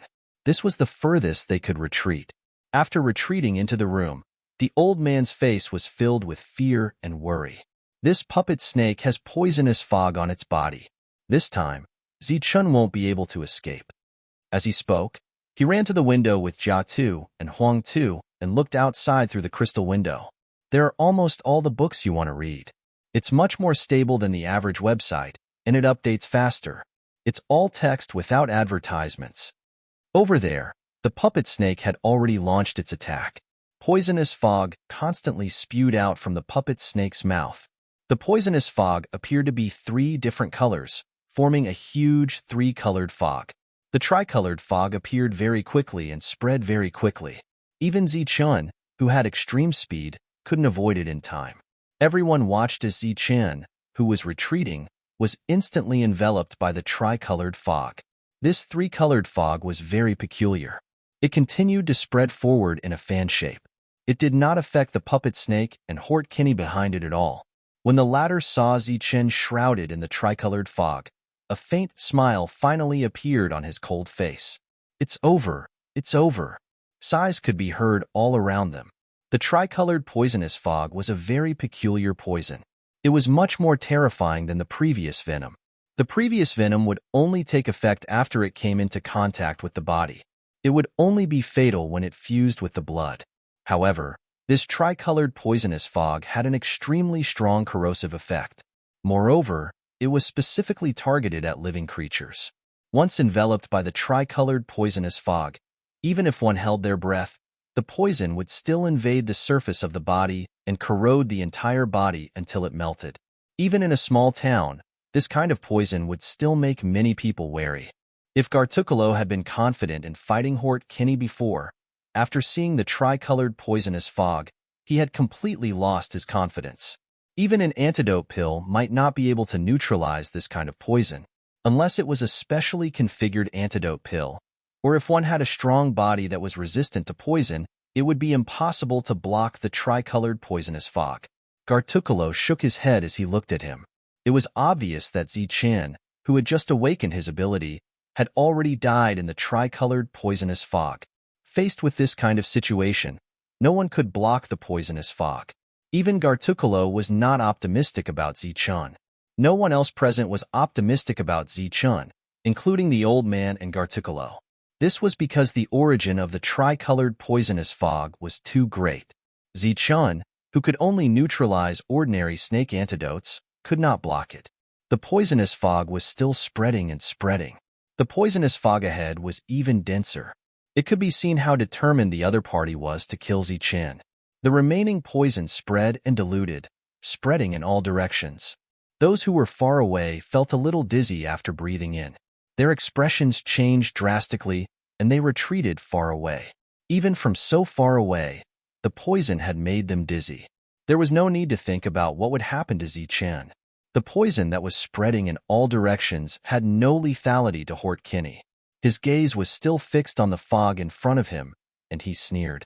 After 3 breaths, after feeling that he had released a poison that could kill several ability users, he waved his hand. The tube in the puppet snake's mouth in front of him stopped spraying and then slowly retracted. "It's over," he murmured. His expression completely relaxed. At this moment, the fog suddenly began to surge, like a strong gust of wind, carrying a strong aura. Hort Kinney's expression suddenly changed. The puppet snake that had closed its mouth flashed with a cold light again. A cloud of poison mist suddenly left the area in front of him and headed straight for him. Whoosh! The snake's tail swung and hit the cloud of poisonous fog. With a bang, the poisonous fog exploded, and a light figure flashed from it. In the blink of an eye, the light figure arrived in front of Hort Kinney.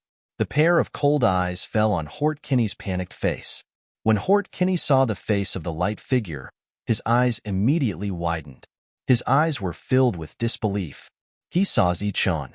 Not only was his body not eroded by the poisonous fog, but he was also unharmed. Swoosh! Murderous intent flashed in his eyes, and the unsheathed broken sword swept across Hort Kinney's neck. The snake's mouth that was only a few feet away from Zichen's head also stopped after Zichen's broken sword cut across Hort Kinney's neck. After that, the snake's body twisted and fell to the ground with a popping sound. Huff, huff, huff, huff. The broken sword returned to its sheath. Zichun gasped for breath. While gasping for breath, he coughed violently as if he wanted to cough out all the poison that was inhaled into his lungs. There was a blood stain on Hort Kinney's neck. His vitality had disappeared. He died, but his eyes were wide open. He died with grievance. The puppet snake had lost its master and completely turned into a wooden puppet. It no longer had any use. There was no threat to Zichen around, so Zichun kept coughing, trying to cough out all the discomfort in his heart. In the distance, everyone who saw this scene stood there motionless as if they were petrified. His expression was completely frozen. It was as if he had seen a ghost in broad daylight. At this moment, Zichun gave them the feeling that he was a ghost. He walked out of the three-colored poisonous fog without any injuries. Not to mention his body being corroded, there was no sign of his body melting. There was not even the slightest trace of corrosion on his body. Could it be that the three-colored poisonous fog was fake? At this moment, everyone couldn't help but have such doubts. No one could survive the three-colored poisonous fog. This situation could only mean that the poison was fake. Bang! At this moment, a sound was heard not far away. It was a Saint King who had accidentally inhaled too much of the poisonous fog and collapsed. He had accidentally inhaled poison that had been diluted many times. He had actually fainted just like that. It could be seen that the three-colored poisonous fog was not fake at all. However, Zichun was unscathed. What was the point of that? Zichen's coughing gradually stopped. He lowered his head and glanced at Hort Kinney, who had died with grievance, and said, "Idiot, what is this? Do you think you can deal with me with the three-colored smoke? But it's quite unbearable." Hearing Zichen's words, the others in the distance all had the urge to faint. The three-colored poisonous fog that could kill upon contact had actually become three-colored smoke in his mouth, and its effect was only unbearable. Was he still human? This poisonous fog is definitely real. He definitely doesn't have a special antidote. It's said that only some powerful and special constitutions can resist the three-colored poisonous fog. He should belong to the latter. Gartucolo, who was more knowledgeable than the others, looked at Zichen with flickering eyes. He had some guesses about Zichen's situation. Shaking his head, Zichen looked around and found that there was no one around. Even the old man had disappeared.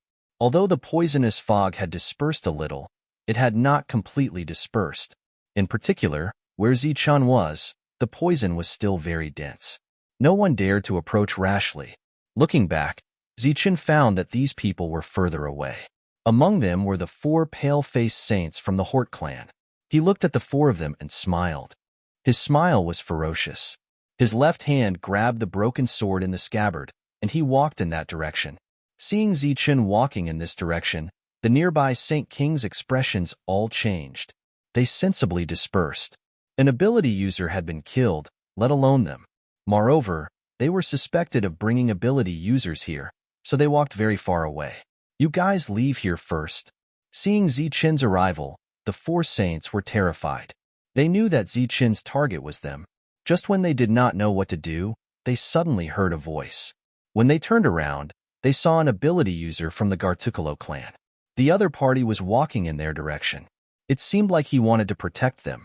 Nodding gratefully at the other party, the 4 of them quickly retreated.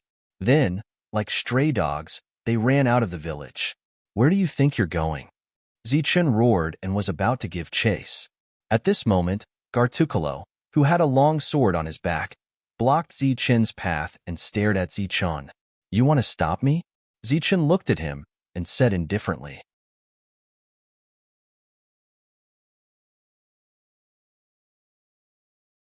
Chapter 2484. Thunderous. Before coming here, Gartukulo already had a certain understanding of Zichun. In the last battle, he had not died even after suffering such heavy injuries. In addition, he had just survived the tricolored poison mist. Gartukulo was certain that Zichun had an extraordinary constitution. It was this constitution that allowed him to have the ability to fight continuously and resist poison. The Life Star was known as the Land of Miracles. As a heaven-defying person on the Life Star, it was understandable that Zichun had such a constitution. Such a constitution was indeed powerful, but Gartukulo was not afraid. He was only afraid of the tricolored poison mist. Thus, he looked at Zichun and said indifferently, "I am saving you." Zichun looked ahead. There, the figures of the four saints were gradually shrinking as they ran further and further away. If you kill them now, it will be the same as cutting off the Hort family's path. They will not let this go. Although you killed an aptitude user today, I believe you should know that luck played a large part in it. Do you think the Hort family only has one aptitude user? Or are you confident that you can fight against the Hort family here? Zichun retracted his gaze and said indifferently, "When we meet, we will fight to the death. That is still much better than a real fight to the death," Gartukulo said in a low voice. A real fight to the death and a real fight to the death did not seem to have much difference, but the meaning was completely different. The former meant that after both sides met, there would be a fight to the death, while the latter was a fight to the death until one side was completely dead. There was still room to maneuver in the former, but the latter was a real fight to the death. This sentence was very reasonable. It seemed that the other party was really thinking for Zichun. However, Zichun, who had seen a lot of the world, knew very well that in a fight to the death, there was still the possibility of a cornered dog jumping over a wall. If he really killed these four fellows, the Hort family would completely lose their qualification this time. Then, when the Hort family crazily chased after him, they would definitely not let the four from the Gartukulo family go. They had already lost their chance, so how could they let the other party have the chance to obtain a saint weapon? The sound of footsteps came from behind. Jia Tu and Huang Tu ran over. The old man followed behind them. He ran to Zichun's side and looked at Zichun excitedly. "Zichun, how did you do it?" There was no need for Zichun to consider the gains and losses for too long. If he killed the four of them now, the disadvantages would outweigh the advantages. He no longer looked at Gartukulo and turned back to Gartukulo. "What do you mean? How did you do it?" "That three-colored poisonous fog is very poisonous. It is said that one will die upon contact. How did you resist it?" Jia Tu and Huang Tu asked again. "Is that poison? I thought it was smoke." Zichun's heart still palpitated when he recalled the puppet snake's strange behavior. The sudden appearance of the smoke had made it impossible for him to find an opportunity to retreat as he was immediately enveloped. Just as he was thinking that things were not going well, he realized that the smoke did not cause any effective harm to him. It was even less lethal than the poison from before. It had to be known that the poison would at least corrode his clothes, but this smoke only made him feel choked. In the smoke, he could not see anything, so he could only be in a state of alert. He did not think that the smoke was a type of poison. He thought that the puppet snake would take advantage of his blurred vision to launch an attack. So he waited quietly and did not make the slightest sound.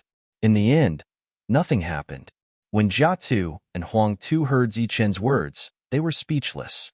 It was really infuriating to compare oneself to others. They did not even dare to touch the three-colored poisonous fog, but when it came to Zichun, it had turned into smoke, and it had no effect on him at all. The four saints had already run away, and the people who had been watching the show had also left. Jia Tu and Huang Tu said goodbye to Zichun and followed Gartukulo back to the small town. For a moment, only Zichun and the old man were left alive, as well as a dead person and a puppet snake. "That puppet snake is good stuff. It can be sold for a good price in the small town," the old man said as he pointed at the puppet snake not far away. Catucolo left with the people of the Jiatu family, but he did not bring him, an ability user who could kill ability users. This was clearly to avoid suspicion. He did not want to have too much to do with Zichun, and he did not want to completely become enemies with the Hort family.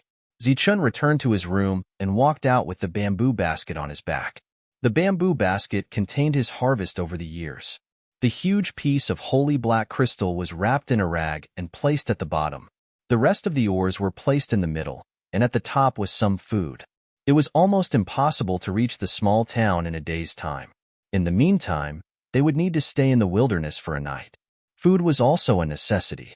However, the old man told Zichun not to worry too much, because there would be some small inns along the way for people to rest. If it was a normal person, it might be dangerous, but Zichun was an ability user, so no one dared to have any ideas about him. He also told Zichun that if he did not trust others, then he should find a cave to rest in and leave the next day. As for the night, no one dared to walk outside. Occasionally, there would be some powerful ability users who did not fear the fear of the night. Carrying the bamboo basket and wrapping the puppet snake around his waist, Zichun stepped on the road to the small town. The old man sent Zichun all the way to the outskirts of the village. Zichun waved his hand and left. "I hope you can leave this damned place," the old man muttered in a low voice and turned to walk towards the village. In the direction of the small town, the old man had already pointed out very clearly. Along the way, he should try to walk on the main road. Although it would be troublesome to meet some people, compared to the insects and snakes that could rush out at any time to take people's lives, the danger brought by humans was much less. The road ahead was not difficult to find. At noon, Zichun walked for about 10 miles and found a big rock to rest. After eating some dry food, he continued on his way. Along the way, he met some holy kings who looked like villagers. When they saw Zichun, their first expression was unfriendly. However, after seeing the puppet snake wrapped around Zichun's waist and shoulder, the unfriendliness in their eyes turned into shock. In this dark night, he would only stay for one night, so Zichun did not want to cause any trouble. When the sky was about to turn dark, he found the cave that the old man had pointed out to him. The cave was well hidden, covered with fallen leaves. The cave was a little damp, and it looked like no one had lived in it for a long time. Zichun did a simple cleaning and placed the bamboo basket and the puppet snake inside. Then, he found a few large rocks and sealed the entrance of the cave. In this world, there would be wind at night, and mosquito-like insects would appear in the wind. They were very aggressive and dangerous. In addition, on the ground, there were also groups of ants moving forward. They were in groups and were also a powerful species.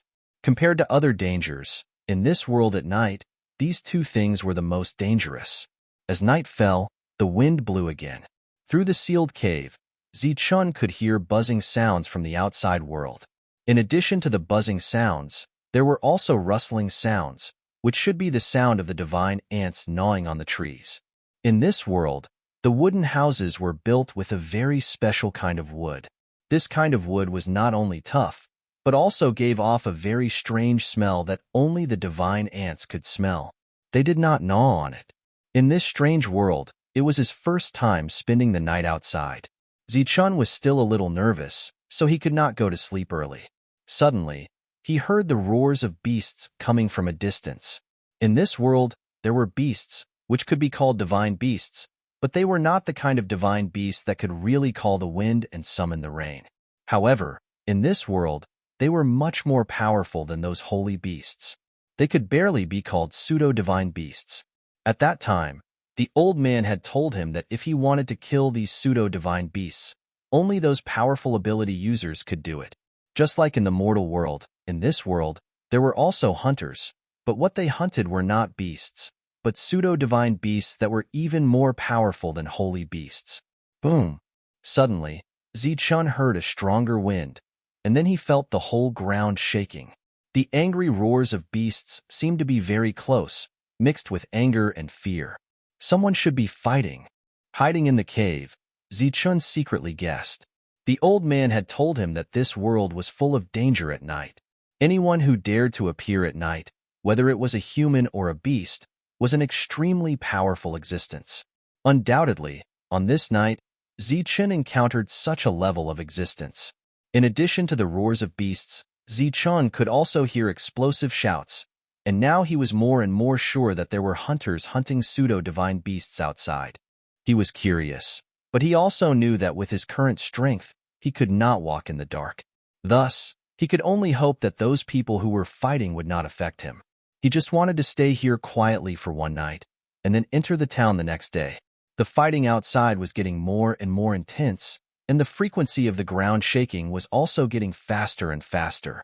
Zichun's face became very ugly, because listening to the sound of the fighting, it seemed that this place was getting closer and closer. The god of luck was not able to favor him tonight, and the thing he was most worried about happened. Just when he was most nervous, he heard a tremor coming from the sealed cave, followed by splashing stones. Zichun saw a big black guy with its back against the cave. The big guy looked like a big bear, but there was no hair on the surface of its body, and it was very shiny. At a glance, Zichun saw that it was a puppet like the snake behind him. This big guy was obviously shocked here by a strong force, and it was very curious about the cave behind it. After getting up, it looked back and saw Zichun, and a touch of surprise flashed in its cold eyes. After that, it ignored Zichun and continued to rush forward. However, at this moment, Zichun felt an urge to scold someone. The reason for that was because right after he left, many palm-sized ants suddenly rushed into the cave from the outside. Not only was the ant big, but its eyes were also shining, staring at Zichun. Damn it! With a curse, Zichun did not care about what was outside, grabbed the bamboo basket and the puppet snake, and ran outside. If he was any slower, he would have been drowned by these ants.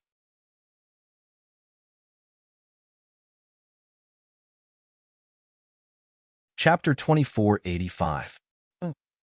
These black ants were very large and had very strong killing power.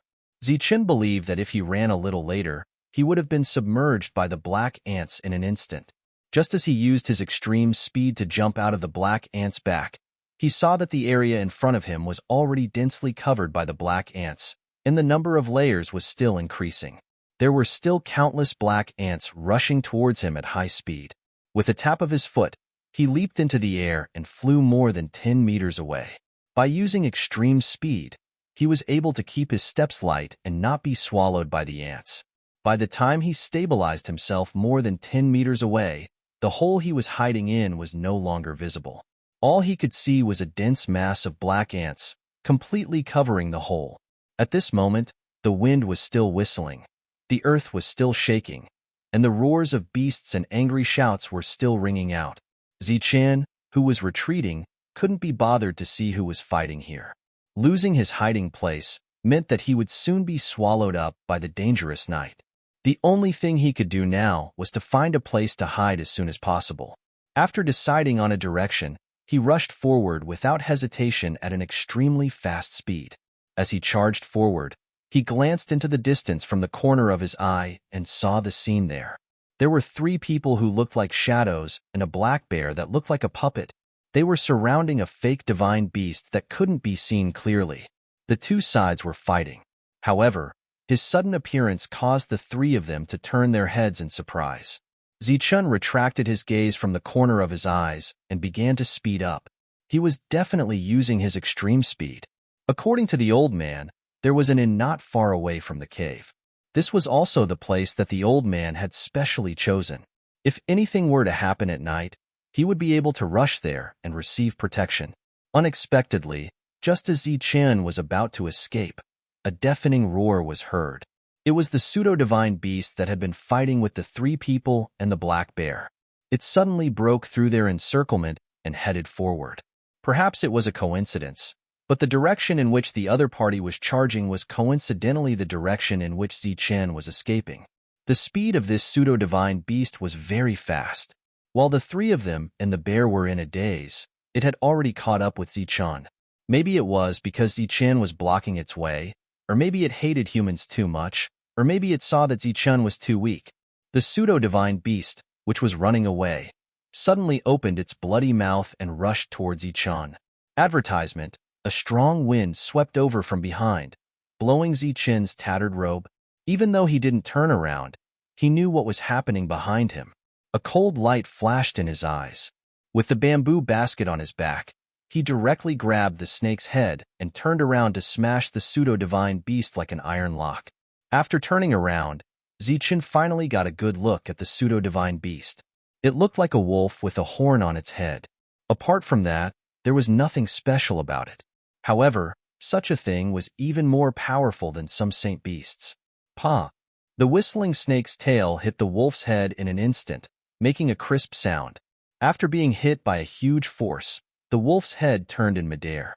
Under the support of inertia, the side of its face continued to rush forward. Releasing his right hand that was grabbing the snake's head, Zichen clenched his fist and hit the wolf's face with all his strength. Pung! Another sound rang out, and the lone horned wolf was sent flying backwards. The powerful rebounding force caused Zichen's body to sway. Ignoring the pain in his right hand, he shook it and continued to charge forward with the puppet snake on his shoulder. Not far away, the 3 people and 1 bear who were about to charge forward were stunned when they saw the weak-looking guy in front of them send the lone horned wolf flying so cleanly. They were somewhat astonished, and their speed slowed down slightly. Roar! The roar of the beast continued to sound. This time, there was less fear and more anger. After the horned wolf landed on the ground, it once again pounced towards Zichen. Its pair of eyes were filled with cold killing intent. Get lost. A strong gust of wind blew in all directions, indicating that danger could descend at any time. Seeing the single-horned wolf charging at him again, Zichen was truly enraged. With a furious roar, he once again waved the puppet snake towards the single-horned wolf. In his hand, the puppet snake was like a long whip. It accurately struck the lone horned wolf, causing it to whimper in pain. However, Zichen did not care at all. In an instant, he sped up and charged forward, striking the lone horned wolf's head with a punch. After knocking the unicorn wolf to the ground, Zichen rushed forward again. His left leg was stuck on the struggling wolf's leg. His left and right hands clenched into fists, and like raindrops, his fists continuously hit the unicorn wolf's head. Each of Zichen's attacks was filled with his full strength. Every time his fist landed, it would cause the ground to tremble. Pung! Pung! As the fists fell, the unicorn wolf's mouth was bleeding, and it let out a whimper. The 3 people and the bear in the distance were completely dumbfounded. It seemed that this was the first time they had seen a puppet master fight with a puppet. Not only was his fighting style strange, but his speed and strength were also ridiculously strong. Although the unicorn wolf had suffered some injuries under their siege, it was definitely not something that a person could deal with alone. But looking at the guy in front of them, he seemed to be fighting effortlessly. Not good, there's a divine ant. Just as they were watching Zichen's battle in a daze, a cry of alarm came from the black bear's mouth. Hearing this cry of alarm, the other 3 people's expressions changed, and then they all wrapped themselves in black robes. The black robes covered their entire bodies. Even the place where their eyes were was covered by a layer of crystal. The sound of the wind suddenly became louder, and there was a rustling sound in it, which made Zichen feel that something was wrong. The moment he turned his head, he saw a black wind coming from afar. It was like a real wind, and in that wind, there were countless black ants. They were entangled together, and with the help of the wind, they flew at a very fast speed. This scene gave Zichen a big fright. He no longer cared about the unicorn wolf under him, got up, grabbed the puppet snake, and ran. The unicorn wolf, who had endured who knows how many punches from Zichen, was still a little dizzy after getting up, and its body was swaying. However, its perception of danger was clearly superior to these people. Before it could stand firmly, it bent its body and instantly charged forward with all its strength. The wind blew, and the black ants in it brushed past the unicorn wolf's body. Only a dozen or so black ants landed on the unicorn wolf's body. While the rest continued to move forward with the wind, their target was Zichen. As for the 3 people and the black bear, they stood in the wind, allowing the black ants to pass by, but not a single one attacked them. The wind became stronger, and Zichen could clearly feel that danger was approaching. And the speed at which the danger was approaching him was even faster than his running speed. He, who was moving forward, knew that he couldn't escape. In an instant, he turned around, swung the puppet snake, and smashed it forward. Pa! The puppet snake, which was close to 4 meters long, swept past, breaking the swarm of black ants at the front. Many of the black ants fell to the ground. Some died, while others struggled to crawl towards Zichen. Pa! Pa! The puppet snake in Zichen's hand danced continuously, and the sound of pa pa pa continued to ring out. A large number of black ants were scattered and fell to the ground. However, the number of black ants was too great and could be said to be innumerable.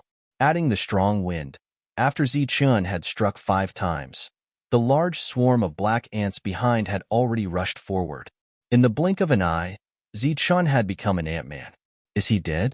Not far away, the 3 people wearing special robes looked at Zichen, who was surrounded by the swarm of black ants, and one of them muttered, "He's still not dead? Could it be that he's still a god?" Another voice rang out. It was actually a clear female voice. "This guy has some tricks up his sleeve. It's a pity that he died just like that." The third person sighed.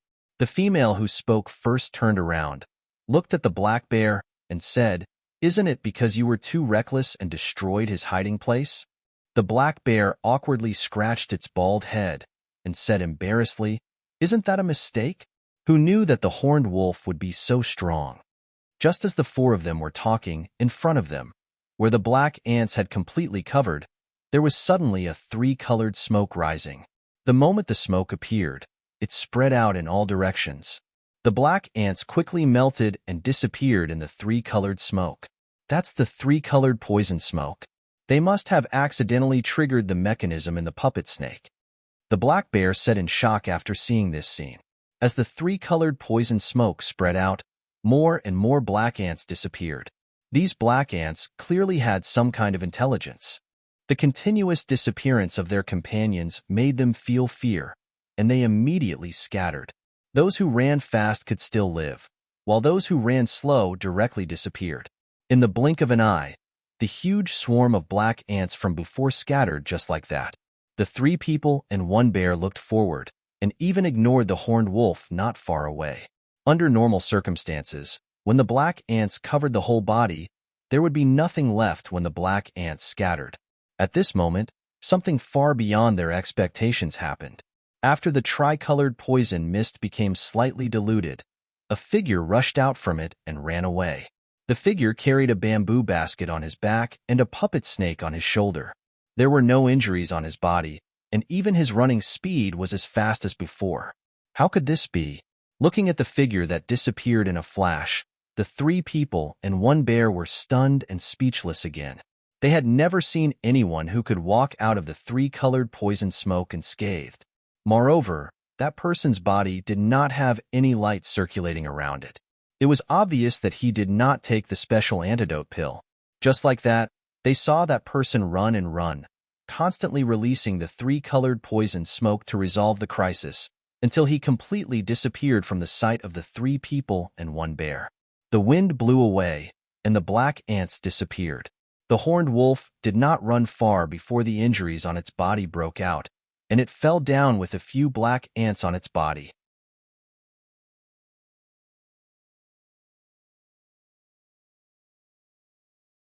Chapter 2486. While the 3 people and 1 bear were collecting their spoils of war, Zichen was constantly entangled with the black ants, cursing his bad luck in his heart. Please read this book. Fortunately, the wind eventually weakened, and the black ants fell one by one, no longer relying on the wind to move forward. Zichen seized the time to rush forward, not even looking back. He did not want to chase away the black ants, only to encounter a group of mosquitoes. After walking for about a few miles, he finally saw the inn that the old man had mentioned. In the inn, there were lights. Zichen quickly went forward and knocked on the inn's door. After a moment, a man dressed as a waiter opened the door for him, and Zichen walked in. The waiter looked at the battered Zichen and said lightly, "You're still staying in this inn at this time of night?"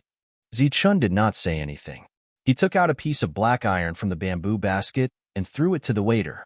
The waiter caught it, weighed it in his hand, and said, "You can only stay on the first floor for 1 night. Find a place to sit." This inn had a total of 2 floors. The first floor had some tables and chairs, similar to a tavern. The second floor was the place to stay. At this moment, there were already a dozen people on this floor. It seemed that they were like Zichun, who did not pay enough to stay on the second floor. Some of them were in groups of 2 or 3, while others were in groups of 4. These people's eyes fell on Zichun after he came in, and he could see some hostility in their eyes. His gaze swept across these people, and Zichun saw an empty table. He ignored them and walked straight to it. Who knew that just as he moved, a black ant crawled out of the bamboo basket behind him and fell to the ground. Pow! Zichun stomped his foot down and crushed the black ant into pieces. Zichun threw the puppet snake on his shoulder to the side and sat down on a chair. He asked, "Do you have water?" Perhaps it was because of the puppet snake, but the waiter poured water for Zichun. Bang! There was a sound from the right. It was a black ant that had crawled out of the puppet snake's mouth and was trampled to death by Zichun. In this short period of time, Zichun had already trampled 5 black ants to death. Obviously, he had a great battle with the black ant earlier, and these were all left on his body by accident. The crowd, who had unfriendly expressions earlier, tactfully withdrew their gazes when they saw the ghastly black ant corpses. Zichun.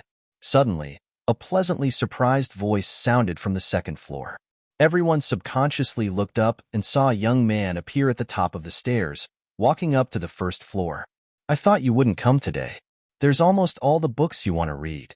It's much more stable than the average website, and it updates faster. It's all text with no ads." The one who walked down the stairs was, of course, Jiatu Huangtu. Speaking of which, in this world, only the other party would speak to him with such a tone and expression. Something happened on the way, so I was delayed.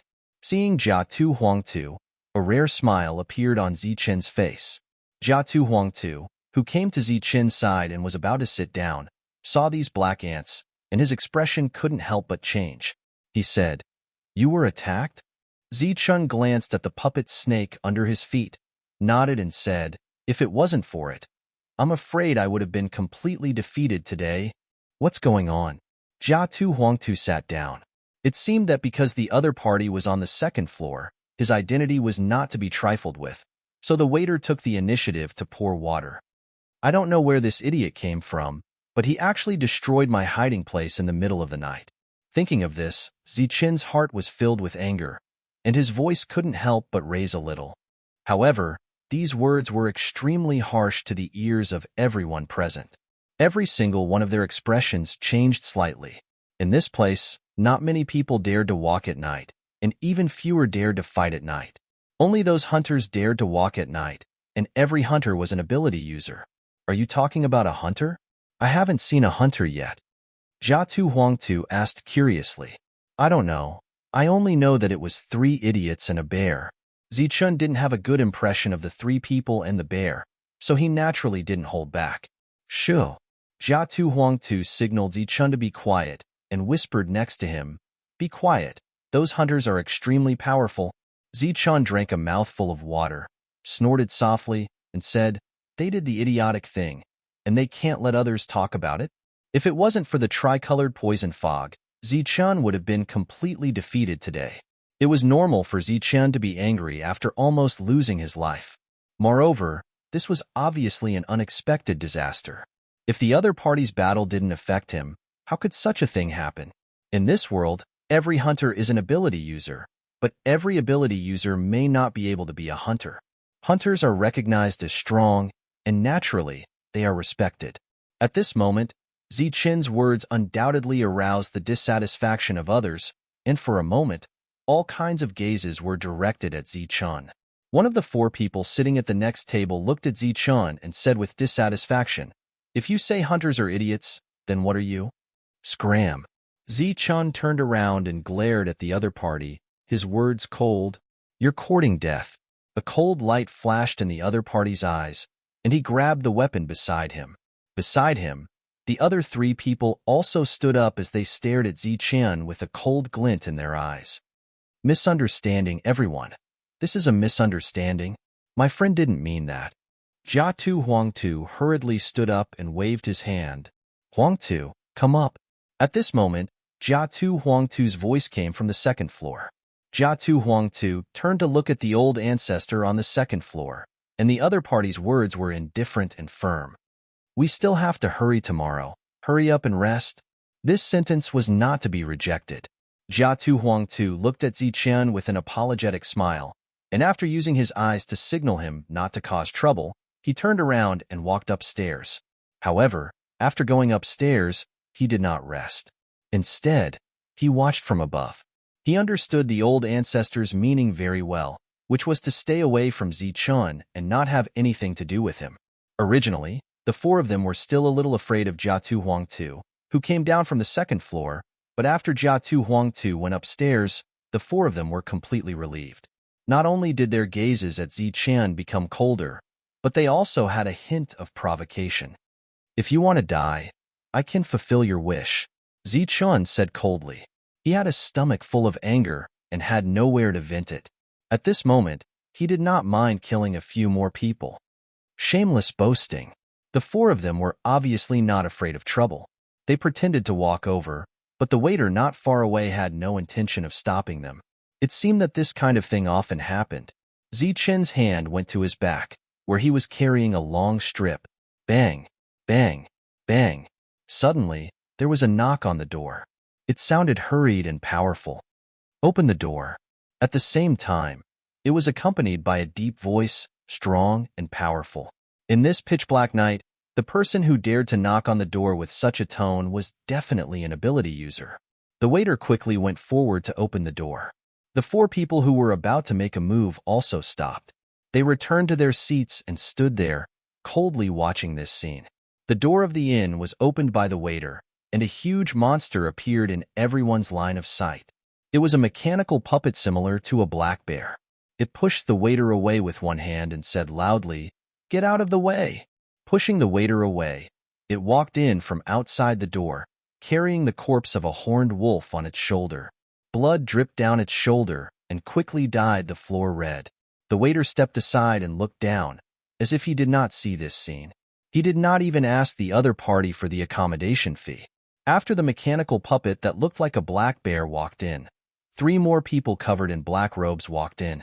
Looking at the other party's attire, everyone couldn't help but recall what Zichun had said before.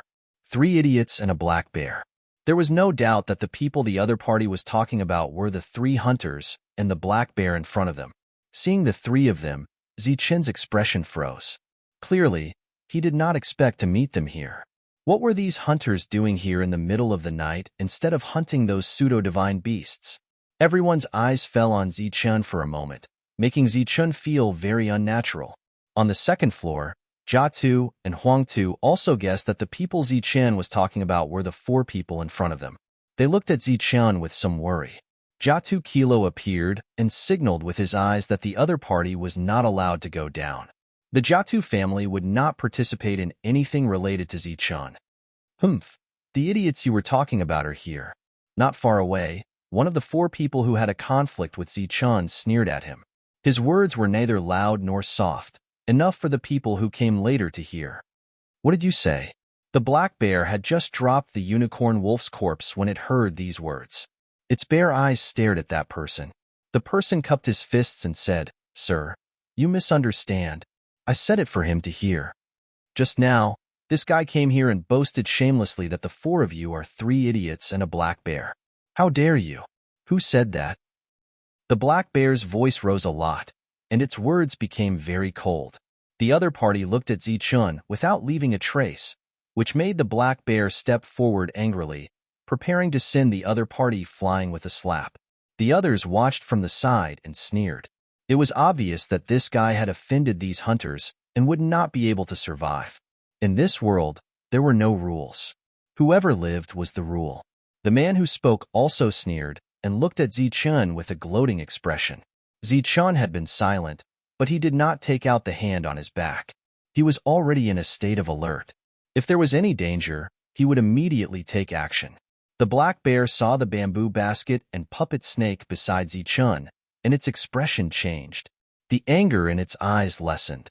The palm that was about to slap Zichun slowly landed on the table in front of Zichun. Then, the tall black bear leaned over, tilted its head, and looked at Zichun. The eyes that were originally filled with anger now had a glimmer of light. The loud voice sounded again.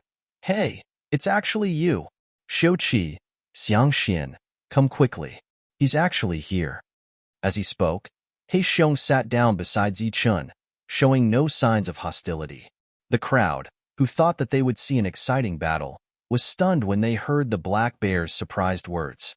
The man who was gloating and waiting to watch a good show was also dumbfounded.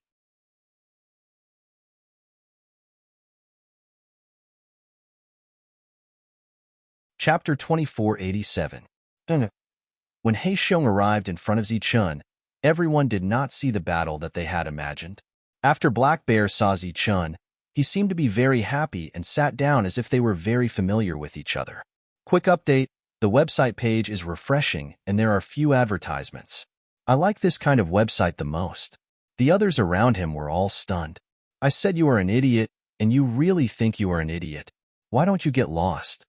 A clear female voice sounded, but it was a black-robed person who walked over, and then kicked He Xiong away without hesitation.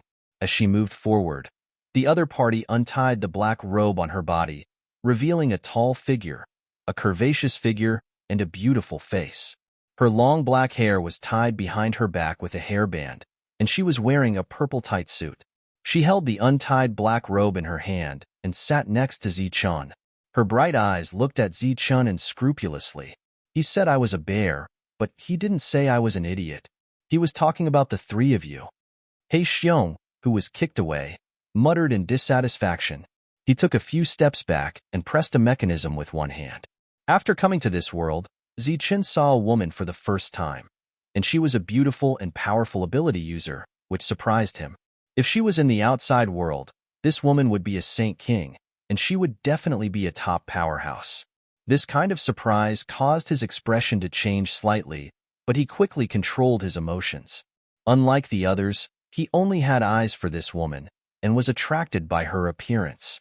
The other two black-robed people also took off their black robes and sat down. A hole appeared behind He Xiong, and a man who was not very tall walked out and sat down opposite Zichun. My name is Shouqi. May I know your name? On the other side of Zichun, a young man cupped his fist and said to Zichun. Zichun. Zichun said lightly. Although he did not feel hostility from them, he did not let his guard down. Brother Zichun, I'm sorry for what happened earlier. Shouqi once again clasped his fists towards Zichun and said apologetically, Forget it. You guys didn't mean it. Zichun waved his hand. Their attitude made it impossible for him to pursue the previous matter. My name is Tom. Zichun, you are really powerful. Not only did you beat up the lone horned wolf, but even that group of divine ants couldn't do anything to you. The man who walked out of the mechanical black bear said to Zichun, Tom, you have to apologize first. This is all your fault. The woman who had been silent all this time said.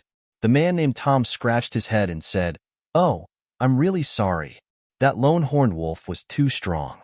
I was careless and was sent flying, accidentally exposing your hiding place. However, I can see that you are very strong. Being a hunter is not a problem for you. Why didn't you come to the inn and instead hide in the cave? Zichun wasn't used to Tangpu being so talkative, so he didn't know how to respond. Tom, you talk too much nonsense. Zichun, right?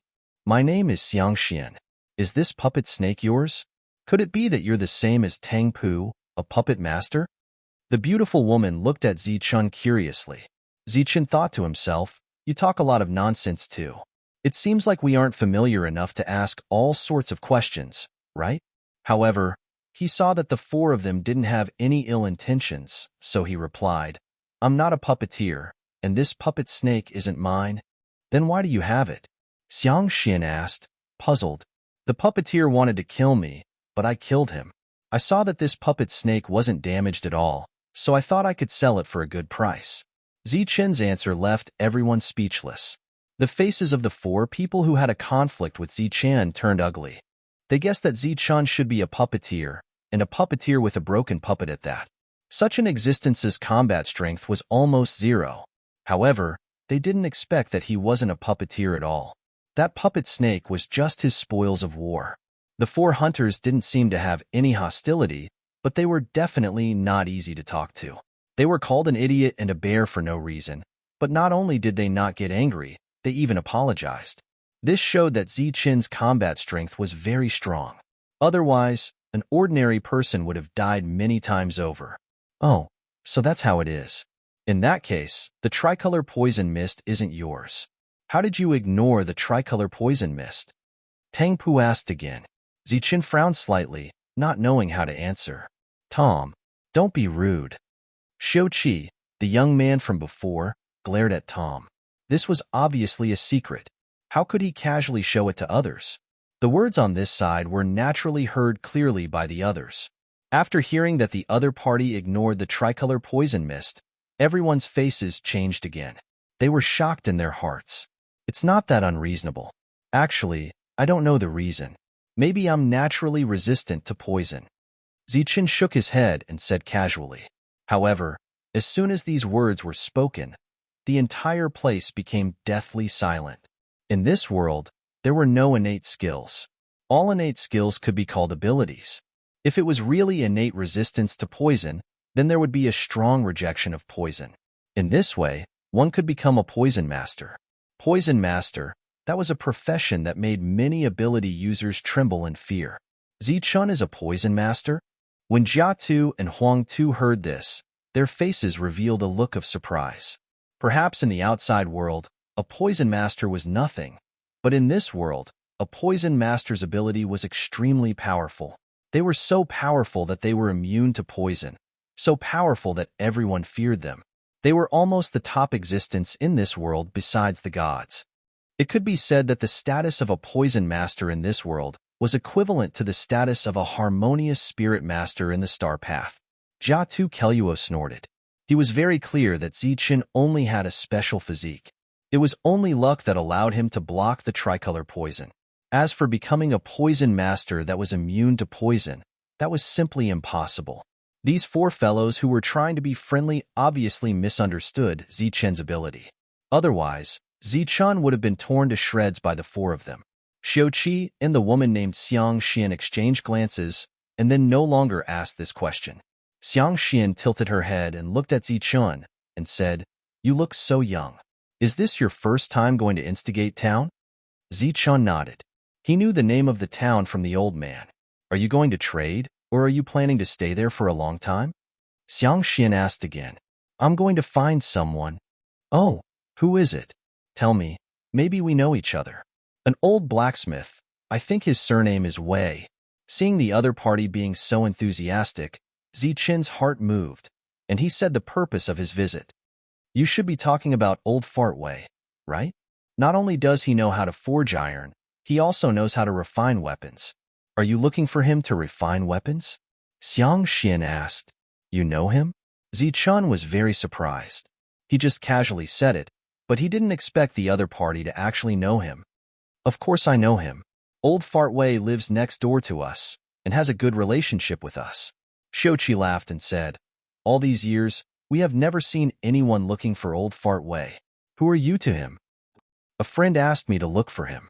We didn't know each other before, but he said that he would let me follow old Fart Wei from now on. Meeting is fate. Waiter, bring some wine and dishes." Xiaoqi said, "Today, we will have a good drink with Brother Zichen. Good wine and good dishes." Tang Pu added, "If not, take this unicorn wolf and stew it. We have a good relationship with old Fart Wei. Since you are looking for him, then we are considered to be on the same side. Tomorrow morning, we will bring you to him. If he is willing to take you in, then we will be neighbors."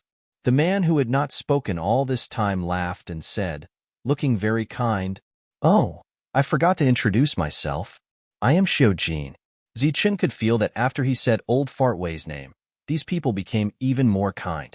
That kind of kindness was completely sincere and not deliberate. "Xiao Qi, Xiao Jin, Tang Pu, Xiang Xian. Don't tell me they are the 4 demon hunter cultivators of Sohui Town?" Just at this time, a cry of surprise suddenly came from not far away. The 4 demon hunter cultivators, 2 men, 1 woman, and 1 puppet. This puppet referred to the puppet master. In Sohui Town, the 4 of them were quite famous. The four of them had different abilities, but their fighting strength was very strong. When combined, they were even more powerful. After guessing the identities of the four people, the surrounding people looked at the four of them with even more admiration.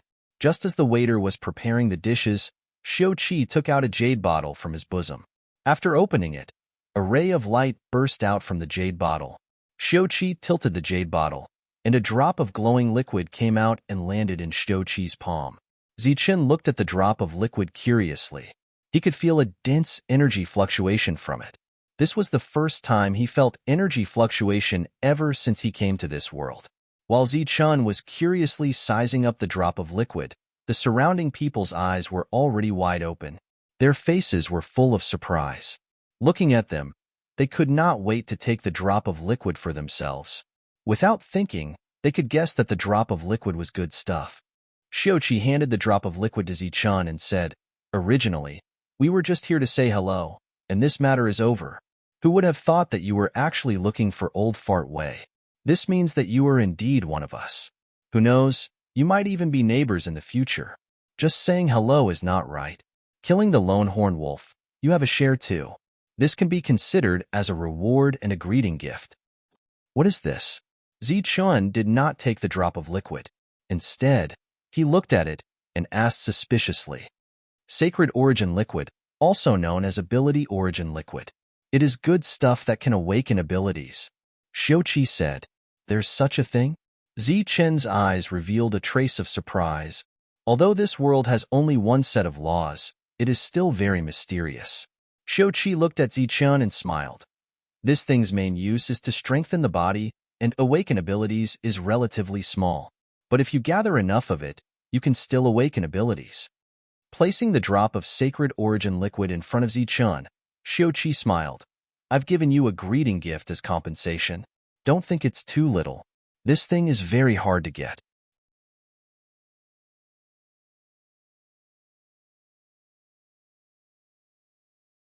Chapter 2488. C_T. Sacred Origin Liquid, also known as Ability Source Liquid, was a unique product of this world.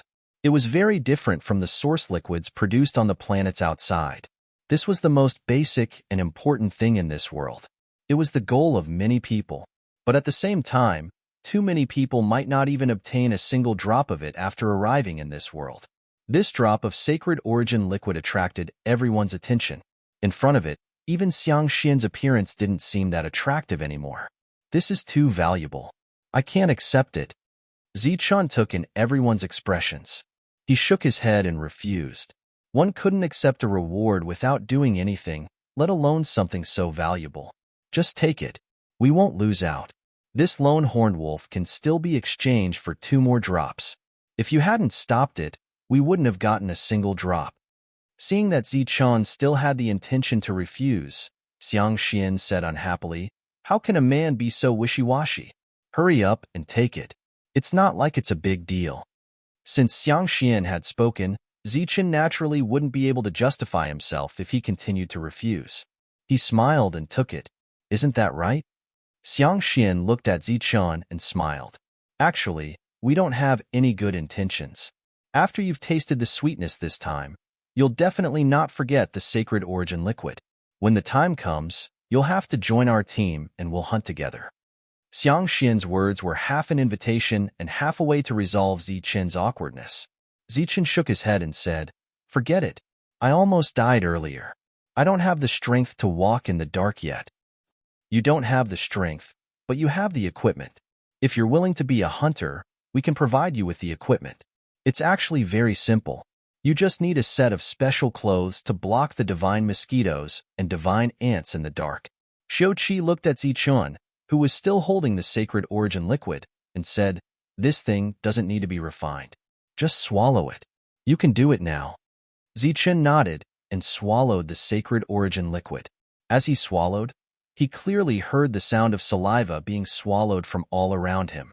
As the drop of Sacred Origin fluid entered his stomach, Zichen felt a familiar energy appear in his stomach. This energy seemed to be full of life, and immediately spread towards his limbs and bones. Just like how natural treasures tempered one's body in the outside world, or how the rainbow sacred tree strengthened Zichen's body. This drop of sacred source fluid also strengthened Zichen's body. However, it didn't require a cultivation technique to control it and could perfectly enhance the overall strength of his body. All abilities originate from the body. Only a powerful body can stimulate the emergence of abilities. Seeing Zichen's slightly puzzled expression, Xiuqi took the initiative to explain. Zichun could understand this explanation. Perhaps this was the reason why the Jiatu family's 5 quotas all required a saint-level physical body. After the drop of sacred origin liquid was gone, everyone looked at Zichen with envy and some resentment. Of course, it was inevitable that they were taking pleasure in his misfortune. Although it was common knowledge that a drop of sacred origin liquid couldn't awaken abilities, everyone still felt that Zichun had wasted this drop of sacred origin liquid. Perhaps this was the only way to make them feel a little better. The waiter had prepared some food and wine, and there was even rare meat among them. For Zichun, who had come to this world, this was truly a high-class thing. The quality of the wine was also pretty good. At the very least, it was much smoother than what the old man usually drank. The 5 ability users ate and drank in front of everyone. Gato Kilo brought Gato and Huang Tu back into the room. It was clear that he really didn't want to have anything to do with Zichun. They drank until the next day, when the sky was bright, but the 5 of them still didn't change their expressions. Even Xiang Xian was a heroine. Here, alcohol tolerance represents strength. Zichen, you are indeed very strong. In fact, alcohol tolerance represented physical strength. When Zichun came here, his physical body had already entered the saint level and was stronger than many saint kings. This was also the reason why he could use the broken blade to slaughter saint kings after coming to this world. After Xiuqi paid the bill, the group of 5 left the inn and headed for Sowi town. There weren't any more twists and turns along the way. When they were about to reach the town, the alcohol from the previous night had dissipated, and they were extremely sober. Let's go and find Old Fart Wei, Tang Pu, who was holding the puppet snake for Zichun, said as they walked to the town's gate. From the outside, the town looked like a small city. It was surrounded by towering stone walls. In Tang Pu's words, these walls were to prevent pseudo-divine beasts from suddenly attacking the town at night. The old man had come to Sowi town before, but not many times. As for why he didn't stay here, Zichun had asked before, but the old man hadn't said anything. After arriving at the town today, Zichun finally understood. In this place, there were many people with abilities. Although they were far from being able to walk everywhere, but just by casually walking a short distance, one would be able to see one or several ability users. Living with these ability users, one would undoubtedly have to be on tenterhooks. How could it be more comfortable than living in a small mountain village? There was only one entrance to the town. After entering, one would have to go deeper into the town. In this town, Old Fartway had his own shop, but the area was extremely small. Outside the shop, there were some black iron and a few weapons that didn't seem to be very popular. Old Fartway, this time we went out, we brought back a friend for you. Seeing the blacksmith shop from afar, Tang Pu shouted loudly. This place was relatively remote, and was only suitable for people to live in, but not for a shop. Compared to the shops on the road, Old Fartway's shop was really not ostentatious. He believed that the business wouldn't be good. This old man has no friends. An old voice came from the blacksmith shop, followed by the sound of iron striking. You didn't before, but now you definitely do. His name is Zichun, and he specially came to find you. Quickly come out and take a look. Tang Pu shouted towards the blacksmith shop, turned his head and said to Zichun, Zichun, don't go in. It's dirty and messy inside. After greeting Old Fartway, you can stay at our place. Our place is clean and spacious. That's right, Zichun. This Old Fartway is good in every way, but he's too lazy. If he was more diligent, he wouldn't have to force himself to live. Xiang Xin said with a smile, Old man, quickly come out. Otherwise, I'll smash your shop. The sound of iron striking suddenly stopped, and the old voice came out from the blacksmith shop again. Don't. This old man's shop doesn't have anything valuable. Zichun saw an old man wearing a coarse robe, and his figure was not as sturdy as the other blacksmiths. He walked out from the blacksmith shop. After the other party appeared, his gaze fell on Zichun and said, You came to find me? Yes. Zichen nodded and was about to explain his intentions, but before he could open his mouth, he heard Old Fart Wei's voice. Old Fart John asked you to come, right? Is he not dead yet? His old body is still very healthy. Zichen knew that Old Fart John was that old man, surnamed John Wu. What did he ask you to come here for? To trade? Old Fart Wei sized up Zichen. He wants me to stay here and learn from you for a period of time. Oh, come with me then. Old Fart Wei did not speak much and did not ask about other things. He turned and walked towards the blacksmith shop, and Zichen could only follow behind. Tang Pu passed the puppet snake to Zichen, and Zichen carried the bamboo basket and prepared to follow with the puppet snake. You're a puppet master? Old Fart Wei asked without turning his head. No, this is, without waiting for Zichen to say that it was for sale. Old Fart Wei interrupted him and said, if it's not, then deal with it. The room is too small and can't hold these useless things. Zichen turned his head and looked at the few of them for help. Leave it to me, it's easy to deal with these things. Tang Pu smiled at Zichen and volunteered to take it. Zichen smiled gratefully and turned to enter the blacksmith shop. Entering the blacksmith shop, the first thing that entered his eyes were all black iron-grade ores, and occasionally, he would see some iron ingots and a few semi-finished products. As for the real weapons, Zichen did not see a single one. The room was small, and the light was not enough. After entering, the high temperature emitted by the furnace made the air feel dry and hot. Put the things there, and you will be in charge of forging in the future. Old Fart Wei pointed to an empty corner and said. Zichen put down the bamboo basket and then poured out all the black iron, revealing the holy black crystal wrapped in a coarse cloth at the bottom. After that, he untied the cloth, revealing the holy black crystal. In this dark room, there was suddenly a bright light, and it was so black that it was shining.